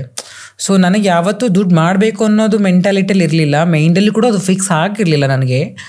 ನನ್ನ ಕಮ್ಯುನಿಟಿಯಲ್ಲಿ ನಾನು ಅನುಭವಿಸಿದಂಥ ಕಷ್ಟಗಳು, ಕೆಲವೊಂದು ಕಹಿ ಘಟನೆಗಳು ನನ್ನ ಜೀವನದಲ್ಲಿ ನಡೆದಾಗ ಅದರಿಂದ ನಾವು ಹೊರಗಡೆ ಬರೋಕ್ಕೆ ತುಂಬ ಪ್ರಯತ್ನಗಳನ್ನು ಪಡ್ತೇನೆ. ನಾನು ಸತ್ತೋಗ್ಬಿಡೋಣ, ನೇಣು ಹಾಕೊಂಡ್ಬಿಡೋಣ ಅನ್ನೋ ಒಂದು ಸಿಚುವೇಶನ್ಗೆ, ಆ ಒಂದು ಮಟ್ಟಕ್ಕೆ ನಾನು ಹೋಗ್ತೇನೆ. ಸೊ ಅವಾಗ ಅರ್ಥ ಮಾಡ್ಕೊಂಡಿದ್ದು, ನಾನೆಲ್ಲೋ ಒಂದು ಕಡೆ ಸಹಾಯಬೇಕಾದವಳು ಜೀವನವನ್ನು ಉಳಿಸ್ಕೊಂಡಾಗ, ನನ್ನ ಕಮ್ಯುನಿಟಿ ಜೊತೆ ಸೇರಿದಾಗ ನಾನು ಸಮಾಜದಲ್ಲಿ ಏನೋ ಒಂದು ಮಾಡಬೇಕು ಅನ್ನೋ ಛಲ ಬರುತ್ತೆ ನನಗೆ. ಯಾಕಂದರೆ ನನ್ನ ಕಮ್ಯುನಿಟಿಗೆ ಯಾವುದೇ ಪ್ಲಾಟ್ಫಾರ್ಮ್ ಸಿಗಲ್ಲ, ಯಾವುದೇ ವೇದಿಕೆಗಳು ಸಿಗಲ್ಲ, ಯಾವುದೇ ಅವಕಾಶಗಳು ಸಿಗಲ್ಲ, ಕೆಲಸಗಳು ಸಿಗಲ್ಲ, ಬೇರೆ ಹುದ್ದೆಗಳು ಸಿಗಲ್ಲ. ಯಾವ ವಿಷಯದಲ್ಲಿ ನಾವು ಏನಾದರೂ ಒಂದು ಮಾಡಬೇಕನ್ನೋ ಛಲ ಇದ್ದರೆ ಆ ಛಲನ ರೂಪಿಸ್ಕೊಳ್ಳೋದು ಯಾವಾಗ, ಅದಕ್ಕೊಂದು ಅರ್ಥ ಕೊಡೋದು ಯಾವಾಗ, ನನಗೆ ಒಂದು ಒಳ್ಳೆ ಪ್ಲಾಟ್ಫಾರ್ಮ್ ಸಿಕ್ಕಾಗ. ಸೊ ಹಂಗಾಗಿ ನನಗೆ ರಾಜಕೀಯ ಬರೋಕ್ಕೆ ಮೂಲ ಕಾರಣ ನನ್ನ ಒಂದು ಜೀವನದಲ್ಲಿ ಅನುಭವಿಸಿದಂಥ ನೋವುಗಳಿಗೆ ಪರಿಹಾರ ಬೇಕಾಗಿತ್ತು. ನನ್ನ ನೋವಿನ ಜೊತೆಗೆ ನನ್ನ ಸಮುದಾಯಗಳಿಗೆ ಒಳ್ಳೆ ಶಿಕ್ಷಣ ಬೇಕಾಗಿತ್ತು, ಆಕ್ಸೆಪ್ಟ್ನೆಸ್ ಬೇಕಾಗಿತ್ತು, ಈಕ್ವಾಲಿಟಿ ಬೇಕಾಗಿತ್ತು, ರೆಸ್ಪೆಕ್ಟ್ ಬೇಕಾಗಿತ್ತು, ಗೌರವದಿಂದ ನಾನು ಬದುಕಬೇಕು ಅನ್ನೋ ಛಲ ಇದೆ. ನನ್ನನ್ನು ಸಮಾಜವನ್ನು ಒಪ್ಕೋಬೇಕು ಅನ್ನೋ ಆಸೆಗಳಿದೆ. ಈ ಆಸೆಗಳು, ನಾನು ಎಲ್ಲರಿಗೆ ಸರಿಸಮಾನವಾಗಿರಬೇಕು ಅನ್ನೋ ಛಲ ಇತ್ತು ನನಗೆ. ಸೊ ಎಲ್ಲೋ ಒಂದು ಕಡೆ ಇದು ಯಾವುದು ನನಗೆ ಸಿಗದೆ ಹೋದಾಗ ಅದನ್ನು ಪಡ್ಕೊಳ್ಳುವ ಒಂದು ಪ್ರಯತ್ನದಲ್ಲಿ ನನ್ನ ಹೋರಾಟಗಳು ಮುಂದುವರಿತು ಹೊರತು. ಸೊ ಆ ನಿಟ್ಟಿನಲ್ಲಿ ನಾನು ರಾಜಕೀಯ ಆಯ್ಕೆ ಮಾಡಿಕೊಂಡೆ. ರಾಜಕೀಯ ಆಯ್ಕೆ ಮಾಡ್ಕೊಂಡ್ರಿ, ಎಲ್ಲೋ ಒಂದು ಕಡೆ ನೀವು ಒಂದು ಪಕ್ಷದ ತತ್ವ ಸಿದ್ಧಾಂತನ ಎಕ್ಸೆಪ್ಟ್ ಮಾಡ್ತೀರಾ? ಹಾಗಾದರೆ ರಾಜಕೀಯ BJPಗೂ ಸೇರ್ಬೋದಿತ್ತು, JDSಗೂ ಸೇರ್ಬೋದಿತ್ತು, ಪ್ರಾದೇಶಿಕವಾಗಿ ನೀವೇ ಒಂದು ರಾಜಕೀಯ ಪಕ್ಷವನ್ನು ಟ್ರಾನ್ಸ್ಜೆಂಡರ್ ಕಮ್ಯುನಿಟಿಯಿಂದ ನೀವೇ ಕಟ್ಬೋದಿತ್ತು, ಆ ಒಂದು ಸಾಹಸನೂ ಮಾಡ್ಬೋದಿತ್ತು. ಆದರೆ ಬೇರೆ ಒಂದು ಪಕ್ಷದ ಸಿದ್ಧಾಂತವನ್ನು ಒಪ್ಪಿ ಆ ಪಕ್ಷಕ್ಕೆ ನೀವು ಬದಲಾಗಿ, ಅದು ಪವರಲ್ಲಿರುವಂಥ ಪಾರ್ಟಿಯಲ್ಲೇ ಇದ್ದೀರಾ ಇವತ್ತು. ನಾನು ಕಾಂಗ್ರೆಸ್ ಪಕ್ಷದಲ್ಲಿ ಜಾಯಿನ್ ಆದಾಗ ಕಾಂಗ್ರೆಸ್ ಪಕ್ಷ ಪವರ್ದಲ್ಲಿ ಇರಲಿಲ್ಲ. ಕಾಂಗ್ರೆಸ್ ಪಕ್ಷ ಪವರ್ ಇರಲಿಲ್ಲ. ಸೊ ನಾನು ಸೇರಿಕೊಂಡಿದ್ದು 2018ರಲ್ಲಿ ಕಾಂಗ್ರೆಸ್ ಪಕ್ಷಕ್ಕೆ ಬಂದಿದ್ದು. ಸೊ ಇವನ್ ಇಂಡಿಯನ್ ಯೂತ್ ಕಾಂಗ್ರೆಸ್ ಆಗಿ ಕರ್ನಾಟಕದಲ್ಲಿ ಬೆಂಗಳೂರು ನಾರ್ತ್ ಡಿವಿಷನ್ಗೆ ನಾವು ಒಂದು ಜನರಲ್ ಸೆಕ್ರೆಟರಿಯಾಗಿ ಬರ್ತೀನಿ. ಅದಾದ ಮೇಲೆ ನನ್ನ ಪಾರ್ಟಿ ಗುರುತಿಸಿ, ನನ್ನ ಕೆಲಸಗಳನ್ನು ಗುರುತಿಸಿ, ನನ್ನ ಹೋರಾಟಗಳನ್ನು ಗುರುತಿಸಿ ನನ್ನ ಸ್ಟೇಟ್ ಸೆಕ್ರೆಟರಿಯಾಗಿ ಮಾಡ್ತಾರೆ. ಸೊ ಸ್ಟೇಟ್ ಸೆಕ್ರೆಟರಿ ಆದಮೇಲೆ ನಾನು for the first transgender Indian Youth Congress in history national level politician and Youth ಕಾಂಗ್ರೆಸ್ಸಲ್ಲಿ ನಾನು ನ್ಯಾಷನಲ್ ಮಟ್ಟದಲ್ಲಿ ಹೋಗ್ತೀನಿ. ಬಿಕಾಸ್ ಆವ ಟೈಮಲ್ಲಿ ಕೂಡ ನನ್ನ ಕಾಂಗ್ರೆಸ್ ಪಾರ್ಟಿ ಅಧಿಕಾರದಲ್ಲಿ ಇರಲಿಲ್ಲ. ಸೊ ಕಾಂಗ್ರೆಸ್ ಪಕ್ಷ ಮೇಯ್ನಾಗಿ ಸೇರೋಕ್ಕೆ ಕಾರಣ ಏನಂತಂದರೆ ಪಾರ್ಟಿಯ ಸಿದ್ಧಾಂತಗಳನ್ನು ಬಹಳ ಇಂಪಾರ್ಟೆಂಟ್ ಅನ್ನಿಸ್ತು, ಮುಖ್ಯ ಅನ್ನಿಸ್ತು ನನಗೆ. ಯಾಕಂದರೆ ಅಲ್ಲಿ ಎಲ್ಲರಿಗೂ ಸಮಾನವಾದ ನ್ಯಾಯವು ಸಿಗ್ತಾಯಿತ್ತು, ವೇದಿಕೆಗಳು ಸಿಗ್ತಾಯಿತ್ತು. ಆ ವೇದಿಕೆಗಳನ್ನು ಕೊಟ್ಟಂಥವ್ರು ಶ್ರೀ ರಾಹುಲ್ ಗಾಂಧೀಜಿಯವರು. ಸೊ ರಾಹುಲ್ ಗಾಂಧಿಯವರು ಫಸ್ಟ್ ಅವಕಾಶನ ಕೊಡ್ತಾರೆ ಟ್ರಾನ್ಸ್ಜೆಂಡರ್ಗೆ ಇಂಡಿಯಾದಲ್ಲಿ, ಅದು ಅಪ್ಸಾ ರೆಡ್ಡಿ ಅಂತವ್ರಿಗೆ. ಸೊ ಅವರು ಅದನ್ನು ಬಿಟ್ಟು ಬೇರೆ ಪಕ್ಷಕ್ಕೆ ಸೇರ್ಕೊತಾರೆ. ಅದಾದ ಮೇಲೆ ನಾನು for the first transgender national level politician ಆಗಿ ನಾನು ಯೂತ್ ಕಾಂಗ್ರೆಸ್ಸಲ್ಲಿ ಗುರುತಿಸ್ಕೊತೀನಿ. ಸೊ ಅವಾಗಲೂ ಯಾವುದೇ ಕಾರಣಕ್ಕೂ ನಮ್ಮ ಕಾಂಗ್ರೆಸ್ ಪಕ್ಷ ಅಧಿಕಾರದಲ್ಲಿ ಇರಲಿಲ್ಲ. ಈವನ್ ಕರ್ನಾಟಕದಲ್ಲಿ 2023ರಲ್ಲಿ ನಾನು ಎಲೆಕ್ಷನ್ ಇನ್ಚಾರ್ಜ್ ಯಾದಗಿರಿ ಡಿಸ್ಟಿಕ್ ಆಗಿದ್ದೆ. ಸೊ ಅದಾದ ಮೇಲೆ ನಾನು ರೀಸೆಂಟಾಗಿ ತೆಲಂಗಾಣ ಕೂಡ ಎಲೆಕ್ಷನ್ ಇನ್ಚಾರ್ಜ್ ಹೋಗಿದ್ದೆ. ರೀಸೆಂಟಾಗಿ ಮಹಾರಾಷ್ಟ್ರ ಇನ್ಚಾರ್ಜ್ ಹೋಗಿದ್ದೀನಿ. ನಾನು ಪಕ್ಷದಲ್ಲಿ ಇದ್ದೀನಿ ಹೊರತು ಪಕ್ಷದ ಸಿದ್ಧಾಂತಗಳನ್ನು ಒಪ್ಪಿಕೊಂಡು, ನಾನು ಯಾವುದೇ ಹಣ ಆಸೆ ಅಲ್ಲ, ಮೇಯ್ನ್ ಆಗಿದ್ದು ಗೊತ್ತಿರಬೇಕು. ಆಮೇಲೆ ಪಕ್ಷ ಅಧಿಕಾರದಲ್ಲಿ ಇರಲೇ ಇಲ್ಲ ನಾನು ಬಂದಾಗ. ಸೊ ಇವಾಗ ಪಕ್ಷ ಅಧಿಕಾರದಲ್ಲಿ ಬಂದಿದೆ. ಇವಾಗೂ ಕೂಡ ನಾನು ಇವನ್ ಒಂದು ಬೋರ್ಡಲ್ಲಿಲ್ಲ, ಒಂದು ನಿಗಮದಲ್ಲಿಲ್ಲ. ಸೊ ಇವನ್ ನಿಸ್ವಾರ್ಥದಿಂದ ನಾನು ಪಕ್ಷ ಸೇವೆ ಮಾಡ್ತಾ ಇದ್ದೀನಿ. ಪಕ್ಷ ಸಿದ್ಧಾಂತಕ್ಕೆ ನಾನು ಒಳಪಟ್ಟಿದ್ದೀನಿ. ನಾನು ನಮ್ಮ ಕರ್ನಾಟಕದ KPC ಅಧ್ಯಕ್ಷರಾದಂಥ ಸನ್ಮಾನ್ಯ ಶ್ರೀ DK ಶಿವಕುಮಾರ್ ಸಾಹೇಬರ ಮಾರ್ಗದರ್ಶನದಲ್ಲಿ ನಾನಿವತ್ತು ಕರ್ನಾಟಕದಲ್ಲಿ ಕೆಲಸ ಮಾಡ್ತಾ ಇದ್ದೀನಿ. ಡೆಲ್ಲಿ ಅಂತ ಬಂದಾಗ ನಮ್ಮ ಯೂತ್ ಕಾಂಗ್ರೆಸ್ನ ಮಾರ್ಗದರ್ಶನ ತೊಗೊಂಡಿದ್ದೀನಿ. ನಮ್ಮ ಶ್ರೀ ರಾಹುಲ್ ಗಾಂಧಿಯವ್ರ ಮಾರ್ಗದರ್ಶನದಲ್ಲಿ ನಾವು ಕೆಲಸ ಮಾಡ್ತಾ ಇದ್ದೀನಿ. ಯಾವುದೇ ಅಧಿಕಾರ ಸಿಗುತ್ತೆ ಅನ್ನೋ ಆಸೆಕ್ಕಿಂತ ನನ್ನವನ್ನು ಒಳ್ಳೆತನಕ್ಕೆ ನನಗೆ ಬೇಕಾದ ಗೌರವವನ್ನು ಸಿಕ್ಕಿರೋ ಕಾರಣಕ್ಕೋಸ್ಕರ ಇವತ್ತು ಕಾಂಗ್ರೆಸ್ ಪಾರ್ಟಿಯಲ್ಲಿ ನಾನು ಮುಂದುವರಿಸ್ತಾ ಇದ್ದೀನಿ. ಏನು ನಿಮ್ಮ ಸಿದ್ಧಾಂತ ಏನು ಅಂತ? ಕಾಂಗ್ರೆಸ್ ಪಕ್ಷ ಬಂದ್ಬಿಟ್ಟು ದೇಶಕ್ಕೋಸ್ಕರ. ಕಾಂಗ್ರೆಸ್ನ ಸಿದ್ಧಾಂತ ಹೇಳ್ಬಿಡಿ, ನಿಮ್ಮ ಸಿದ್ಧಾಂತ ಕೇಳ್ತಾ ಇದ್ದೀನಿ. ನನ್ನ ಸಿದ್ಧಾಂತ ಹೌದು, ನಿಮ್ಮ ಪಕ್ಷದ ಸಿದ್ಧಾಂತ. ನೀವು ಪಕ್ಷಕ್ಕೆ ಹೋದ್ಮೇಲೆ, ಪಕ್ಷಕ್ಕೆ ಹೋಗೋದಕ್ಕಿಂತ ಮುಂಚೆ ನೀವು ಆಯ್ಕೆ ಮಾಡ್ಕೊಳ್ತೀರಲ್ಲ, ನಿಮ್ಮ ತಲೆಯೊಳಗಡೆ ಯಾವ ರೀತಿ ಒಂದು ಸಿದ್ಧಾಂತನ ನೀವು ಕಟ್ಕೊಂಡಿದ್ದೀರಾ ಅಂತ? ನನ್ನ ಸಮುದಾಯ ಎಲ್ಲ ವರ್ಗದಲ್ಲಿರಬೇಕು. ಯಾವ ಥರ ಅಂದರೆ ಗ್ರಾಮ ಪಂಚಾಯತಿಂದ ಹಿಡಿದು ತಾಲೂಕ್ ಪಂಚಾಯತಿಂದ ಹಿಡ್ಕೊಂಡು ಜಿಲ್ಲಾ ಪಂಚಾಯತಿಂದ ಹಿಡ್ಕೊಂಡು ರಾಷ್ಟ್ರ ಮಟ್ಟ ರಾಜಕಾರಣದಲ್ಲಿ MP ಮೆಂಬರ್ ಆಫ್ ಪಾರ್ಲಿಮೆಂಟ್ ಆಗಬೇಕು, ಮೆಂಬರ್ ಆಫ್ ಲೆಜಿಸ್ಲೇಷನ್ ಕೌನ್ಸಿಲ್ ಆಗಬೇಕು, MLC ಆಗಬೇಕು, MP ಆಗಬೇಕು. ಎಲ್ಲ ಕ್ಷೇತ್ರದಲ್ಲಿ ನನ್ನ ಕಮ್ಯುನಿಟಿ ಇರಬೇಕನ್ನೋದೇ ನನ್ನ ಆಸೆ, ಅದೇ ನನ್ನ ಹೋರಾಟ ಆಗಿದೆ. ಇವತ್ತು ನಾಳೆ ಕಾಂಗ್ರೆಸ್ ಪಕ್ಷ ಏನಾದರೂ ನಿಮಗಿದು ಕೊಡಲ್ಲ ಅಂತಂದ್ರೆ ನಾನು ಅಲ್ಲಿ ಹೋರಾಟ ಮಾಡ್ತೀನಿ. ಹೋರಾಟ ಮಾಡಿ ನನ್ನ ಸಮುದಾಯಕ್ಕೋಸ್ಕರ ನಾನು ಯಾವ ಮಟ್ಟಕ್ಕೆ ಬೇಕಾದರೂ ಹೋಗೋಕ್ಕೆ ರೆಡಿ ಇದ್ದೀನಿ ನಾನು. ಹಾಗಾದ್ರೆ ಏನು ಮಾಡಿದ್ರೆ ಇಲ್ಲಿವರೆಗೂ ನಿಮ್ಮ ಸಮುದಾಯಕ್ಕೆ? ನೀವು ನನ್ನ ಸಮುದಾಯಕ್ಕೋಸ್ಕರ ನೋಡಿ, ಇವತ್ತು ಕಾಂಗ್ರೆಸ್ ಪಕ್ಷ ಬಂದ ಮೇಲೆ ಅಧಿಕಾರಕ್ಕೆ ಮಹಿಳೆಯರಿಗೆ ಗೃಹಲಕ್ಷ್ಮಿ ಯೋಜನೆ ಮಹಿಳೆಯರಿಗೆ ಮಾತ್ರ ಸಿಗ್ತಾ ಇತ್ತು. ಇವತ್ತು ನನ್ನ ಸಮುದಾಯಕ್ಕೂ ಸಿಗ್ತದೆ. ಬಸ್ಸು ಮಹಿಳೆಯರಿಗೆ ಮಾತ್ರ ಫ್ರೀ ಆಯಿತು. ಇವತ್ತು ಶ್ರೀಮತಿ ನಮ್ಮ ಕರ್ನಾಟಕ ಸಚಿವರು ಲಕ್ಷ್ಮೀ ಹೆಬ್ಬಾಳ್ಕರ್ ಅವ್ರ ಮೇಡಮ್ ಹತ್ರ ನಾವು ಮಾತಾಡಿದ್ವಿ, ಡಿಸ್ಕಸ್ ಮಾಡಿದಾಗ ಅವ್ರು ಒಪ್ಕೊಂಡ್ರು. LGBT ಕಮ್ಯುನಿಟಿಗೆ ಎಲ್ಲ ಥರ ಮಹಿಳೆಯರಿಗೆ ಸಿಗುವಂಥ ಸ್ಪೆಷಾಲಿಟಿ ಸಿಗಬೇಕು ಅಂತ ಹೇಳಿ ನಿರ್ಧಾರ ಮಾಡಿ ಎಲ್ಲ ಸವಲತ್ತುಗಳನ್ನು ಇವತ್ತು ನಮ್ಮ ಕಾಂಗ್ರೆಸ್ ಪಕ್ಷ ಅಧಿಕಾರಕ್ಕೆ ಬಂದ ಮೇಲೆ ಗೃಹಲಕ್ಷ್ಮಿ 2,000 ರೂಪಾಯಿ ಹಣ ಆಗ್ಬೋದು, ಬಸ್ಸು ಫ್ರೀ ಆಗ್ಬೋದು, ಎಲ್ಲ ಮಹಿಳೆಯರಿಗೆ ಏನು ಬೇಕೋ ಅದೆಲ್ಲ ಸಿಗ್ತಾ ಇದೆ, ಇವತ್ತು ಕೊಡ್ತಾ ಇದ್ದಾರೆ ಕೂಡ. ನೀವು ಹೇಳಿದ್ರಿ ವಾರ್ಡ್ ಮಟ್ಟದಲ್ಲಿ, ಹಳ್ಳಿ ಮಟ್ಟದಲ್ಲಿ, ಗ್ರಾಮ ಪಂಚಾಯತಿ ಮಟ್ಟದಲ್ಲಿ, ಹೋಬಳಿ ಮಟ್ಟದಲ್ಲಿ, ತಾಲೂಕು ಮಟ್ಟದಲ್ಲಿ, ಜಿಲ್ಲಾ ಮಟ್ಟದಲ್ಲಿ ಎಲ್ಲ ಕಡೆ ನಮ್ಮ ಕಮ್ಯುನಿಟಿಯವರು ಇರಬೇಕು, ಅದೇ ನನ್ನ ಮುಖ್ಯ ಉದ್ದೇಶ. ಅದಕ್ಕೆ ನಾನು ಕಾಂಗ್ರೆಸ್ ಪಕ್ಷವನ್ನು ಜಾಯಿನ್ ಆದೆ. ರಾಹುಲ್ ಗಾಂಧಿಯವರು ಟ್ರಾನ್ಸ್ಜೆಂಡರ್ಗೆ ಅವಕಾಶ ಕಲ್ಪಿಸ್ಕೊಟ್ರು ಅಂತ. ನೀವು ಕರ್ನಾಟಕದಲ್ಲಿ ಎಷ್ಟು ಜನರನ್ನು ಹಾಗಾದರೆ ಟ್ರಾನ್ಸ್ಜೆಂಡರ್ಗಳನ್ನ ಆಯ್ಕೆ ಮಾಡಿಕೊಂಡು ಗ್ರಾಮ ಮಟ್ಟದಿಂದ ಸ್ಟೇಟ್ ಲೆವೆಲ್ವರೆಗೂ ಎಷ್ಟು ಜನರಿಗೆ ಆಪರ್ಚುನಿಟೀಸ್ ಕ್ರಿಯೇಟ್ ಮಾಡಿ? ಎಸ್, ನಾನು Indian Youth Congress national level ಹೋದ್ಮೇಲೆ ನನಗೆ ಎಲ್ಲ ಕಡೆ ಎಲ್ಲ ಸ್ಟೇಟ್ಗಳಿಗೆ ಎಲ್ಲ ಟ್ರಾನ್ಸ್ಜೆಂಡರ್ನ ತರುವಂಥ ಅವಕಾಶ ನನಗೆ ಕೊಟ್ಟಿತ್ತು ಪಾರ್ಟಿ. ಸೊ ಹಂಗಾಗಿ ತೆಲಂಗಾಣದಲ್ಲಿ ನಾನು ಟ್ರಾನ್ಸ್ಜೆಂಡರ್ ತೊಗೊಂಬಂದಿನಿ, ರಾಜಸ್ಥಾನದಲ್ಲಿ ಟ್ರಾನ್ಸ್ಜೆಂಡರ್ ತೊಗೊಂಬಂದಿನಿ, ಮತ್ತು ಕರ್ನಾಟಕದಲ್ಲಿ ರೀಸೆಂಟಾಗಿ ಎಲೆಕ್ಷನ್ ಆಯಿತು ಯೂತ್ ಕಾಂಗ್ರೆಸ್ಸು. ಅದರಲ್ಲಿ ಐಶು ಅವ್ರಿಗೆ ಅವಕಾಶ ಕೊಟ್ಟು ಅಲ್ಲಿ ಐಶು ಅವ್ರಿಗೆ ಕಂಟೆಸ್ಟ್ ಮಾಡ್ಸೋಕೆ ಹೇಳಿದ್ದೀನಿ. ಲೈಕ್ ಕಂಟೆಸ್ಟ್ ಮಾಡಿದ್ದಾರೆ ಕೂಡ ಐಶ್ವರ್ಯ ರೆಡ್ಡಿ ಅವರು. ಸೊ ಟ್ರಾನ್ಸ್ಜೆಂಡರು ಬೇರೆ ಡಿಸ್ಟಿಕ್ ಲೆವೆಲ್, ಇವತ್ತು ಐಶ್ವರ್ಯ ಅವ್ರಿಗೆ ಸ್ಟೇಟ್ ಕೊಟ್ಟಿದ್ದೀನಿ ಅಂದಮೇಲೆ ಅವರು ಡಿಸ್ಟಿಕ್ ಲೆವೆಲ್ ಹೋಗಬೇಕು. ಸೊ ತೆಲಂಗಾಣದಲ್ಲಿ ಒಬ್ರಿಗೆ ಅವಕಾಶ ಮಾಡಿದೆ, ಅವರು ಪ್ರತಿ ಡಿಸ್ಟಿಕ್ ಲೆವೆಲ್ಗೆ ಹೋಗಬೇಕು. ಇವತ್ತು ರಾಜಸ್ಥಾನದಲ್ಲಿ ಕೊಟ್ಟಿದ್ದೀನಿ ಅವಕಾಶ ಟ್ರಾನ್ಸ್ಜೆಂಡರ್ಗೆ ಅಂದಾಗ ಅವರು ಪ್ರತಿ ಡಿಸ್ಟಿಕ್ ಹೋಗಬೇಕು. ಆ ಥರ ಎಲ್ಲ ಸ್ಟೇಟ್ಗಳಲ್ಲಿ ನನ್ನ ಕೈಲಾದ ಮಟ್ಟಿಗೆ ನನ್ನ ಕಮ್ಯುನಿಟಿನ ಹೊರಗಡೆ ತರುವಂಥ ಕೆಲಸ ನಾನು ಮಾಡ್ತಾ ಇದ್ದೀನಿ. 2004 ಇಲ್ಲಿವರೆಗೂ ನಿಮ್ಮ ಸಮುದಾಯದಲ್ಲಿ ಮೊಟ್ಟ ಮೊದಲನೇ ಬಾರಿಗೆ ಒಂದು NGO ಫಾರ್ಮೇಷನ್ ಆಗುತ್ತೆ. We are working for LGBTQ+ ಅಂತ ಹೇಳ್ಬಿಟ್ಟು 2004 ಒಂದು ಸಂಸ್ಥೆ ಪ್ರಾರಂಭ ಆಗುತ್ತೆ. ಅದಾದ ನಂತರ ನಾನು ನೋಡಿದ ಮಟ್ಟಿಗೆ ಸುಮಾರು 50ಕ್ಕೂ ಹೆಚ್ಚು NGOಗಳು ಪೊಲಿಟಿಕಲ್ ಪಾರ್ಟಿಗಳ ಜೊತೆ ಮರ್ಜ್ ಆಗಿದ್ದಾವೆ. ಆ್ಯಂಡ್ ಆಲ್ಮೋಸ್ಟ್ 100ಕ್ಕೂ ಹೆಚ್ಚು NGOಗಳು ಇವತ್ತು ಆಕ್ಟಿವ್ ಆಗಿದ್ದಾವೆ. ಸೆಕ್ಷುವಲ್ ಅವೇರ್ನೆಸ್ ಆಗಿರ್ಬೋದು, ಸರ್ಕಾರದಿಂದ ಬರ್ತಕ್ಕಂಥ ಎಲ್ಲ ಸವಲತ್ತುಗಳನ್ನ ತಗೊಳ್ತಾ ಇದ್ದಾವೆ.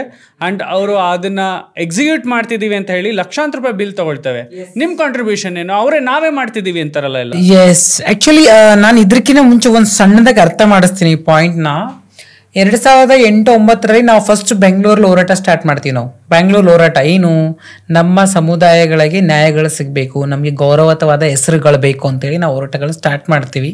ಅಂದರೆ ಎಲ್ಲ ಅವಕಾಶಗಳು ಬೇಕು ಅಂತೇಳಿಬಿಟ್ಟು ಅವಾಗ 2014 ಫೆಬ್ರವರಿಯಲ್ಲಿ ಒಂದು ನಾಸಾ ಜಜ್ಮೆಂಟ್ ಬರುತ್ತೆ. ಬಿಕಾಸ್ ಏನಂತ ಬರುತ್ತೆ, ಈಕ್ವಲ್ ರೈಟ್ಸ್, ನಾವು ಮನುಷ್ಯರು ಅನ್ನೋದನ್ನ ಅವಾಗ ನಮ್ಗೆ identity card, Aadhaar card create ಆಗುತ್ತೆ. ಅಂದರೆ ನಮ್ಮನ್ನು ಥರ್ಡ್ ಕಾಲಮ್ ಆಗಿ ಥರ್ಡ್ ಜೆಂಡರ್ ಆಗಿ ಅದನ್ನು ಒಪ್ಕೊತದೆ. ಬಟ್ ನನಗೆ ಇವತ್ತು ಒಪ್ಪಿಗೆ ಇಲ್ಲ ಥರ್ಡ್ ಜೆಂಡರ್ ಆಗಿ ಒಪ್ಕೊಳ್ಳೋಕ್ಕೆ. ಆ ಹೋರಾಟಗಳು ಮಾಡೋಕ್ಕೆ ಇಡೀ ಟ್ರಾನ್ಸ್ ಕಮ್ಯುನಿಟಿ ಸೇರುತ್ತೆ. ಎಲ್ಲ ಥರದ ಟ್ರಾನ್ಸ್ಜೆಂಡರ್ಸ್, ಟ್ರಾನ್ಸ್ ಮೆನ್, ಟ್ರಾನ್ಸ್ ವುಮೆನ್, ಗೇ, ಬೈಸೆಕ್ಷುವಲ್, ಫೀಮೇಲ್ಸ್ ಎಲ್ಲ ಕ್ಯಾಟಗರಿಯರು ಇವತ್ತು ಸೇರಿ ಹೋರಾಟಗಳನ್ನು ಒಪ್ಕೊಂಡು ಹೋರಾಟಗಳನ್ನ ಮಾಡ್ತೀವಿ. ನಾವು ಹಲವಾರು ಜನ ಹೇಟ್ಗಳನ್ನ ತಿಂತೀವಿ, ಹಲವಾರು ಜನ ಪ್ರಾಣಗಳನ್ನು ಕಳ್ಕೊತೀವಿ. ಸೊ ಆದರೆ ನಮಗೆ ಯಾವುದೇ ಥರ ಅವೇರ್ನೆಸ್ ಆ ಟೈಮಲ್ಲಿ ಇರೋದಿಲ್ಲ. ಕಮ್ಯುನಿಟಿಗೆ ಒಂದು ಕಲ್ಚರಲ್ಲಿ ಬದುಕ್ತಾ ಇರ್ತೀವಿ ನಾವು, ಟ್ರಾನ್ಸ್ಜೆಂಡರ್ಸ್ ಕಲ್ಚರ್ಗಳಲ್ಲೇ ಬದುಕ್ತಾ ಇರ್ತೀವಿ ನಾವು. ನಿಮ್ಗೆ ಅವಾಗಲೇ ನಾನು ಸ್ಟಾರ್ಟಿಂಗ್ ಹೇಳಿದೆ, ಫ್ಯಾಮಿಲಿ ಬಿಟ್ಟರೆ, ಸೂಸೈಡ್ ಬಿಟ್ಟರೆ ನೆಕ್ಸ್ಟ್ ಆಯ್ಕೆ ಮಾಡ್ಕೊಳ್ಳೋದು ಟ್ರಾನ್ಸ್ ಕಮ್ಯುನಿಟಿ. ಆ ಕಲ್ಚರ್ ಬದುಕ್ತಾ ಇರ್ತೀವಿ. ಹೋರಾಟಗಳು ಸ್ಟಾರ್ಟ್ ಮಾಡ್ತೀವಿ. ಹೋರಾಟಗಳು ಸ್ಟಾರ್ಟ್ ಮಾಡಿದಾಗ ಫಸ್ಟ್ ಸ್ಟಾರ್ಟ್ ಆಗಿದ್ದು ಬ್ಯಾಂಗ್ಳೂರಲ್ಲಿ. ಆದರೆ ಇವತ್ತು ಕೇರಳ ಮುಂದೆ ಇದೆ, ತೆಲಂಗಾಣ ಮುಂದಿದೆ, ಆಂಧ್ರ ಮುಂದಿದೆ, ತಮಿಳ್ನಾಡು ಎಜುಕೇಷನಲ್ಲಿ ಮುಂದಿದೆ. ತಮಿಳ್ನಾಡಲ್ಲಿ ಟ್ರಾನ್ಸ್ಜೆಂಡರ್ಸ್ಗೆ ಏನೆಲ್ಲ ಬೇಕು ಅದೆಲ್ಲವನ್ನು ಕೊಡುವಂಥ ನಿಟ್ಟಿನಲ್ಲಿ ಇವತ್ತು ಕೆಲಸ ಮಾಡ್ತಾ ಇದ್ದಾರೆ. ಆದರೆ ಕರ್ನಾಟಕದ NGOಗಳು, ಕೆಲವೊಂದು NGOಗಳು ನಮ್ಮ ಪರವಾಗಿ ಕೆಲಸ ಮಾಡೋದ್ರಲ್ಲಿ ವಿಫಲವಾಗಿದ್ದಾರೆ. ಹೌದು, ಲೂಟಿ ಆಗ್ತಾ ಇದೆ, ಇದು ಸತ್ಯ. ನಮ್ಮ ಸಮುದಾಯದ ಹೆಸರು ಹೇಳ್ಕೊಂಡು ನಾವು ಸಮುದಾಯಕ್ಕೆ ಶಿಕ್ಷಣ ಕೊಡ್ತೇವೆ, ನಾವು ಸಮುದಾಯಕ್ಕೆ ಕೆಲಸಗಳನ್ನ ಕೊಡಿಸ್ತಾ ಇದ್ದೀವಿ, ನಾವು ಸಮುದಾಯಕ್ಕೆ ಆರೋಗ್ಯಗಳನ್ನು ಕೊಡ್ತಾ ಇದ್ದೀವಿ ಅಂತ ಹೇಳಿ 100% ಅವ್ರು ಕೊಡಿಸ್ತೀವಿ ಅಂತ ಹೇಳಿದಂಥವ್ರು ಎಲ್ಲೋ ಒಂದು 5% ಮಾತ್ರ ಟ್ರಾನ್ಸ್ಜೆಂಡರ್ಸ್ ಕಮ್ಯುನಿಟಿಗೆ ಖರ್ಚು ಮಾಡ್ತಾ ಇರ್ಬೋದು. 95% ಇವತ್ತು ಲೂಟಿ ಆಗ್ತಾ ಇದೆ. ಹಾಗಾಗಿ ನಾನು ಗೌರ್ಮೆಂಟ್ಗೆ ರಿಕ್ವೆಸ್ಟ್ ಮಾಡೋದೇನಂತಂದರೆ, ಗೌರ್ಮೆಂಟ್ ಇವತ್ತು ಕಾಂಗ್ರೆಸ್ ಪಕ್ಷ ಇದೆ ಅಂದರೆ ನಮ್ಮಂಥ ಒಬ್ಬರು ಕಮ್ಯುನಿಟಿಯವ್ರನ್ನ ಅದರೊಳಗಡೆ ಇನ್ವಾಲ್ವ್ ಮಾಡ್ಕೊಳ್ಳಿ. ಇವಾಗ ನನ್ನ ಇನ್ವಾಲ್ವ್ ಮಾಡ್ಕೊಳ್ಳೋಕ್ಕಿಂತ ನಾನು ಇವಾಗ ಪಾರ್ಟಿಗೋಸ್ಕರ ವರ್ಕ್ ಮಾಡಿದ್ದೀನಿ. ಕಮ್ಯುನಿಟಿ ಬಗ್ಗೆ ನನಗೆ ಚೆನ್ನಾಗಿ ಗೊತ್ತಿದೆ. ನಮ್ಮನ್ನು ಇನ್ವಾಲ್ವ್ ಮಾಡ್ಕೊಳ್ಳೋದು. ಇವು NGOಗಳಿಗೆ ಯಾವುದೇ ಥರ ಫಂಡ್ ಕೊಡೋ ಅವಶ್ಯಕತೆ ಇಲ್ಲ. ಇಲ್ಲಿ ಫಂಡ್ NGOಗಳಿಗೆ ಯಾಕೆ ಕೊಡ್ತೀರಾ ನೀವು? ಗೌರ್ಮೆಂಟಲ್ಲಿ ಒಬ್ಬರನ್ನ ಕಮ್ಯುನಿಟಿನ ಇಟ್ಕೊಳ್ಳಿ. ಮೈತ್ರಿ ಯೋಜನೆಗಳಲ್ಲಿ, ಮೈತ್ರಿ ಯೋಜನೆ ಅಂತ ಮಾಡಿದ್ದಾರೆ, ಮಹಿಳೆ ಮತ್ತು ಮಕ್ಕಳ ಕಲ್ಯಾಣದಲ್ಲಿ ಬರುತ್ತೆ. 30,000 50,000 ಸೆಲ್ಫ್ ಎಂಪ್ಲಾಯ್ಮೆಂಟು, ಸ್ವಯಂ ಉದ್ಯೋಗ ಅಂತ ಇವಕ್ಕೆಲ್ಲ ಕೊಡ್ತಾರೆ. ಆ ದುಡ್ಡು ಏನಾಗ್ತಾ ಇದೆ? ಆ ದುಡ್ಡಿಗೆ ಅರ್ಥ ರಿಪೀಟ್ ಕೇಳಿದ್ದೀರಾ ನೀವು? ಸಂಸ್ಥೆ ಮುಖಾಂತರ ಕೊಡ್ತಾ ಇದ್ದೀರಾ, ನೀವು NGOಗಳ ಮುಖಾಂತರ ಕೊಡ್ತಾ ಇದ್ದೀರಾ. ಬಟ್ ಆದರೆ ಯಾವ ಟ್ರಾನ್ಸ್ಜೆಂಡರ್ಸ್ ಇವತ್ತು ಇಂಪ್ಲಿಮೆಂಟ್ ಆಗಿದ್ದಾರೆ, ಯಾವ ಟ್ರಾನ್ಸ್ಜೆಂಡರ್ ಇವತ್ತು ಅಭಿವೃದ್ಧಿ ಆಗಿದ್ದಾರೆ, ಯಾವ ಟ್ರಾನ್ಸ್ಜೆಂಡರ್ ಇವತ್ತು ಶಿಕ್ಷಣದಲ್ಲಿ ಎಷ್ಟು ಜನನ ಇವತ್ತು ಸಂಸ್ಥೆಗಳ ಮುಂದೆ ತಗೊಂಬಂದಿದೆ, NGOಗಳ ಮುಂದೆ. NGOಗಳು ತಮ್ಮ ಒಂದು ಏನಂತಾರೆ ಸ್ವಂತಕ್ಕೋಸ್ಕರ NGOಗಳು ಸುಮ್ಮನೆ ಕಮ್ಯುನಿಟಿ ಹೆಸರು ಹೇಳ್ಕೊಂಡು ಲೂಟಿ ಮಾಡ್ತಾ ಇದ್ದಾರೆ. ನಾನು 100% ಈ ಕೆಲವೊಂದು NGOಗಳನ್ನ, ಕೆಲವೊಂದು ಸಂಸ್ಥೆಗಳನ್ನ ನಾನು ಧಿಕ್ಕಾರ ಹೇಳ್ತೀನಿ. ಕಮ್ಯುನಿಟಿ ಹೆಸರು ಹೇಳ್ಕೊಂಡು ಇವತ್ತು ಅವ್ರು ಬೆಳೆದಿದ್ದಾರೆ ಹೊರತು ಕಮ್ಯುನಿಟಿನ ಯಾವುದೇ ಕಾರಣಕ್ಕೆ ಇವತ್ತು ಬೆಳೆಸಿಲ್ಲ. ಎಲ್ಲ ಒಂದು 5% ಕೆಲಸ ಮಾಡಿರ್ಬೋದು ಕಮ್ಯುನಿಟಿಗೋಸ್ಕರ. ಇನ್ನು 95% ಕಮ್ಯುನಿಟಿ ಇವತ್ತು ಕಷ್ಟದಲ್ಲಿದೆ, ಭಿಕ್ಷಾಟನದಲ್ಲಿದೆ, ಸೆಕ್ಸ್ ವರ್ಕಲ್ಲಿದೆ. ಇವತ್ತು ನನ್ನ ಸಮುದಾಯ ರೋಡಲ್ಲಿದೆ. ಆ ಥರ ದೊಡ್ಡ ದೊಡ್ಡ ಇವತ್ತು ಮಹಾನ್ ವ್ಯಕ್ತಿಗಳು ಇವತ್ತು ಹೇಳ್ತಾರೆ, ನಾನು ಸಮುದಾಯಕ್ಕೋಸ್ಕರ ಹೋರಾಟ ಮಾಡಿದೆ, ಸಮುದಾಯದ ಹಕ್ಕುಗಳಿಗೋಸ್ಕರ ಹೋರಾಟ ಮಾಡಿದೆ ಅಂತ ಹೇಳ್ತಾರೆ. ಸಮುದಾಯಕ್ಕೋಸ್ಕರ ಹೋರಾಟ ಮಾಡಿದರೆ, ಸಮುದಾಯ ಹಕ್ಕುಗಳಿಗೆ ಹೋರಾಟ ಮಾಡಿದರೆ ಎಷ್ಟು ಜನ ಇವತ್ತು ಉದ್ಯೋಗದಲ್ಲಿದ್ದಾರೆ, ಎಷ್ಟು ಜನಕ್ಕೆ ಇವತ್ತು ಉತ್ತಮವಾದ ಶಿಕ್ಷಣ ಸಿಕ್ಕಿದೆ, ಎಷ್ಟು ಜನ ಸಮುದಾಯದವ್ರಿಗೆ ಇವತ್ತು ಮನೆಗಳು ಸಿಕ್ಕಿದೆ, ಎಷ್ಟು ಜನ ಸಮುದಾಯದ ಒಳ್ಳೆತನದಲ್ಲಿ ಜೀವನ ಮಾಡ್ತಾರೆ ತೋರಿಸಿ. ಇವತ್ತು ಇಡೀ ನನ್ನ ಸಮುದಾಯ ಇವಾಗಲೂ ಕೂಡ ಹೇಳ್ತಾ ಇದ್ದೀನಿ, ಎಷ್ಟೋ ಜನ ಬೀದಿಯಲ್ಲಿ ಜೀವನ ಮಾಡ್ತಾ ಇದ್ದಾರೆ, ಎಷ್ಟೋ ಜನ ಆರೋಗ್ಯ ಹಾಳು ಮಾಡ್ಕೊಂಡು ಜೀವನ ಮಾಡ್ತಾರೆ, ಎಷ್ಟೋ ಜನಕ್ಕೆ ಇವತ್ತು ಶಿಕ್ಷಣ ಇಲ್ಲ, ಅವೇರ್ನೆಸ್ ಇಲ್ಲ, ಎಷ್ಟೋ ಜನಕ್ಕೆ ಗೌರ್ಮೆಂಟ್ ಸ್ಕೀಮ್ಗಳ ಬಗ್ಗೆ ಮಾಹಿತಿನೇ ಇಲ್ಲ. ಉದಾಹರಣೆ ಹೋಗಿ ರೋಡಲ್ಲಿ ಇವತ್ತು ಕೇಳಿಬೇಕಾದ್ರೆ ಸಮುದಾಯ ಇವತ್ತು ಕಲೆಕ್ಷನ್ ಮಾಡೋರ ಹತ್ರ ಕೇಳಿ, ನೀವು ನಿಜವಾಗ್ಲೂ ಸಮುದಾಯ ಪರವಾಗಿ NGOಗಳು ಕೆಲಸ ಮಾಡಿದರೆ, ಸಮುದಾಯದ ಪರವಾಗಿ ಸಮಸ್ಯೆಗಳು ಕೆಲವೊಂದು ಕೆಲಸ ಮಾಡಿದರೆ ಪ್ರೈವೇಟ್ ಕಂಪ್ನಿಗಳು, ಇವತ್ತು ಸಮುದಾಯ ತುಂಬ ಉನ್ನತ ಸ್ಥಾನಕ್ಕೆ ಹೋಗ್ತದೆ. ಬಿಕಾಸ್ ನನ್ನ ಸಮುದಾಯ ಬೆರಳಷ್ಟು ಇರೋದು ಅಷ್ಟೇ. ಆ ಬೆರಳಷ್ಟು ಸಮುದಾಯನ ಅದ್ಭುತವಾಗಿ ಮಾಡಿ ತೋರಿಸ್ಬೋದಾಗಿತ್ತು. ಆದರೆ ಎಲ್ಲದರಲ್ಲಿ ವಿಫಲವಾಗಿದ್ದಾವೆ. N G ಒಗಳು ವಿಫಲವಾಗಿದ್ದಾವೆ. ಯಾಕೆ ಅಂತಂದರೆ ಲೂಟಿ ಮಾಡಿದ್ದಾರೆ. ಇವತ್ತು 10 ರೂಪಾಯಿ ಇರೋದನ್ನ 20 ರೂಪಾಯಿ ಬಿಲ್ ಮಾಡ್ತಾರೆ. ಇದು ಎನ್ ಜಿ ಒಗಳು ಮಾಡ್ತಾರೆ ಕೆಲಸಗಳು. ಎಲ್ಲ ಎನ್ ಜಿ ಒಗಳು ಬ್ಯಾಡ್ ಅಂತ ಹೇಳೋದಿಲ್ಲ ನಾನು. ಕೆಲವೊಂದು ಎನ್ ಜಿ ಒಗಳು ಇವತ್ತು ನನ್ನ ಸಮುದಾಯ ಹೆಸರು ಹೇಳ್ಕೊಂಡು ಲೂಟಿ ಮಾಡ್ತಾಯಿದ್ದಾರೆ. ಗೌರ್ಮೆಂಟ್ಗೆ ರಿಕ್ವೆಸ್ಟ್ ಮಾಡ್ತಾ ಇದ್ದೀನಿ, ಎಲ್ಲ ಇಲಾಖೆಗಳಿಗೆ ರಿಕ್ವೆಸ್ಟ್ ಮಾಡ್ತಾ ಇದ್ದೀನಿ. ಸಮಾಜ ಕಲ್ಯಾಣ ಆಗ್ಬೋದು, ಮಹಿಳೆ ಮತ್ತು ಮಕ್ಕಳ ಕಲ್ಯಾಣ ಆಗ್ಬೋದು, ಅಂಬೇಡ್ಕರ್ ನಿಗಮದಲ್ಲಿ ಆಗ್ಬೋದು, ನಮಗೋಸ್ಕರ 1% ಮೀಸಲಾತಿ ಘೋಷಣೆ ಆಗಿದೆ. ಬಟ್ ಎಲ್ಲೂ ಇಂಪ್ಲಿಮೆಂಟ್ ಆಗಿಲ್ಲ. ಈ ಥರ ಎನ್ ಜಿ ಒಗಳು ಹೋಗ್ಬಿಟ್ಟು ನಮ್ಗೆ ಎನ್ ಜಿ ಒ ಕೊಡಿ, ಎನ್ ಜಿ ಒ ಥ್ರೂ ನಾವು ಟ್ರಾನ್ಸ್ಜೆಂಡರ್ಗೆ ಕೊಡ್ತೀವಿ, ಹೆಲ್ಪ್ ಮಾಡ್ತಾ ಇದ್ದೀವಿ, ನಾವು ಅದನ್ನು ಕಲಿಸ್ಕೊಡ್ತಾ ಇದ್ದೀವಿ, ನಾವು ಇದನ್ನು ಕಲಿಸ್ಕೊಡ್ತಾ ಇದ್ದೀವಿ, ಯಾವುದನ್ನು ಕಲಿಸ್ಕೊಡ್ತಾ ಝೀರೋ. ಇವತ್ತು ಸಮುದಾಯ ರೋಡಲ್ಲಿದೆ, ಇದು ಸತ್ಯ. ರೋಡಲ್ಲಿದೆ ಅಂತ ಹೇಳಿ ನೀವು ಹೇಳ್ತಿದ್ರ, ಆದರೆ ಅವರು ಬುಕ್ಗಳನ್ನೇ ರಿಲೀಸ್ ಮಾಡ್ತಾರೆ. ಇಷ್ಟು ನನ್ನ ಸೊಸೈಟಿಗೆ ಕಾಂಟ್ರಿಬ್ಯೂಷನ್ ಅಂತ ಹೇಳ್ತಾರೆ, ಇದು ನನ್ನ ಹಾದಿ ಅಂತ ಹೇಳ್ತಾರೆ. ಇನ್ನೂ ಒಂದು ಹೇಳ್ತೀನಿ ನಿಮಗೆ, ಸೊಸೈಟಿಗೆ ಎಜುಕೇಷನ್ ಕೊಡಬೇಕಾದಂಥವ್ರೆ ಇವತ್ತು ಸ್ಲಮ್ಮಲ್ಲಿದ್ದಾರೆ. ಆ್ಯಕ್ಚುಲಿ ನಿಜ ಇನ್ನೊಂದು ಏನು ಗೊತ್ತಾ, ನೀವು ಹೇಳ್ತಾ ಇದ್ರಿ ಬುಕ್ಗಳ ಬಗ್ಗೆ ಹೇಳ್ತಾ ಇದ್ರಲ್ಲ, is totally it is drama. ಕೆಲವೊಂದು ಡ್ರಾಮಾ ನಡೀತಿರ್ತಾರೆ ರೋಡಲ್ಲಿ, ಗೊತ್ತಾ? ಡ್ರಾಮಾ ಕಂಪ್ನಿಗಳು, ಆ್ಯಕ್ಟಿಂಗ್ ಕ್ಯಾಮ್ರಾ ಮುಂದೆ ಒಂದು ಫೇಸು, ಕ್ಯಾಮ್ರಾ ಹಿಂದೆ ಒಂದು ಫೇಸು. ಎಷ್ಟು ಜನ ಟ್ರಾನ್ಸ್ಜೆಂಡರ್ನ ಬೆಳೆಸಿದಾರಂತ ತಾಕತ್ತಿದ್ರೆ ನನ್ನ ಜೊತೆಗೆ ಡಿಬೇಟಿಗೆ ಬರಲಿ. I am ready. ಡಿಬೇಟಿಗೆ ಕೂತ್ಕೊತೀನಿ. ಬಿಕಾಸ್ ನಾನು ನನ್ನ ರಿಯಾಲಿಟಿ ಕಮ್ಯುನಿಟಿಗೋಸ್ಕರ ಫೈಟ್ ಮಾಡ್ತಾ ಇದ್ದೀನಿ, ಸಮುದಾಯಕ್ಕೋಸ್ಕರ ಫೈಟ್ ಮಾಡ್ತಾ ಇದ್ದೀನಿ, ನನ್ನ ಸಮುದಾಯಕ್ಕೋಸ್ಕರ ನಿಜವಾಗ್ಲೂ ಫೈಟ್ ಮಾಡ್ತಾ ಇದ್ದೀನಿ. ನನ್ನ ಬಗ್ಗೆ ನೋಡಿ ಆಕಾಶ್, ನನ್ನ ಬಗ್ಗೆನೂ ಬುಕ್ ಬರೆಯೋಕೆ ಒಬ್ಬರು ಕೂತ್ಕೊಂಡ್ರೆ ನನ್ನ ಬಗ್ಗೆ 100 ಬುಕ್ಗಳು ಬಿಡುಗಡೆ ಮಾಡ್ಬೋದು. ಅದೆಲ್ಲ ರಿಯಾಲಿಟಿ. ಜನ ಅವ್ರನ್ನ ಕ್ಯಾಮ್ರಾ ಕರೆಯೋಕ್ಕಿಂತ ಮುಂಚೆ, ಅವ್ರ ಬುಕ್ಗಳು ರಿಲೀಸ್ ಮಾಡೋಕ್ಕಿಂತ ಮುಂಚೆ ಕೇಳಬೇಕು, ನೀ ಎಷ್ಟು ಜನ ಸಮುದಾಯಕ್ಕೆ ನ್ಯಾಯ ಕೊಡಿಸಿದ್ಯಾ, ಎಷ್ಟು ಜನ ಸಮುದಾಯನ ಬೆಳೆಸಿ ನಿಂದ್ರಿಸಿದ್ಯಾ ಅಂತ ಕೇಳಬೇಕಾಗಿತ್ತು. ಯಾವತ್ತು ಯಾರು ಕೇಳ್ತಾ ಇಲ್ಲ, ಆ ಪ್ರಶ್ನೆ ಯಾರೂ ಮಾಡಲ್ಲ. ಯಾರೋ ಒಬ್ಬರು ಸ್ವಲ್ಪ ಕ್ಯಾಮ್ರಾದಲ್ಲಿ ಫೇಮಸ್ ಆದ ತಕ್ಷಣ ಅವ್ರು ತೊಗೊಂಬಂದು ಕ್ಯಾಮ್ರಾದಲ್ಲಿ ಮೀಡಿಯಾ ಮುಂದೆ ಕುಂದಿರ್ಸೋದು, ಅವ್ರ ಬುಕ್ಗಳ ಬಗ್ಗೆ ಕೆಲವು ಸ್ಟೋರಿ ಬೇಕಾಗಿರುತ್ತೆ, ಸ್ಟೋರಿ ಬರೆಯೋದು, ಬುಕ್ ರಿಲೀಸ್ ಮಾಡೋದು, ಅದು ನೋಡೋಕ್ಕೆ ಚಂದ ಅಷ್ಟೇ. ಕುಕ್ಕಡಪ್ಪ ಅಂತೀರಾ ಅಷ್ಟೇ, ಖಾಲಿ ಮಡಿಕೆ ಥರ. ಖಾಲಿ ಮಡಿಕೆ ನೋಡಲು ಭಾಳ ಅಂದವಾಗಿ ಚಂದವಾಗಿರುತ್ತೆ. ಆ ಮಡಿಕೆ ಒಳಗಡೆ ಏನು ಇಲ್ಲದೆ ಹೋದಾಗ ಅದು ಜೀರೋ. ಇವು ಬಿಸಾಕಿದ್ರೆ ಮಡಿಕೆ ಹೊಡೆದೋಗುತ್ತೆ, ಸ್ಟೀಲ್ ಹೊಡೆದೋಗಲ್ಲ. ಸೊ ನನಗನ್ನಿಸಿ ನಾನು ಕಂಚಿನ ಕೊಡವಾಗಕ್ಕೆ ಇಷ್ಟಪಡ್ತೇನೆ, ಮೊಡಕೆ ಹಾಕಿ ಮೊಡಕೆ ಇವತ್ತೆಲ್ಲ ನಾಳೆ ಹೊಡೆದೋಗುತ್ತೆ. ಯಾಕಂದರೆ ಇವಾಗ ತುಂಬ ಜನ ನಮ್ಮ ಟ್ರಾನ್ಸ್ ಕಮ್ಯುನಿಟಿ ಎಜುಕೇಟೆಡ್ ಇದ್ದಾರೆ, ತುಂಬ ಜನ ಇವತ್ತು ಮುಂದೆ ಬರ್ತಾ ಇದ್ದಾರೆ. ಯಾರು ಇಷ್ಟು ದಿನ ನಮ್ಮ ಕಮ್ಯುನಿಟಿ ಹೆಸರು ಹೇಳ್ಕೊಂಡು ಲೂಟಿ ಮಾಡಿದ್ದಾರೆ, ನಮ್ಮ ಸಮುದಾಯ ಹೆಸರು ಹೇಳ್ಕೊಂಡು ಅವ್ರು ಬೆಳೆದು ನಿಂತ್ಕೊಂಡಿದ್ದಾರೆ, ಅಂಥವ್ರಿಗೆ ಪಾಠ ಕಲಿಸುವಂಥದ್ದು ಕಾಲ ಬಂದೇ ಬರುತ್ತಾ ಇದೆ ಕೂಡ. ಎಷ್ಟೋ ಜನ ಇವತ್ತು ನನ್ನ ಸಮುದಾಯ ಮುಂದೆ ಬಂದಿದೆ ಆಲ್ರೆಡಿ. ಎಷ್ಟೋ ಜನ ಮುಂದೆ ಬಂದು, ಇಷ್ಟು ದಿನ ನಾನು ಒಂದು ರಿಕ್ವೆಸ್ಟ್ ಏನಂದರೆ, ಇಷ್ಟು ದಿನ ಅವ್ರು ಹೋರಾಟ ಮಾಡಿದ್ರು ಅಂತ ಹೇಳ್ತಾರಲ್ಲ, ನನ್ನ ಸಮುದಾಯ ಮೇನ್ ಭಿಕ್ಷಾಟ ಮಾಡೋಕ್ಕೆ ಕಾರಣ ಏನಂತ ಯಾರಿಗಾರು ಗೊತ್ತಾ? ಸೆಕ್ಸ್ ವರ್ಕ್ ಮಾಡೋಕ್ಕೆ ಕಾರಣ ಯಾರಿಗೂ ಗೊತ್ತಾ? ಯಾಕೆ ಗೊತ್ತಾ? ತಂದೆ ತಾಯಿ ಅಕ್ಸೆಪ್ಟ್ ಮಾಡದೆ ಹೋದಾಗ, ಶಿಕ್ಷಣ ಸಿಗದೆ ಹೋದಾಗ, ನನ್ನ ಜೆಂಡರ್ನ ಚೇಂಜ್ ಮಾಡಬೇಕಂದ್ರೆ 5 ರಿಂದ 10 ಲಕ್ಷ ಖರ್ಚಾಗತ್ತೆ. 10 ಲಕ್ಷ ಯಾರು ಕೊಡ್ತಾರೆ? ಎಲ್ಲಿಂದ ಕೊಡ್ತಾರೆ? ಯಾಕೆ ಕೊಡಬೇಕು ಅಂತ ಹೇಳ್ತಾರೆ. ಹಂಗಾದ್ರೆ ಇವ್ರು ಏನು ಮಾಡಬೇಕು? ದಿನ 3 ಹೊತ್ತು ಊಟ ಬೇಕು ಇವ್ರಿಗೆ, ಫ್ಯಾಮಿಲಿಯಿಂದ ಅಕ್ಸೆಪ್ಟ್ನೆಸ್ ಇಲ್ಲ. ಸಮುದಾಯದಕ್ಕೋಸ್ಕರ ಯಾವುದು ಒಂದು ಉದಾಹರಣೆ ತಿಳ್ಕೊಬೇಕು. ಡಾಕ್ಟರ್ ಬಾಬಾ ಸಾಹೇಬ್ ಅಂಬೇಡ್ಕರ್ ಅವ್ರು ಏನು ಹೇಳ್ತಾರಂದರೆ, ಅವರೊಂದು ಮಾತು ಹೇಳ್ತಾರೆ, ಯಾವ ಕಡೆಯ ಸಮುದಾಯ ಇದೆ ಅಲ್ಲಿವರೆಗೂ ಮೀಸಲಾತಿ ತಲುಪಬೇಕು ಅಂತ ಹೇಳ್ತಾರೆ. ಇವತ್ತು ಇಡೀ ತುಳಿತಕ್ಕ ಒಳಗಾದ ಸಮುದಾಯ, ಕಡೆಯ ಸಮುದಾಯ ಯಾವುದಂದರೆ ಅದು ನಮ್ಮ ಸಮುದಾಯ, ಅದು ನನ್ನ ಸಮುದಾಯ. ನನ್ನ ಸಮುದಾಯ ಅಭಿವೃದ್ಧಿ ಮಾಡೋಕ್ಕೆ ಹಲವಾರು ಯೋಜನೆಗಳನ್ನು ಕ್ರಿಯೇಟ್ ಮಾಡಿಸ್ಬೋದಾಗಿತ್ತು ಗೌರ್ಮೆಂಟಲ್ಲಿ. ಯಾವುದೋ 1-2 ಯೋಜನೆಗಳಿಂದ ನಾವು ತೃಪ್ತಿ ಆಗಬಾರ್ದಾಗಿತ್ತು. ಹಲವಾರು ಇಡೀ ಸಮುದಾಯವನ್ನು ಕಟ್ಕೊಂಡೋಗಿ ಗೌರ್ಮೆಂಟ್ ಮುಂದೆ, CM ಮುಂದೆ, DC ಮುಂದೆ ಕುತ್ಕೊಂಡು ಅವ್ರಿಗೆ ಅರ್ಥ ಮಾಡಿಸ್ಬೋದಾಗಿತ್ತು. ಆದರೆ ಎಲ್ಲೋ ಒಂದು ಕಡೆ ತಮ್ಮ ಬೇಳೆನ ಬೇಯಿಸ್ಕೊಳ್ಳೋಕ್ಕೆ, ತಮ್ಮ ಹೊಟ್ಟೆನ ತುಂಬಿಸ್ಕೊಳ್ಳೋಕ್ಕೆ ಇವತ್ತು ಎಲ್ಲೋ ಒಂದು ಕಡೆ ಬಣ್ಣದಂತ ಮಾತಾಡಿ ಬಚಾವಾಗ್ತಿದ್ದಾರೆ ಹೊರತು ಸಮುದಾಯಕ್ಕೆ ಯಾವುದೇ ಥರ ನ್ಯಾಯ ಸಿಗ್ತಾ ಇಲ್ಲ. ಒಂದು ನನ್ನ ಕಡೆಯಿಂದ ರಿಕ್ವೆಸ್ಟ್ ಏನಂದರೆ, ಸಮುದಾಯಕ್ಕೆ ಮೇನ್ ಜೆಂಡರ್ ಚೇಂಜ್ ಮಾಡೋಕ್ಕೆ ಹಣಗಳು ಬೇಕು. ಅದು ಗೌರ್ಮೆಂಟ್ ಕಡೆಯಲ್ಲಿ ಸಬ್ಸಿಡಿ ಮುಖಾಂತರ, ಇನ್ನೊಂದು ಮುಖಾಂತರ, ಮತ್ತೊಂದು ಮುಖಾಂತರ ಅವ್ರಿಗೆ ಸರ್ಜರಿಗೆ, ಎಜುಕೇಷನ್ಗೆ ಹೆಲ್ಪ್ ಆಗಬೇಕು. ಇವಾಗ ತಮಿಳ್ನಾಡಲ್ಲಿ ಇತ್ತೀಚೆಗೆ IAS ಆದರು, ಇಂಡಿಯಾ ಫಸ್ಟ್ ಪೊಲೀಸ್ ತಮಿಳ್ನಾಡಿಂದ ಆಗಿದ್ದು, ಪಶ್ಚಿಮ ಬಂಗಾಳದಿಂದ ಜಡ್ಜ್ ಆಗಿದ್ದು. ನಮ್ಮ ಕರ್ನಾಟಕದಲ್ಲಿ ಇವಾಗ ನಾನು ರಾಜಕೀಯಕ್ಕೆ ಬಂದೀನಿ, ಇವಾಗ ಕೆಲವು ಡಾಕ್ಟರ್ ಆಗಿದ್ದಾರೆ ಇವಾಗ.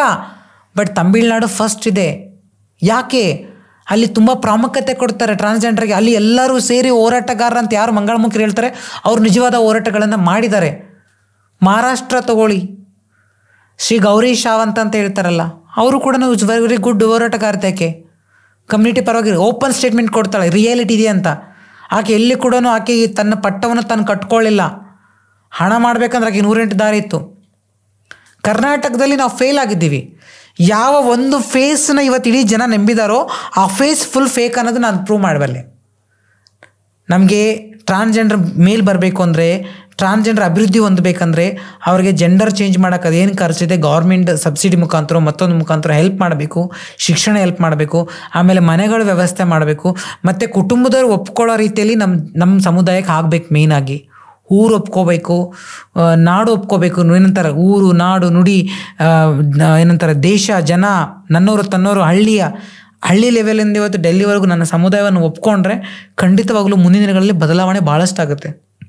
ಬದಲಾವಣೆ ಆಗತ್ತೆ. ಆದರೆ ನಿಮ್ಮ ಕೊಡುಗೆ ಏನು ಬದಲಾವಣೆಯಲ್ಲಿ ಅಂತ? ನನ್ನ ಕೊಡುಗೆ ನಾನು ಇರೋವರೆಗೂ, ನಾನು ಇವತ್ತು ನನ್ನ ಸರ್ಕಾರದಲ್ಲಿ ಮನವಿ ಇದೆ, ನನ್ನ ಕಾಂಗ್ರೆಸ್ ಪಕ್ಷದಲ್ಲಿ ಇವತ್ತು ಅಧಿಕಾರದಲ್ಲಿದ್ದೀವಿ, ನನ್ನ ಮನವಿ ಇದೆ. ಸೊ ನಮ್ಮ ಕಮ್ಯುನಿಟಿಗೋಸ್ಕರ ಇನ್ನು ಆದಷ್ಟು ಇವಾಗ ಒಂದು ಮಂಗಳಮುಖಿ ನಿಗಮ ಮಾಡಬೇಕಂತೇಳಿ ನಮ್ಮ ಕಾಂಗ್ರೆಸ್ ಪಕ್ಷ ಫಸ್ಟ್ ಒಂದು ಸ್ಟೆಪ್ ತೊಗೊಂಡಿದೆ. ಇಡೀ ಇಂಡಿಯಾದಲ್ಲಿ ಯಾವ ಪಕ್ಷನೂ ತೊಗೊಂಡಿಲ್ಲ. ಸೊ ಪ್ರತಿ ವರ್ಷ 100 ಕೋಟಿ ಮೀಸಲಾತಿ ಮಂಗಳಮುಖಿಯರಿಗೋಸ್ಕರ ಇಡಬೇಕಂತೇಳಿ ಇದೆ. ಸೊ ಅಂಥ ಒಂದು ಮೀಸಲಾತಿನ ನಾವು ಯಾವ ಥರ ಇದನ್ನು ಕಮ್ಯುನಿಟಿಗೋಸ್ಕರ ಉಪಯೋಗಿಸಬೇಕು, ಕಮ್ಯುನಿಟಿಗೆ ಯಾವುದನ್ನು ಕೊಟ್ಟರೆ ಅರ್ಥ ಆಗುತ್ತೆ ಅನ್ನೋದು ನಮಗೆ ಚೆನ್ನಾಗಿ ಗೊತ್ತಿದೆ. ಸೊ ಹಂಗಾಗಿ ಅದರಲ್ಲೇ ಒಂದು ನಾವು ಭಾಗಿಯಾಗಿ ಈ ಒಂದು ನಿಗಮದಲ್ಲಿ ನಾನು ಕೂಡ ಇರಲು ಬಯಸುತ್ತೇನೆ. ನನಗೂ ಅವಕಾಶ ಸಿಕ್ಕರೆ ನನ್ನ ಸಮುದಾಯವನ್ನು ಆದಷ್ಟು ಬದಲಾವಣೆ ತರೋಕ್ಕೆ ನಾನು ಪ್ರಯತ್ನ ಪಡುತ್ತೇನೆ. ಎಜುಕೇಷನಲ್ಲಿ ಆಗ್ಬೋದು, ಮತ್ತು ಆರೋಗ್ಯದಲ್ಲಿ ಆಗ್ಬೋದು, ಮತ್ತು ಅವ್ರಿಗೆ ಏನು ನೀಡಿದೆ, ಬೇಸಿಕ್ ನೀಡ್ಸ್ ಏನಿದೆ ಅದನ್ನು ಫುಲ್ಫಿಲ್ ಮಾಡೋ ನಿಟ್ಟಿನಲ್ಲಿ ನಾನು ಫೈಟ್ ಮಾಡ್ತೀನಿ. ಅವೇರ್ನೆಸ್ ಆಗ್ಬೋದು, ಅವ್ರನ್ನ ಕೆಲವೊಂದು ಕಡೆ ಭಿಕ್ಷಾಟನೆಗಳು ನನಗೆ ಮಾಡೋದು ಸರಿ ಅಂತ ಅನಿಸೋದಿಲ್ಲ, ಅದನ್ನು ಕೆಲವೊಂದು ಸ್ಟಾಪ್ ಮಾಡಬೇಕು. ಅವ್ರಿಗೆ ಯಾರಿಗೂ ಭಿಕ್ಷೆ ಮಾಡಬೇಕನ್ನೋ ಆಸೆ ಕೂಡ ಇರೋದಿಲ್ಲ. ಆದರೆ ಏನಂತಾರೆ ವ್ಯವಸ್ಥೆ, ಟೈಮ್, ಸಂದರ್ಭ ಅಂತಾರಲ್ಲ, ಏನಂತಾರೆ ವಿಧಿ ಸಮಥಿಂಗ್, ನಾ ಭಿಕ್ಷೆ ಮಾಡಬೇಕು ಅನ್ನೋವಂಥ ಸಂದರ್ಭ ಅವ್ರಿಗೆ ಬಂದಾಗ ಅದು ಮಾಡಲೇಬೇಕಾಗತ್ತೆ. ಯಾರಿಗೆ ನಿಜವಾಗ್ಲೂ ನಾನು ಹೋಗಿ ಯಾರಿಗೂ ನನ್ನ ದೇಹನ ಕೊಡಬೇಕನ್ನೋ ಆಸೆ ಯಾರಿಗೂ ಇರೋದಿಲ್ಲ. ಆದರೆ ಆ ಸಿಚುವೇಶನ್ ಡಿಮ್ಯಾಂಡ್ ಮಾಡುತ್ತೆ, ಎಲ್ರಿಗೂ ಹೊಟ್ಟೆ ಹಸು ಡಿಮ್ಯಾಂಡ್ ಮಾಡುತ್ತೆ. ಸೊ ಇದು ಬಹಳಷ್ಟು ಬದಲಾವಣೆ. 90% ನಿಮ್ಮ ಸಮುದಾಯದಲ್ಲಿ ಎಲ್ಲರೂ ಅದನ್ನೇ ಮಾಡ್ತಿದ್ದಾರೆ. ಈಗ ನೀವು ಅದನ್ನು ವಿರೋಧ ಮಾಡ್ತಾ ಹೋದ್ರೆ ಈಕೆನೆ ನಮ್ಮ ಕಮ್ಯುನಿಟಿನ ಹಾಳು ಮಾಡ್ತಾ ಇದ್ದಾರೆ ಅಂತ ಒಂದು ಕುಲ್ಲಂ ಇದೆ. ನಾನು ವಿರೋಧ ಮಾಡ್ತಾ ಇಲ್ವಲ್ಲ, ನಾನು ಎಲ್ಲಿ ವಿರೋಧ ಮಾಡ್ತಾ ಇದ್ದೀನಿ? ವಿರೋಧ ಅಂತಂದ್ರೆ ನೀವು ಇದನ್ನ ಬದಲಾವಣೆ ಮಾಡ್ಬೇಕಂತ. ಇವಾಗ ಲಕ್ಷ ಹಣ ಮಾಡ್ತಾ ಇರೋರು ನಿಮ್ಮ ಕಮ್ಯುನಿಟಿಯ ದೊಡ್ಡ ದೊಡ್ಡ ಲೀಡರ್ಸ್ಗಳಿದ್ದಾರೆ. ಇವತ್ತೇನು ಅವರನ್ನ ಸೆಕ್ಸ್ ವರ್ಕ್ ಮಾಡಕ್ ಬಿಟ್ಟು, ಇವತ್ತೇನು ಅವರನ್ನ ಭಿಕ್ಷಾಟನೆ ಮಾಡಕ್ ಬಿಟ್ಟು ಬೀದಿಯಲ್ಲಿ ಅವರು ಸೀಟ್ ಹಾಕೊಂಡು ಕೂತ್ಕೊಂಡಿದ್ದಾರೆ, ಗೋಲ್ಡನ್ ಸೀಟು. ಒಬ್ಬೊಬ್ಬರಿಗೆ ಸೈಟ್ಗಳು ಲೆಕ್ಕ ಹಾಕ್ಕೊಂಡ್ರೆ 4-5 ಸೈಟ್ಗಳಿದೆ. ಒಬ್ಬೊಬ್ಬರಿಗೆ ಗೋಲ್ಡ್ ಲೆಕ್ಕ ಹಾಕ್ಕೊಂಡ್ರೆ 50-100 kg ಗೋಲ್ಡ್ಗಳಿದೆ. 5-5 ಜನ 10 ಜನ ಗ್ಯಾಂಗ್ ಕಟ್ಕೊಳ್ತಾರೆ, ಗ್ಯಾಂಗ್ಸ್ಟರ್ಗಳಾಗಿದ್ದಾರೆ. ಪೊಲೀಸ್ ಸ್ಟೇಷನಲ್ಲಿ ಹೋಗಿ ಮಾಮೂಲು ಕೊಟ್ಟು ದಬ್ಬಾಳಿಕೆ ಮಾಡ್ತಾರೆ. ಅಂಥವರೆಲ್ಲ ಚರಿತಾ ಕೊಂಕಲ್ನ ಉಲ್ಟಾ ಆಗ್ಬಿಡ್ತಾರೆ. ಚರಿತ್ರೆ ಕೊಂಕಲ್ ಉಲ್ಟಾಗಕ್ಕೆ ಚರಿತ್ರೆ ಕೊಂಕಲ್ ಹತ್ರ ನಾನು, ನೀವೇ ಹೇಳ್ತಿದ್ರಲ್ಲ ನಾನು ಸಮಾಜನ ಬದಲಾಯಿಸ್ತೀನಿ, ಸಮುದಾಯ ಬದಲಾಯಿಸ್ತೀನಿ ಅಂತಂದ್ರೆ ನಾನೇನಾದ್ರೂ ಇಲ್ಲಿ ರೌಡಿಜಂ ಮಾಡಕ್ಕಾಗತ್ತಾ? ಗುಂಡಗಿರಿ ಸಮುದಾಯನ ಬದಲಾವಣೆ ಮಾಡೋದಿದೆಯಲ್ಲ, ಅದು ಒಂದು ದೊಡ್ಡ ಹಲವಾರು ದಾರಿಗಳಿದೆ. ಕಾನೂನು ಗಮನಕ್ಕೆ ತರಬೇಕು, ಸರ್ಕಾರದ ಗಮನಕ್ಕೆ ತರಬೇಕು. ಆ ಸರ್ಕಾರದ ಗಮನಕ್ಕೆ, ಕಾನೂನು ಗಮನಕ್ಕೆ ತರುವಂತ ಕೆಲಸ ನಾವು ಮಾಡೇ ಮಾಡಿ. ಸುಪ್ರೀಂ ಕೋರ್ಟ್ ಇಂದ ಆರ್ಡರ್ ಇದೆ, LGBTQ+ ಅವರು, LGBTQ ಇವತ್ತೇನಿದ್ದಾರೆ ಆ ಕಮ್ಯುನಿಟಿಯವರು ತಮ್ಮ ದೇಹವನ್ನು ತಾವು ಮಾರ್ಕೋಬಹುದು. ಅಂದ್ರೆ ಯಾವ ರೀತಿಯಲ್ಲಿ ತಾವು ಇಷ್ಟಪಟ್ಟಾಗ ಮಾತ್ರ, ಅದನ್ನ ಮಾರ್ಸುವ ಹಕ್ಕು ಯಾರಿಗೂ ಇಲ್ಲ. ಹೌದು, ನಿಜ. ಅದನ್ನ ಎಲ್ಲರೂ ಮಾಡ್ತಾ ಇದ್ದಾರೆ. ಇವತ್ತು ಕೇಳೋರು ಯಾರಾಗಾದ್ರೆ? ಕಾನೂನು ಏನ್ ಮಾಡ್ತಾ ಇದೆ? ಕಾನೂನು ಸರ್ಕಾರ ಅಲ್ವಾ? ನೋ, ಸರ್ಕಾರದಲ್ಲಿ ಸರ್ಕಾರದಲ್ಲಿ ನಾನು ಒಂದು, ನೀವು ಎಚ್ಚರಿಸಬೇಕು ಸರ್ಕಾರನ. ಚರಿತಾ ಖಂಡಿತವಾಗ್ಲೂ ಆ ಕೆಲಸ ನಾವು ಮಾಡ್ತಾ ಇದ್ದೀವಿ. ಯಾವ್ದಾವ್ದು ಸರ್ಕಾರದ ಗಮನಕ್ಕೆ ತರಬೇಕಾಗಿದೆ ಇವತ್ತು ಸರ್ಕಾರದ ಗಮನಕ್ಕೆ ತರ್ತಾ ಇದೀವಿ. ನಮ್ಮ ರಾಜ್ಯದಲ್ಲಿ ಬೇರೆ ರಾಜ್ಯದವರು ಹೋರಾಟ ಕಟ್ಟಬಾರ್ದು. ಆ ನಿಟ್ಟಿನಲ್ಲಿ ಹೋರಾಟ ಮಾಡೋದಕ್ಕೆಲ್ಲ ಅವಕಾಶ ಸಿಕ್ಕಿರೋದು ನನಗೆ ರಾಜಕೀಯ ರಂಗದಲ್ಲಿ. ಎಸ್, ರಾಜಕೀಯ ನನಗೆ ನೋಡಿ, ನಾನು ಜಸ್ಟ್ ಹೋರಾಟಗಾರ್ತಿ ಆಗಿದ್ದೆ. ಇವಾಗ ನನಗೊಂದು ಪ್ಲಾಟ್ಫಾರ್ಮ್ ಸಿಕ್ಕಿದೆ, ನನಗೊಂದು ವೇದಿಕೆ ಸಿಕ್ಕಿದೆ. ನಾವು ಇವಾಗ ಸ್ಟೆಪ್ ಬೈ ಸ್ಟೆಪ್ ಹತ್ತಾ ಇರೋದು. ಖಂಡಿತವಾಗಲೂ ಮುಂದಿನ ದಿನಗಳಲ್ಲಿ ಬದಲಾವಣೆ ಬಂದೇ ಬರುತ್ತೆ. ಇದು ತಮ್ಮ ಪಾಡ್ಕಾಸ್ಟಲ್ಲಿ ನೆಕ್ಸ್ಟ್ ಮತ್ತೊಂದ್ಸಲ ಬಂದಾಗ ಈ ಬದಲಾವಣೆ ತಾವೇ ತಮ್ಮ ಖುಷಿಯಿಂದ ಹಂಚ್ಕೊಂತೀರ ನನ್ನ ಜೊತೆಗೆ.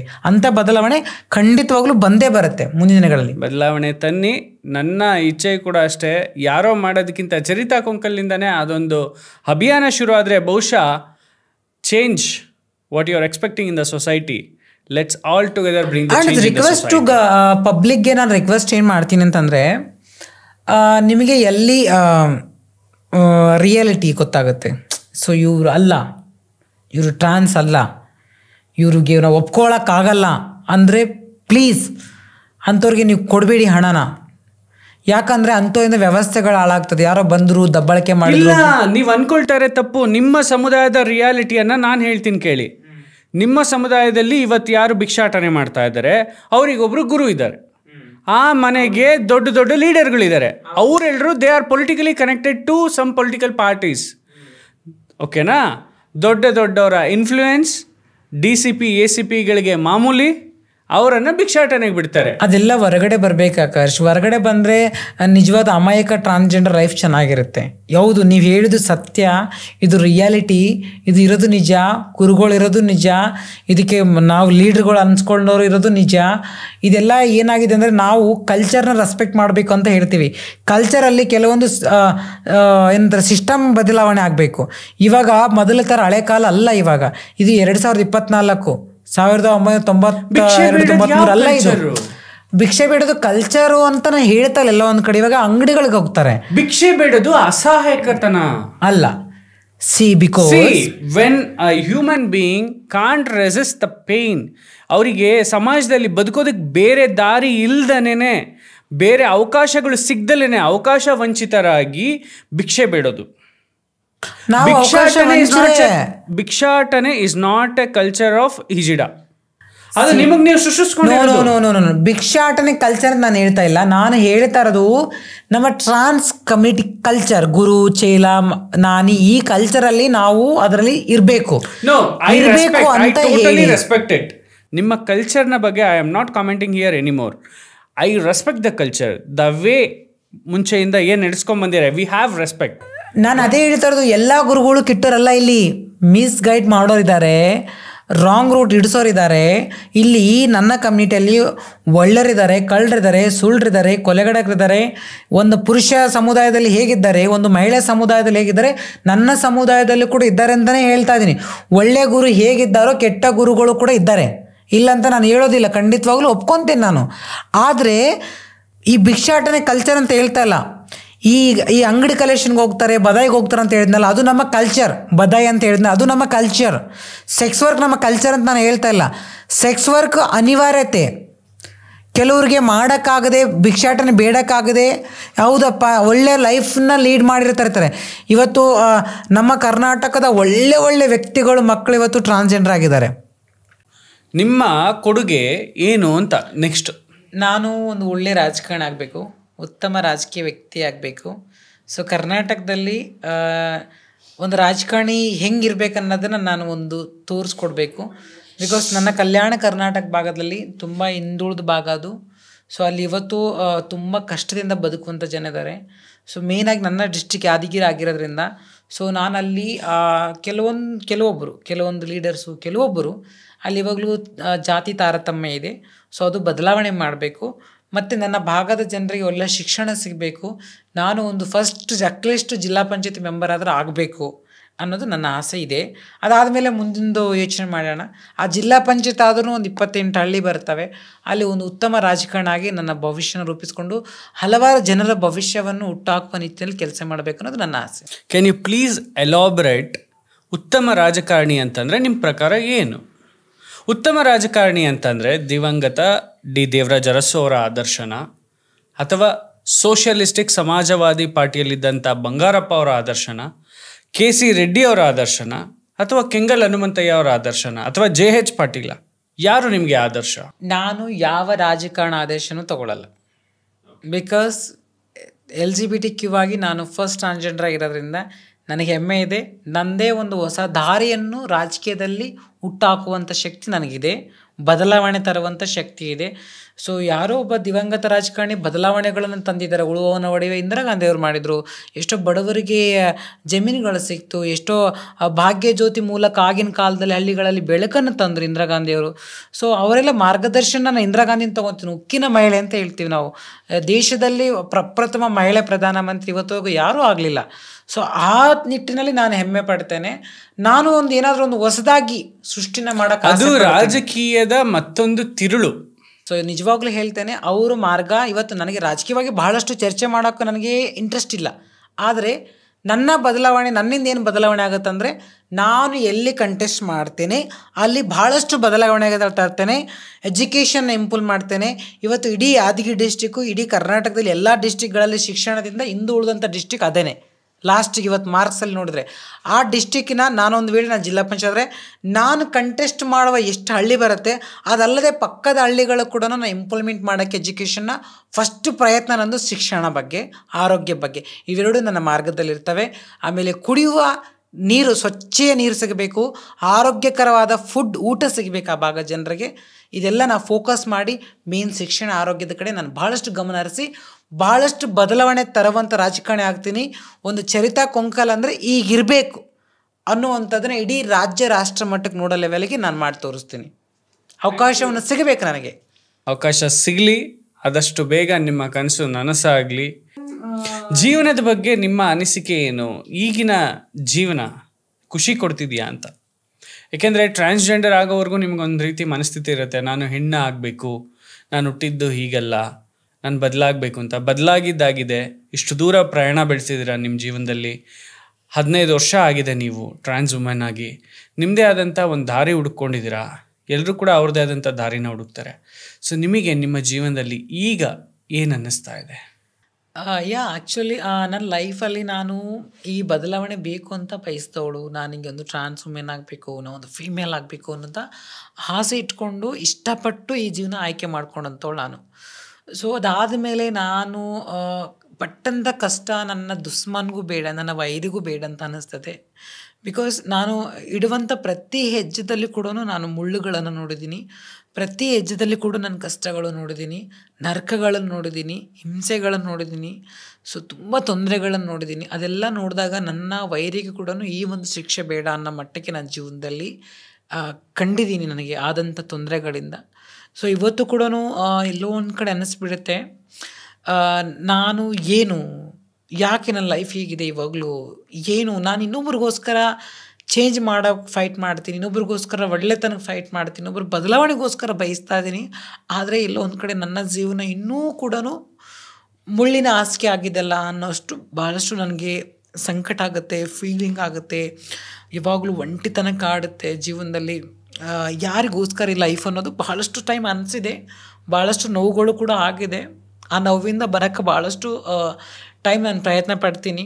ಹಂಗಾಗಿ ಕೆಲವೊಂದು ಟೈಮ್ ರಾತ್ರಿಯೆಲ್ಲ ನಿದ್ದೆನೂ ಬರಲ್ಲ ಇಂಥ ವಿಷಯಗಳು ನೆನೆಸ್ಕೊಂಡಾಗ. ಜೀವನದಲ್ಲಿ ಏನೂ ಮಾಡದ ತಪ್ಪಿಗೆ ನಾನು ಈ ಶಿಕ್ಷೆಗಳನ್ನು ಯಾಕೆ ಅನುಭವಿಸ್ತಾ ಇದ್ದೀನಿ ಅನ್ನೋದು ಭಾಳಷ್ಟು ನನ್ನ ಒಂದು ಯಾವಾಗಲೂ ಕಾಡ್ತಿರುವಂಥ ಇದು ಪ್ರಶ್ನೆ ನನ್ನ ಜೀವನದಲ್ಲಿ.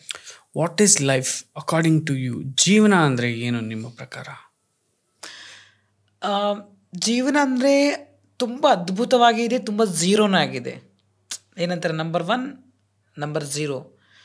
ಸೊ ಸಮ್ ಟೈಮ್ ನಾವೇನಾಗ್ಬಿಡ್ತೀವಿ, 100 ರೂಪಾಯಿ ಸಂಪಾದನೆ ಮಾಡಿರ್ತೀವಿ, ಎಲ್ಲ ಕಳ್ಕೊಂಬಿಡ್ತೀವಿ, 0ಗೆ ಬರ್ತೀವಿ.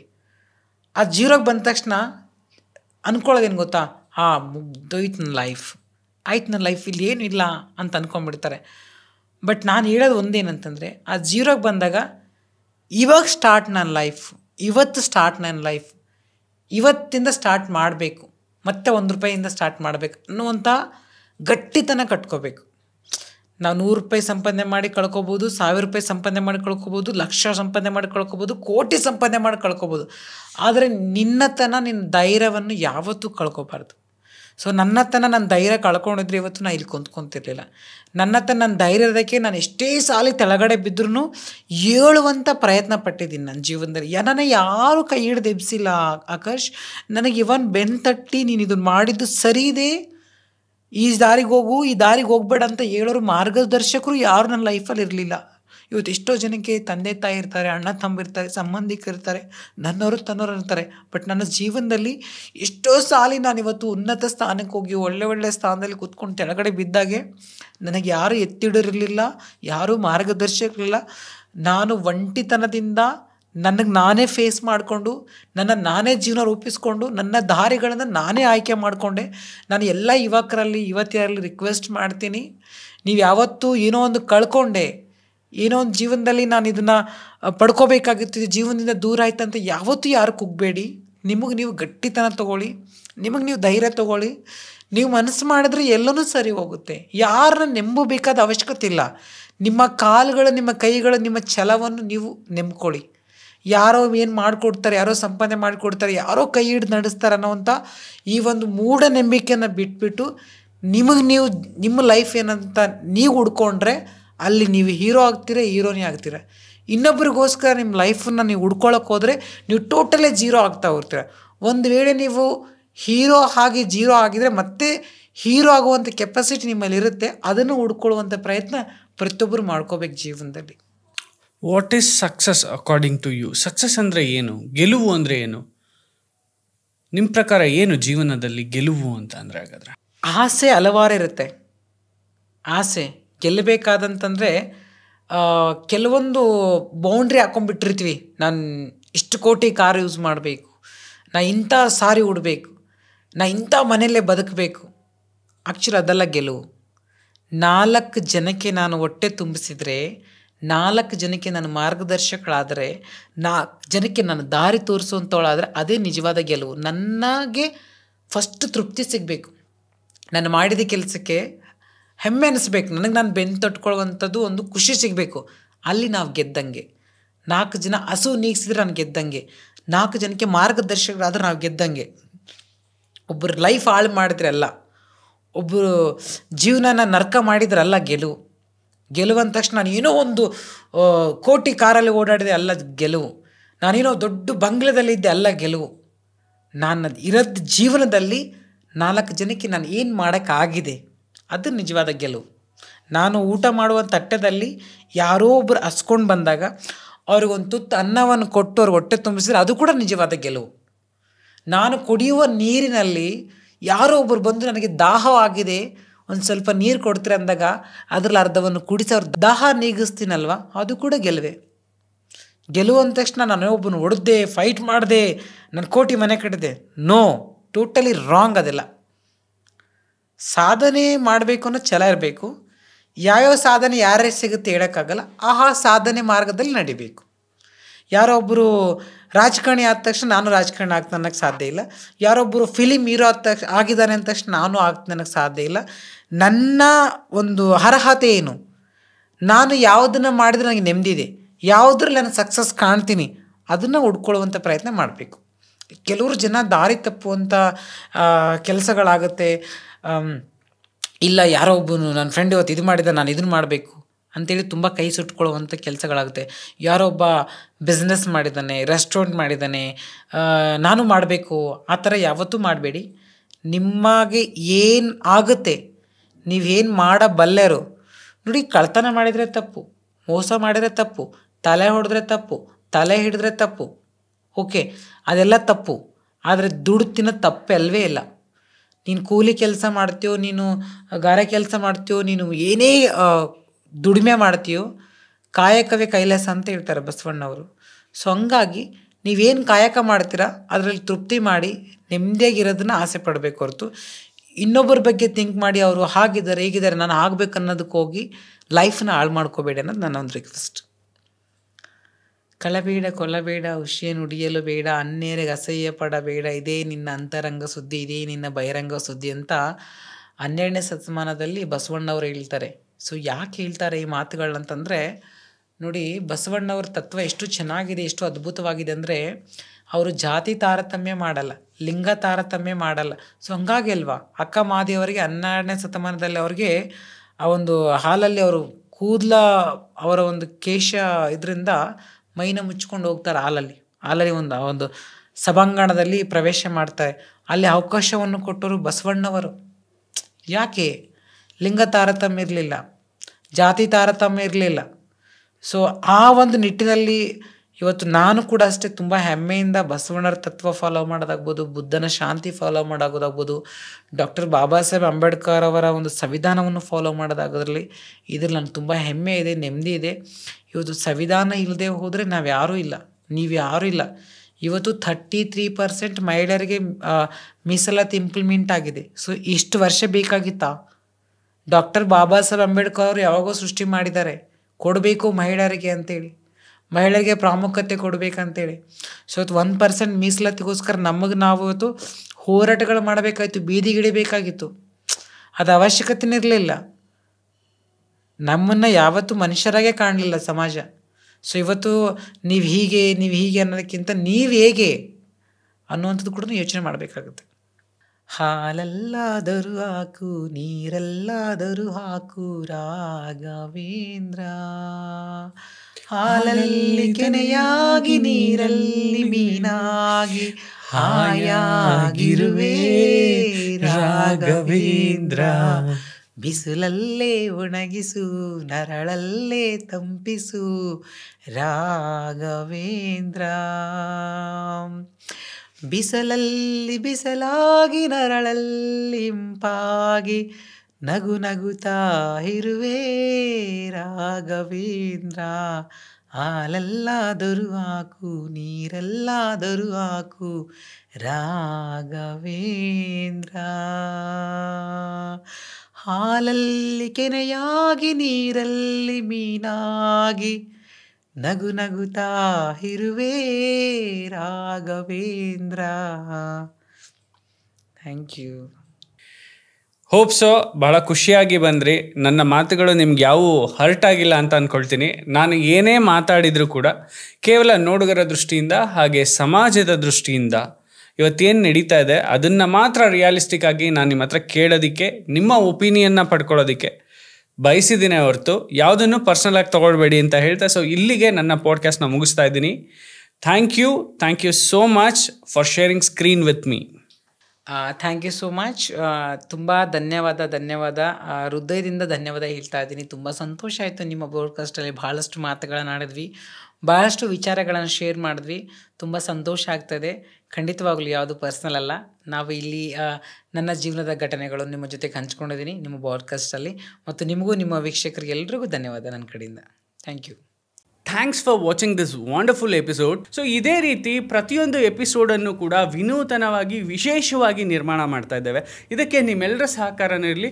ತಪ್ಪದೇ ಸಬ್ಸ್ಕ್ರೈಬ್ ಮಾಡಿ ಕನ್ನಡ ಪಾಡ್ಕಾಸ್ಟ್. ಹಾಗೆ ಈ ವಿಡಿಯೋ ನಿಮಗೆ ಇಷ್ಟ ಆದರೆ ಮಿಸ್ ಮಾಡದೆ ಶೇರ್ ಮಾಡಿ and don't miss to like our episodes. Thanks for watching. Subscribe ಮಾಡಿ ಆ್ಯಂಡ್ ಬೆಲ್ ಐಕಾನ್ನ ಕ್ಲಿಕ್ ಮಾಡಿ so that every episode is gonna be notified. Keep watching. Spread smile forever.